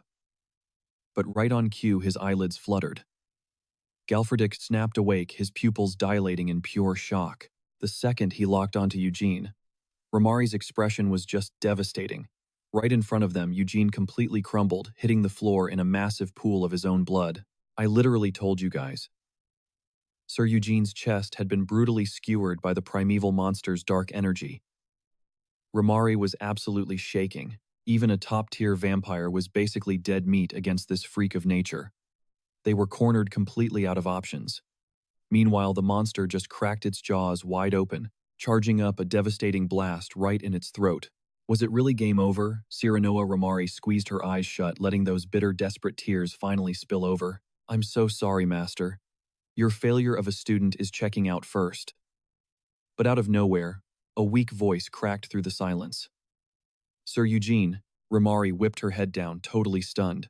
Galfredick, who had somehow dragged himself back to reality, hacked up a nasty glob of blood. He was barely holding on, wheezing for air. Damn it all. I actually got you wrecked, didn't I? Ramari practically begged him. We're literally next. We have to run right now. But Galfredick just forced his battered body upright and flat out refused. No, he growled, grinding his teeth in toxic self-hatred. That absolute scumbag Luditz played me. He used me as bait to trap Sir Eugene. Eugene was his main target from day one. I just dragged Sir Eugene down, all while flexing that we were best bros. Saying that made Galfredick violently cough again. This whole mess is because I'm literal trash. In that split second, his mind flashed back to their history. Their whole dynamic could have just been a fleeting phase. But back when Eugene threw himself into the line of fire for Galfredick, that insane strength and unbreakable loyalty totally hooked him. Ever since that day, he secretly promised himself he would never let this brotherhood fade, and vowed to level up until he was worthy to fight right beside him.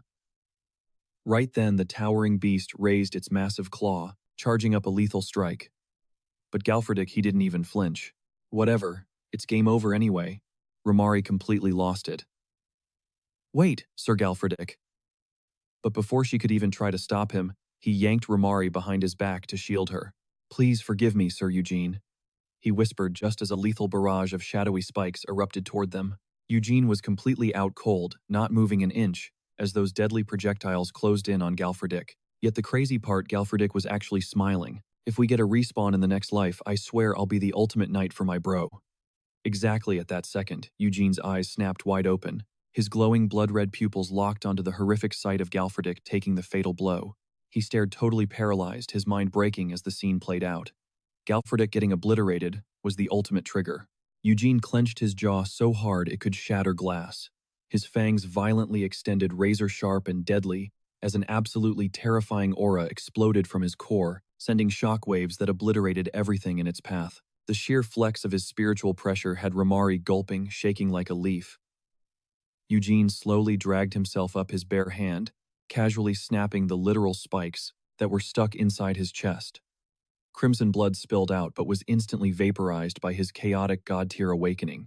Crimson aura coiled around him like a second skin. His eyes flashed blood red right before he literally glitched out of existence. He materialized in front of the beast at warp speed, unleashing a savage slash that completely severed its massive arm. The creature's eyes went wide with pure shock.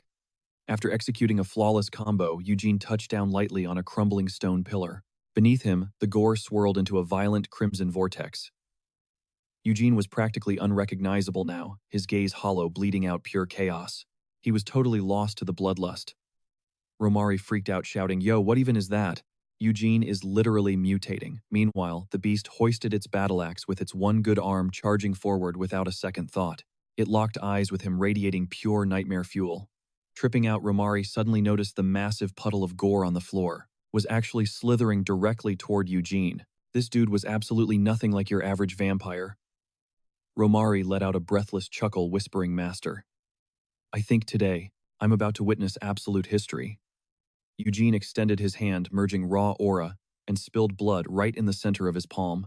It compressed into an agonizingly heavy sphere of power before he blasted the monster point blank. The crimson energy shapeshifted into a brutal spear, puncturing clean through the beast's torso. But the freaky giant eye embedded in its chest instantly blew wide open. Right after the hit, the bloody puddle started bubbling, like an absolute cauldron. Romari's stomach dropped as the liquid rapidly vanished, shooting back up in scarlet tendrils to reconnect with the beast. The blood coiled around its giant frame. Romari inched closer, totally mind-blown. For a boss-tier creature, this healing factor was completely broken. It was like a cheat code for infinite health. Romari's jaw hit the floor. The second that chest eye opened and sucked up the gore, the fatal hole knitted itself back together flawlessly. Watching it tank the hit, Romari connected the dots. Wait is the dungeon feeding it blood to respawn its health, but while Romari was sweating bullets, Eugene didn't even flinch. He launched himself right back into the danger zone. He hit a mid-air spin and drove his heel directly into the creature's creepy chest eye.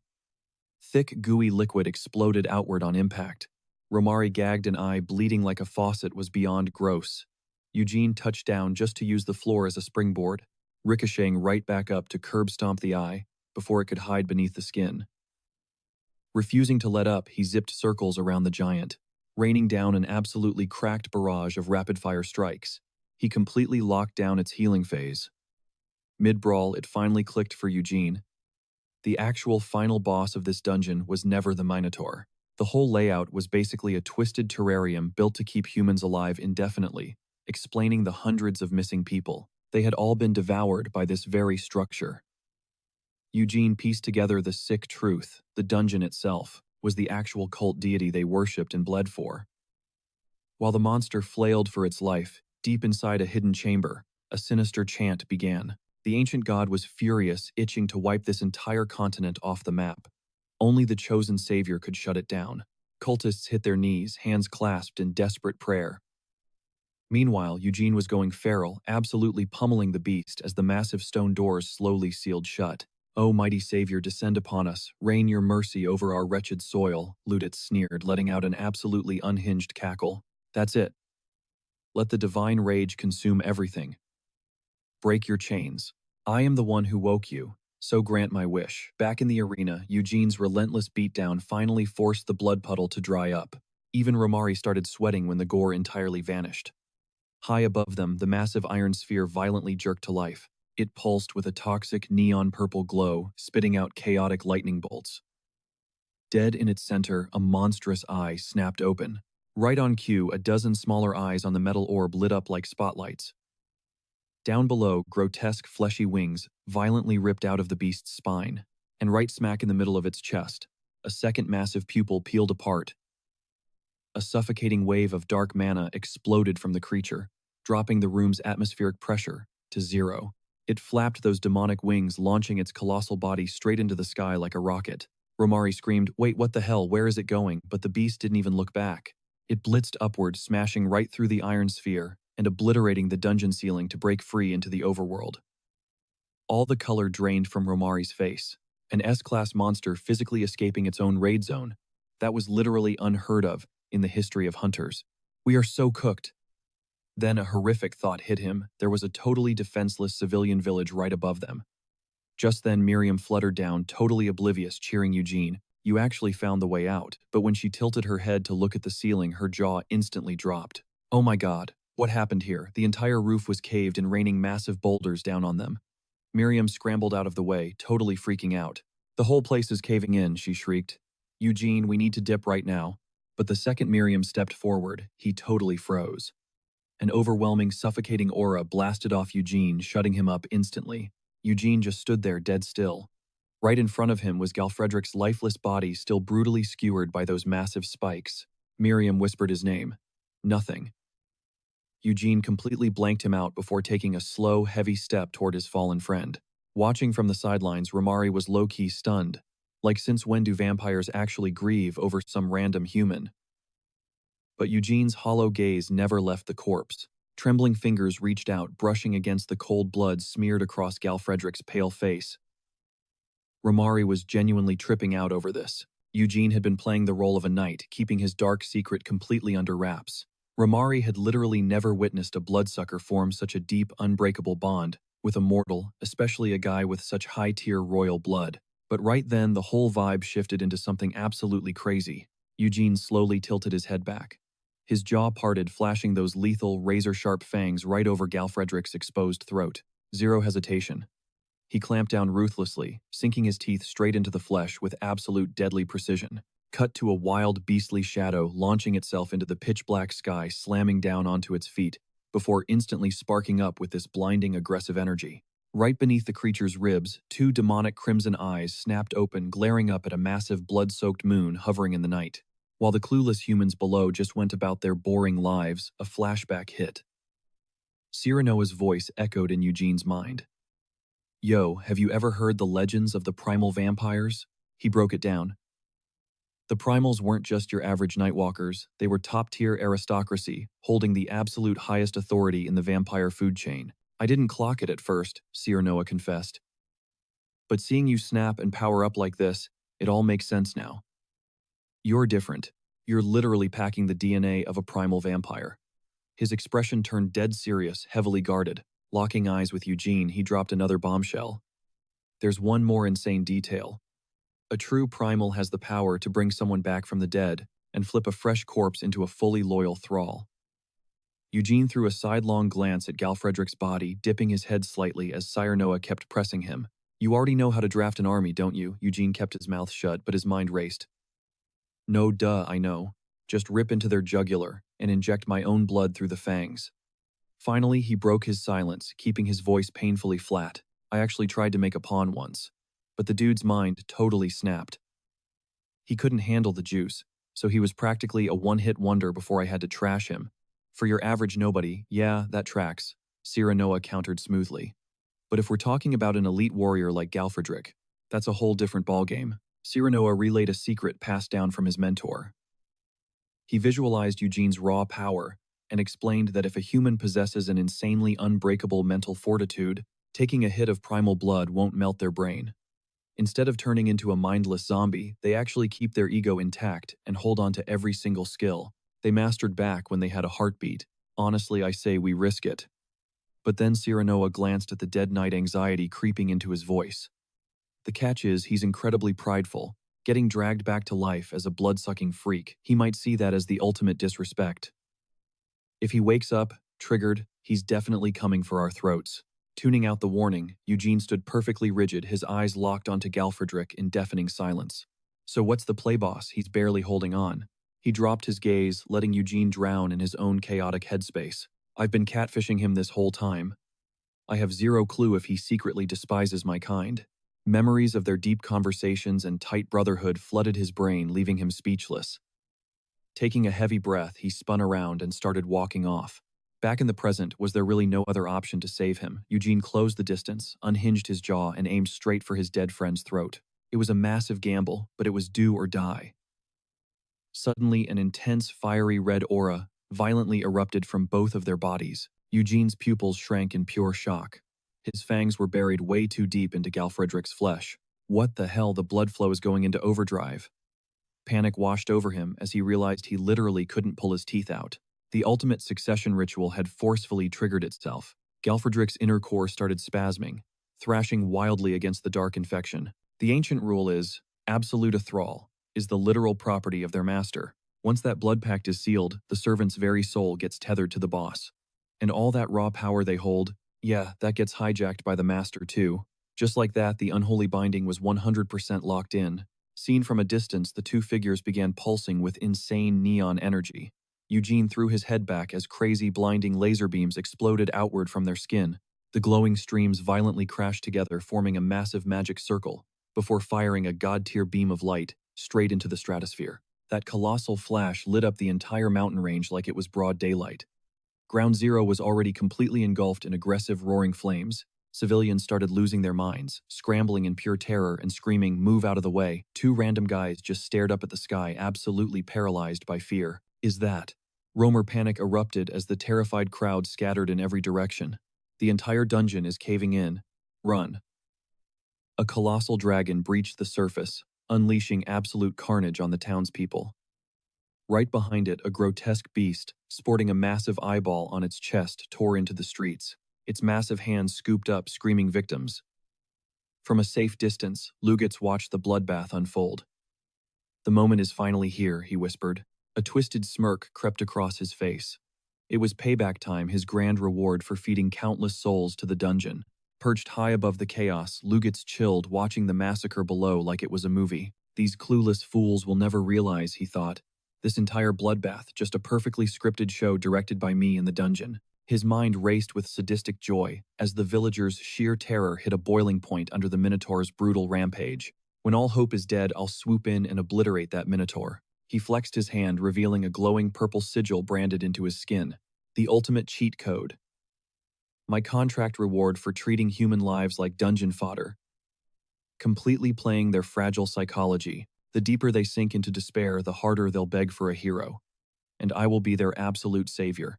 Picturing the survivors groveling at his feet, Lugitz let out a deeply sinister chuckle. So go ahead, bleed out, break down, it just means they'll worship me even harder. Right on cue, a fresh wave of feral abominations flooded the zone. They ripped through the crowd with zero mercy. A tiny boy stumbled face planting into the dirt. Yogo, his mother, shrieked, totally frantic. The kid curled up, whimpering in pain, choking out a weak mommy. But a massive hellwolf had already locked eyes on them from the shadows. It unhinged its massive jaws, drooling over a free meal. The mother yanked her son into a desperate, trembling hug, bracing for the absolute end. Bam! Out of nowhere, a brutal shockwave slammed into the beast, blasting it across the dirt. Eugene had just crash-landed onto the battlefield. He pinned the beast down, mounting its massive snout. His gauntlets dug deep into its gums before he delivered a skull-shattering kick straight to its lower jaw. Locking his heavy boots and iron grip together, he crushed the monster's mouth completely shut. The mom and kid just stared, jaw-dropped, like a literal god had just descended to pull them from hell. Up on his perch, Lugitz's smug face completely shattered. Eugene. Why the hell is he here? He stared in absolute disbelief as Eugene effortlessly styled on the monster. Wait. Didn't the Minotaur drain that punk's blood to trigger the awakening? Lugitz slapped a hand over his mouth, suffocating a loud gasp. I literally tossed him in as the ultimate sacrifice. He should be a rotting corpse right now. How is he standing there without a single scratch? Did he somehow pull off a last-minute awakening at death's door? Lugitz squinted his brain, scrambling to do the math. If that's the case, who the hell is this guy really? His mind raced with terrifying possibilities. Seriously, what kind of insane background is he hiding? Duke Jevon Lugitz. You know you're the one who triggered this total nightmare, right? Eugene flashed a cold, knowing smirk. Whatever. Doesn't even matter anymore, because I'm cashing in your karma right here, right now. Suddenly, the massive tower under siege brutally snapped in half. Lugitz cracked a psychotic laugh just as Gelfredick phased into view with a cocky grin. Yo, weren't you totally dying to cross paths with me? He flexed his razor-sharp claws. Time to hand back that massive L you gave me at the tournament. You ready to bleed for disrespecting me? Gelfredick spat, locking onto the scam artist cult leader Lugitz. The abomination swung its massive arm, bulldozing everything in its path. Total hysteria broke out as the crowd scrambled for their lives. Run right as death closed and a lone shadow stepped up. Eugene bolted straight into the danger zone. Pure, violently glowing magic surged into his palm. Without a single second of hesitation, he nuked the beast with a point-blank blast. The stampeding villagers hit the brakes, screaming out, "Hold up, is some guy actually soloing that boss?" Peering through the smoke, they saw pitch-black armor and piercing crimson eyes. Someone instantly totally lost it. "Wait, isn't that Sir Yan Eugene?" The crowd erupted into absolute hype, screaming their lungs out. "He's back. He actually came to defend our turf. He's alive, the Dark Knight is legit, putting his life on the line for us." A dude with heavy bangs covering his eyes suddenly yelled out, totally awestruck. "No guys, listen. He's the true savior," the guy hyped up. "The heavens literally dropped him down to pull us out of the grave." The crazy rumors were 100% real. Eugene channeled every ounce of his aura into one ultimate game-ending strike. Locking onto the grotesque eyeball dead center on the monster's chest, his hand shot out like a missile, snatching the giant optic nerve in a flash. His 5 fingers clamped down with zero mercy. The grotesque flesh framing the eyeball swelled and twisted violently, looking like it was about to detonate from the sheer crushing pressure. He slammed his weapon deep into the beast's chest, instantly extinguishing its life force. Caught in a blazing inferno, the abomination exploded in a geyser of thick gore. Crimson droplets rained down like a slasher flick, but he just stood dead still. His crimson eyes pierced through the smoke, projecting absolute dominance. While the crowd lost their minds, cheering, the beast completely disintegrated, causing the cursed mark on Ludzet's hand to vanish. He crumpled to the dirt, agonizing over the loss. The brainwashed cultists just stared in pure shock. Their so-called deity had just been completely bodied. Pure terror took over, and they scrambled to save their own skin. "We're doomed. Get out of here." Ludzetz violently coughed up pitch-black blood, barely choking out his words. "Ha, you fools, I hold the Almighty's power now." He aimed his blade straight ahead, screaming like a lunatic. I am the god of this new world," but Galfredrick wasn't having it. Without blinking, he caught the razor-sharp steel bare-handed. With just a casual flex, the metal completely shattered. "What the?" Galfredrick dropped the ruined chunks of iron, flashing a wicked, mocking smirk at the pathetic cult leader. Where did all that insane strength come from? Ludzetz was too paralyzed with fear to even utter a single syllable. Was this dude always this overpowered? Right then, a terrifying presence touched down directly beside them. Galfredrick threw a respectful glance his way. "Master, just say the word." Eugene's voice was ice cold. "Leave no survivors. Slaughter them all." That was the exact moment Ludzetz realized he was completely screwed. Damn it all. He sprinted for his life, but Galfredrick was already breathing down his neck. Honestly, the newly turned vampire was still wrapping his own head around his massive buffs. "No way. This is actually insane." Ludzetz thought he had a clear getaway, but Galfredrick instantly teleported into his path. The vampire cracked his knuckles, flashing a deeply sadistic grin. "And just where do you think you're scurrying off to? Oh, Lord Ludzetz. You're gonna bleed for playing me like a fool." The cornered rat nervously chuckled. "Huh, so Eugene and even you're absolute monsters." As the entire settlement burned to ash, blood-curdling shrieks echoed into the night. Those freaking freaks. Finally, the brutal massacre wrapped up and the ugly truth of Ludzetz's twisted cult leaked out. The horrific scandal ripped through the entire Everglow domain. The battle zone was completely wrecked, but the apocalyptic blaze was finally put out. By the next morning, deafening cheers erupted from the surviving locals. Eugene was crowned the ultimate savior. Showered with rose petals everywhere he walked, Galfredrick was hyped beyond belief. Honestly, though, the fame was whatever. Eugene locked eyes with his loyal knight. Just getting Galfredrick back in one piece was the biggest win of the day. Later, golden rays flooded their private quarters. Miriam aggressively hugged Galfredrick's face, bawling her eyes out. "You absolute idiot. Do you have any idea how stressed I was? I swear I thought those ugly ogres barbecued you." Galfredrick pointed at the floating anomaly, completely weirded out. "Yo, what the heck is this thing? Who are you calling an idiot?" Eugene sarcastically pretended to be shocked. "Oh right, you've never met." He brushed it off like it was nothing. "She's basically my stalker." Miriam instantly threw a massive tantrum. Excuse me, is that seriously how you're pitching me? Lord Eugene, that is super disrespectful. She hovered a few inches higher, trying to look incredibly majestic. Ahem, I am not a thing. I am the legendary water spirit Cyranoa, she yelled, though her tiny, squeaky voice totally ruined the vibe.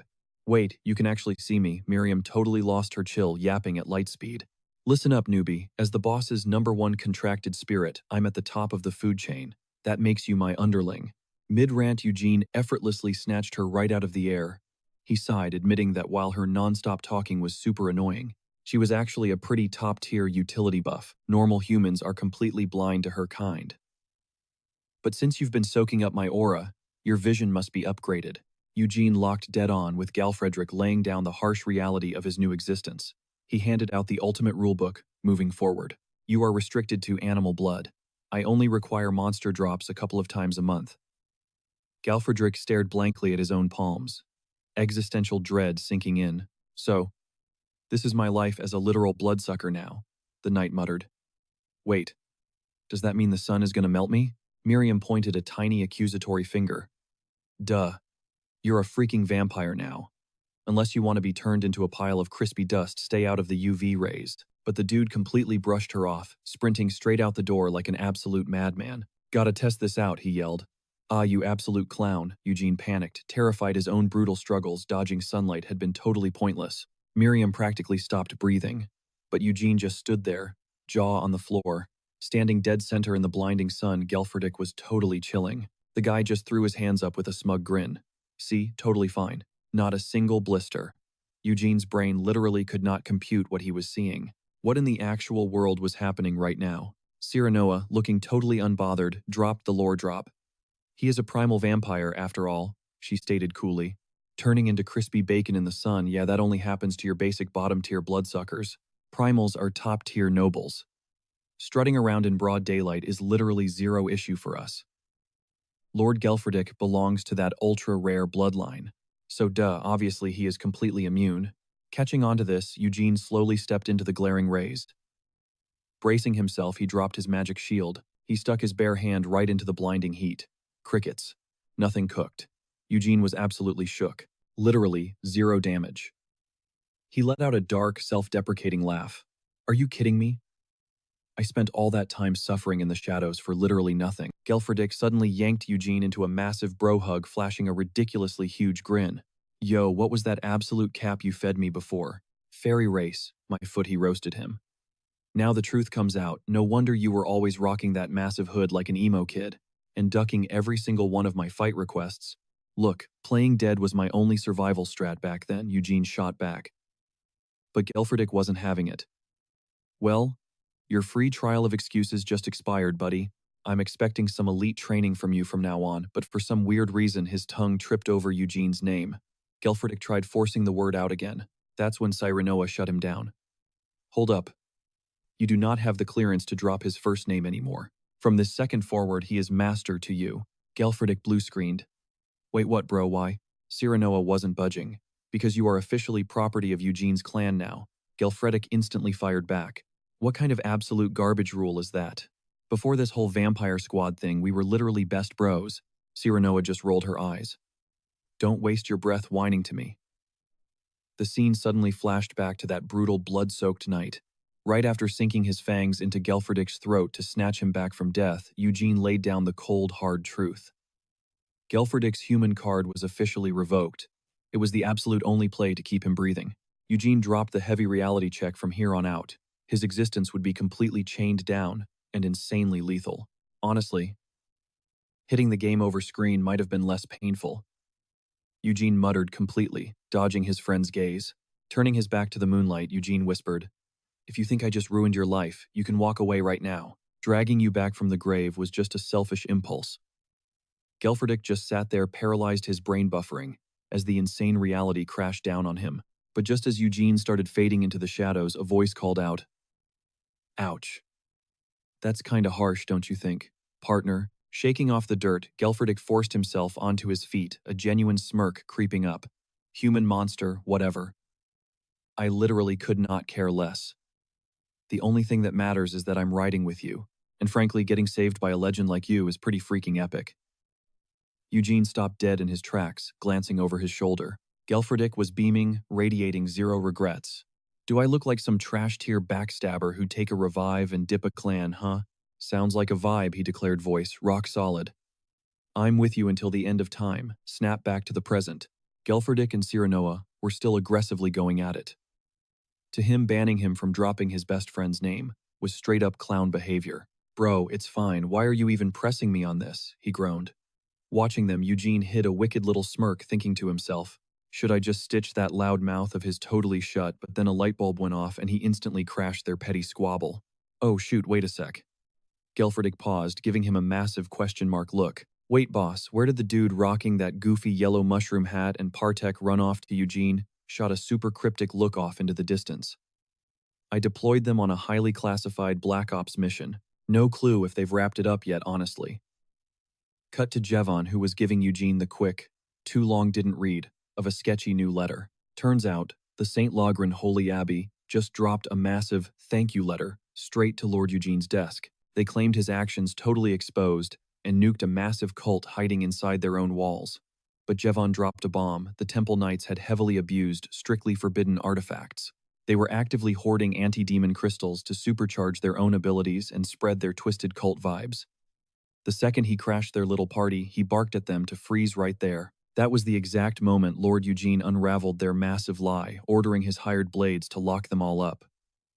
Eugene was entirely out of patience for their fake apologies and empty excuses. Look, from what I gather, these Temple Knights are strictly supposed to move when their deity says so. So them just randomly volunteering to clear out the labyrinth. That's super sketchy, he broke it down. Especially with all this doomsday chatter floating around. With those end-of-the-world rumors infecting the whole region, you have to wonder, whose divine orders actually pushed them to join the strike squad? The guy just stood there looking completely defeated, and out of the St. Lagran Holy Abbey gets its massive funding straight from the Everglow bloodline, supposedly built on pure, unbreakable devotion. If we hadn't sniffed out this unholy corruption in time, my family's pristine reputation would be totally dragged through the mud. Stepping up, Ludzets delivered the Everglow clan's deepest gratitude directly to Lord Eugene. The locals were practically worshipping the ground Eugene walked on right now. Ludzets practically begged him to kick back and soak up their luxury treatment, but Eugene shut it down instantly. Helping folks is its own reward, he brushed it off. Now if you'll excuse us, we'll be heading out. Ah, wait, Ludzets called out after him. He also wanted to pass on massive congrats about Lord Jeffrey making it back in one piece. It's a massive relief that your crew dodged a bullet. The second Eugene's squad spun around and vanished into the distance. Jevon's face instantly morphed into a dark, plotting scowl. Who knows what toxic schemes were brewing in his head. Meanwhile, back at the local pub, the comrades were totally hyped. They were aggressively cheering and celebrating Lord Galfredrick's epic comeback. The drinks were flowing and the vibes were immaculate, especially since the street gossip practically guaranteed he was dead meat. Man, we honestly thought you were ghosting the land of the living for good. He was absolutely beaming. I only made it back in one piece because of you guys, but Gal Frederick made sure to pivot, making it crystal clear that surviving hell was 100% thanks to his master's insane power. Hearing that the squad lost their wait, so is today the day. Are we finally making Lord Eugene our official? Come on, please, let us pledge absolute loyalty to you, my lord. But Eugene instantly iced them out. Hard pass, he stated deadpan. The crew deflated, totally crushed by the savage rejection. Inside, though, he was low-key smirking. He took a sip of the local brew, finding it completely tasteless. A true vampire's palate really hits different. Suddenly, Rabin leaned in, squinting hard. Hold up, Lord Galfredrick, your eyes are literally a totally different color now. Did something crazy go down inside that labyrinth? That loaded question made Galfredrick freeze for a split second. Then he aggressively snatched Rabin by the collar. Listen here, you little mushroom head. You actually tagged along with Partek to trash that abbey this round, didn't you? Looks like Partek pumped your ego way too high. Rabin thrashed around, throwing a fit. Yo, stop disrespecting my hustle. I'm a legit blood-tested mercenary now. Oh, a legit mercenary, huh? Galfredrick mocked. The guy with brown hair slid into the banter, openly admitting that Eugene completely ripping the mask off that corrupt abbey was straight up mind-blowing. When I handed in the report, Jevon looked like he'd just seen a ghost. Eugene let out a dark, breathless chuckle and tilted his head. Oh, I really have to wonder. What exactly had Jevon so shaken up? Do you honestly believe that Abby sent us a heartfelt thank you card Out of the goodness of their hearts, brown hair practically choked on his drink, eyes wide. Wait, are you saying Ludwig's was just used as a sacrificial pawn? Eugene leaned back, dropping the bombshell that, technically speaking, that only happened because I purposely rigged the board. I explicitly told you guys to only smash the Temple Knights. I never once gave the green light to take out the Abbey's head honcho. He laid out the brutal truth. If they had flat out nuked the entire Abbey and dragged the Everglow name through the dirt, they would absolutely weaponize our interference to hunt us down. But by leaving them a tiny sliver of breathing room, it gave their family the perfect loophole to sweep the mess under the rug by just throwing Ludwig's to the wolves. Brown hair's jaw practically hit the floor. Hold on. If that's true, then the only guy forced to make a move is Jevon himself. Dropping that heavy truth bomb, Eugene barked out for Partek, who snapped to attention instantly. The boss gave a chilling order. Perhaps tonight was the night. We're ghosting the Everglow territory right now. Leave zero traces. Fast forward to pitch black woods, where shadowy figures tore through the trees on horseback at blinding speed. The mercenary squad was booking it like hell itself was on their heels. Panic completely hijacked Raven's voice as he shrieked, "Big Brother Glard, they've completely boxed us in. What the hell do we do?" "Get a grip," Raven Glard snapped. High above, an assassin draped in pitch-black leather silently observed them from the back of a shadowy stallion. His ultimate target was Eugene. The assassin seethed with bitter resentment. Sure, Ludgets was total scum, but he was still Lord Jevon's hand-picked territory knight. Jevon had been absolutely devastated that he got robbed of the chance to execute the traitor himself, all because Galfredic beat him to the punch and slaughtered Ludgets first. In the killer's mind, this wasn't just a massive slap in the face to Jevon, it was a direct, unforgivable attack on his own honor. Burning with pure, unadulterated rage, he locked his eyes on his prey and hissed, "I'm gonna rip that pretty little face of yours to shreds." But the second he caught a crystal-clear glimpse of Jan Eugene's face, he completely froze up, utterly mesmerized by a haunting resemblance to the beautiful Z. Exploiting that fatal split-second distraction, Eugene materialized behind him and delivered a lethal lightning-fast strike, immediately barking, "Halt! Stop right now." The stampeding horses violently slammed on their brakes, colliding and tumbling forward in a chaotic, dusty. The enemy squad finally realized they'd walked straight into a brutal ambush. "Damn it all," they spat furiously while their leader Excali frantically screamed orders. "Fall back, regroup at the rear," he yelled, but his escape route was instantly walled off. "And just where the hell do you think you're running off to?" A booming, arrogant laugh echoed across the battlefield. "Newsflash, buddy, you're the ones completely boxed, and Eugene's crew had already cornered the entire hit squad." With the assassins forced to freeze in their tracks, Galfredic beamed with pure admiration. "Absolutely god-tier tactics, my lord. Your blade work is ridiculously sharp right now," he noted, tilting his head with intense curiosity. "Wielding a live blade from horseback like that, using the flat of the sword to brace yourself, is a genius move. Where on earth did you pick that up?" Eugene shrugged it off effortlessly. "Learned it from you, obviously." Galfredic blinked, utterly bewildered. "Wait. When exactly did I ever teach you that?" he asked. Eugene smirked internally. It wasn't exactly a lie. His mind flashed back to that insane moment when he had directly transfused his own blood into Galfredic's veins. Through that raw magical connection, every single drop of Galfredic's lifelong combat experience and deadly sword skills had literally downloaded straight into Eugene's brain. But something way more bizarre had gone down in that same instant. A mysterious echoing voice had whispered in his ear, "The clan belongs to the sovereign." To this very day, he still hadn't a single clue who that ghostly whisper actually belonged to. He couldn't stop questioning it. Was he just losing his mind to auditory hallucinations? Or was this some kind of hardcore divine revelation from the heavens? Suddenly, a harsh voice shattered his thoughts. "Lord Galfredic, you dare mock Lord Jevon and still act this damn cocky." Excali spat venom, fiercely branding Galfredic a toxic backstabber who betrayed the very man trying to crown him a territory knight. "You were left rotting and practically dead in that dungeon, yet now you try to pin everything on Ludgets." Hearing this, Galfredic completely snapped. "Shut your mouth, chatterbox. You're giving me a massive headache." He squinted down at the man, faking a dramatic gasp of recognition. Well. So Excali actually managed to stay alive, huh?" He mocked, sliding his massive broadsword from its sheath. "I sincerely hope every last one of you came fully prepared to meet your maker, because I'm only letting a single one of you walk out of here breathing." A desperate, panicked voice suddenly shrieked out, "Hold on, master! Please don't kill them, let's just take them as prisoners instead." Eugene arched a highly skeptical eyebrow. "Prisoners?" Galfredic quickly pitched his cutthroat master plan. Showing respect to a gutsy enemy is a classic tradition he started smoothly, though his actual motive was way more ruthless. If we hold them for ransom. Galfredic's eyes practically sparkled with greedy delight. We could seriously rake in a massive fortune. Even so, he wasn't about to let these guys off the hook without a little pain. As long as their arms and legs stay attached, they hold value. The blank-faced knight blinked. Huh, deal. I'll make sure not to shatter their joints. Instantly, pathetic wails of pure terror filled the air. Mercy, I swear I messed up.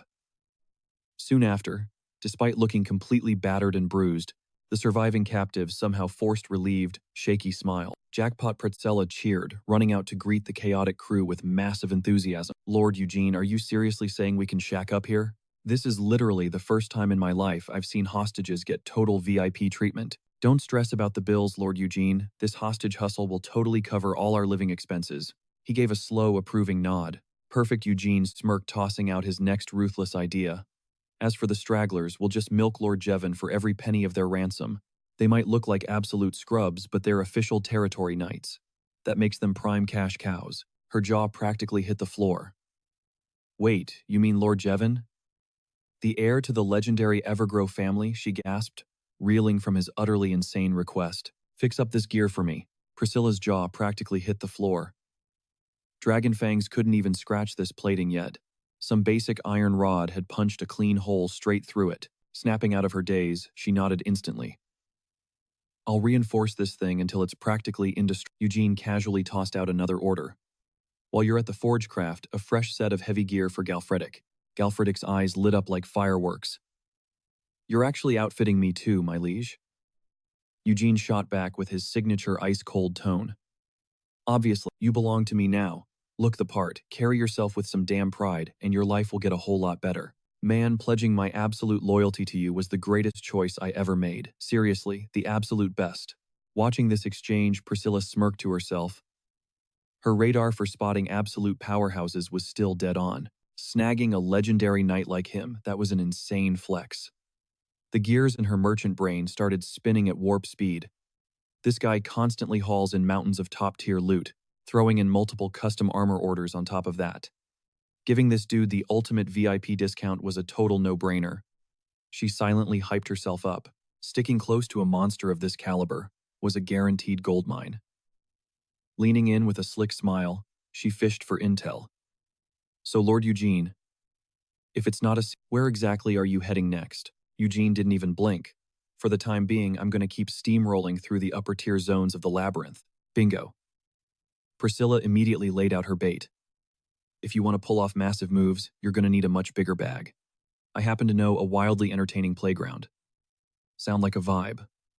Lord Eugene. A faint smirk hinted he was totally down for the ride.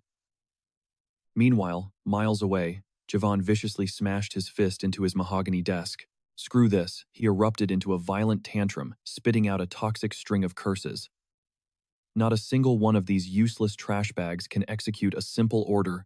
They parade around as the elite knights of the Evergrow bloodline, yet they got utterly clapped by one solo warrior. They even let him get snatched up as a hostage. Jevon's eyes burned with pure venom as Eugene's face flashed in his mind. Sure, he already knew the guy was way more cracked than Ludget's, but he never predicted the gap would be this astronomically huge. He stared blankly at the wall, gritting his teeth. Are we seriously just letting this slide? Just let some punk walk away after slaughtering one of our elites on our own turf. Suddenly, Jevon's gaze snapped down to the floor as a dark realization hit him. His eyes locked onto the sprawling map unrolled across the rug, his brain going into Hold up! Jevon aggressively snatched the parchment off the floor, scanning it frantically. He suddenly remembered that Eugene had waltzed in through a VIP referral, courtesy of the Palin Trade Syndicate. That meant his next hunting ground had to be a monster nest exclusively contracted with the Palin crew. His eyes violently darted across the topography. Only one demon lair still held an active lease with that specific syndicate. Instantly, a totally unhinged, triumphant grin stretched across Jevon's face. He had them dead to rights. His finger aggressively stabbed a specific coordinate on the map. The Philia ruins locked deep inside the Kalsbegan Peninsula, cut to the open ocean where their massive galleon was violently slicing through the crashing waves. A booming voice echoed over the deck. Boss, did you catch the rumors? They're saying that down on the Kalsbegan Peninsula, the authority of the main Kaler sanctuary is literally sitting at zero. Galfredic whipped around, utterly pumped. Word is Marquis Archibald, the absolute warlord who originally conquered that entire region, was a total religious extremist. Rumor has it, he got violently overthrown for being a massive tyrant. So right now, that entire zone is just pure, unadulterated chaos. Eugene raised an eyebrow, genuinely intrigued. Is that a fact? Galfredic nodded, vigorously spilling the tea. Oh yeah, the second the Marquis' regime crumbled to dust, the local bishop of Kalsbegan tucked his tail and ran off, completely nuking any trust the locals had left in the church. Eugene's lips curled into a chilling, predatory smirk. Perfect. That's music to my ear. Galfredic let out a deep, booming laugh, totally vibing with his master's ruthless energy. Ha, right on. Suddenly, Miriam zoomed across the deck like a manic drone, pointing frantically. Master, boss. She was absolutely losing her mind, screaming at the top of her lungs. The creepy spellcaster guy is literally about to croak. Over in the corner, Cyranoa was collapsed on his knees, violently dry, heaving over the railing. Galfredic blinked in disbelief. Oh bro, seriously, he stomped over, completely grossed out. If your motion sickness is this pathetic, why didn't you just stay your fragile butt on solid ground? Cyranoa shakily gripped the wooden rail, his knuckles turning white as he dragged his agonizingly pale body upright. He gasped out a pathetic defense. I firmly believe that my dark blood arts will massively level up our noble expedition. Galfredic fiercely rolled his eyes and snapped back. Cut the garbage and spit out your real agenda, you sneaky snake. Cyranoa instantly dropped the noble act. I desperately need a massive haul of premium tier, biological materials from monsters to forge my ultimate chimera. He aggressively thrust his hand into the air, yelling that birthing his very own mutated monstrosity was his dark sex sacred duty and his absolute life goal. Then, flipping his attitude like a theater kid, he dramatically slammed his fist against his chest. But I swear, my burning desire to carry Lord Eugene to victory is 100% genuine. I am staking the absolute honor of my sect and our sacred magical bloodline on this. Eugene dragged a hand down his face, letting out a sharp. This entire setup straight up reeks of a trap, Galfredic recalled, groveling frantically. Master, this lowly one is literally begging you.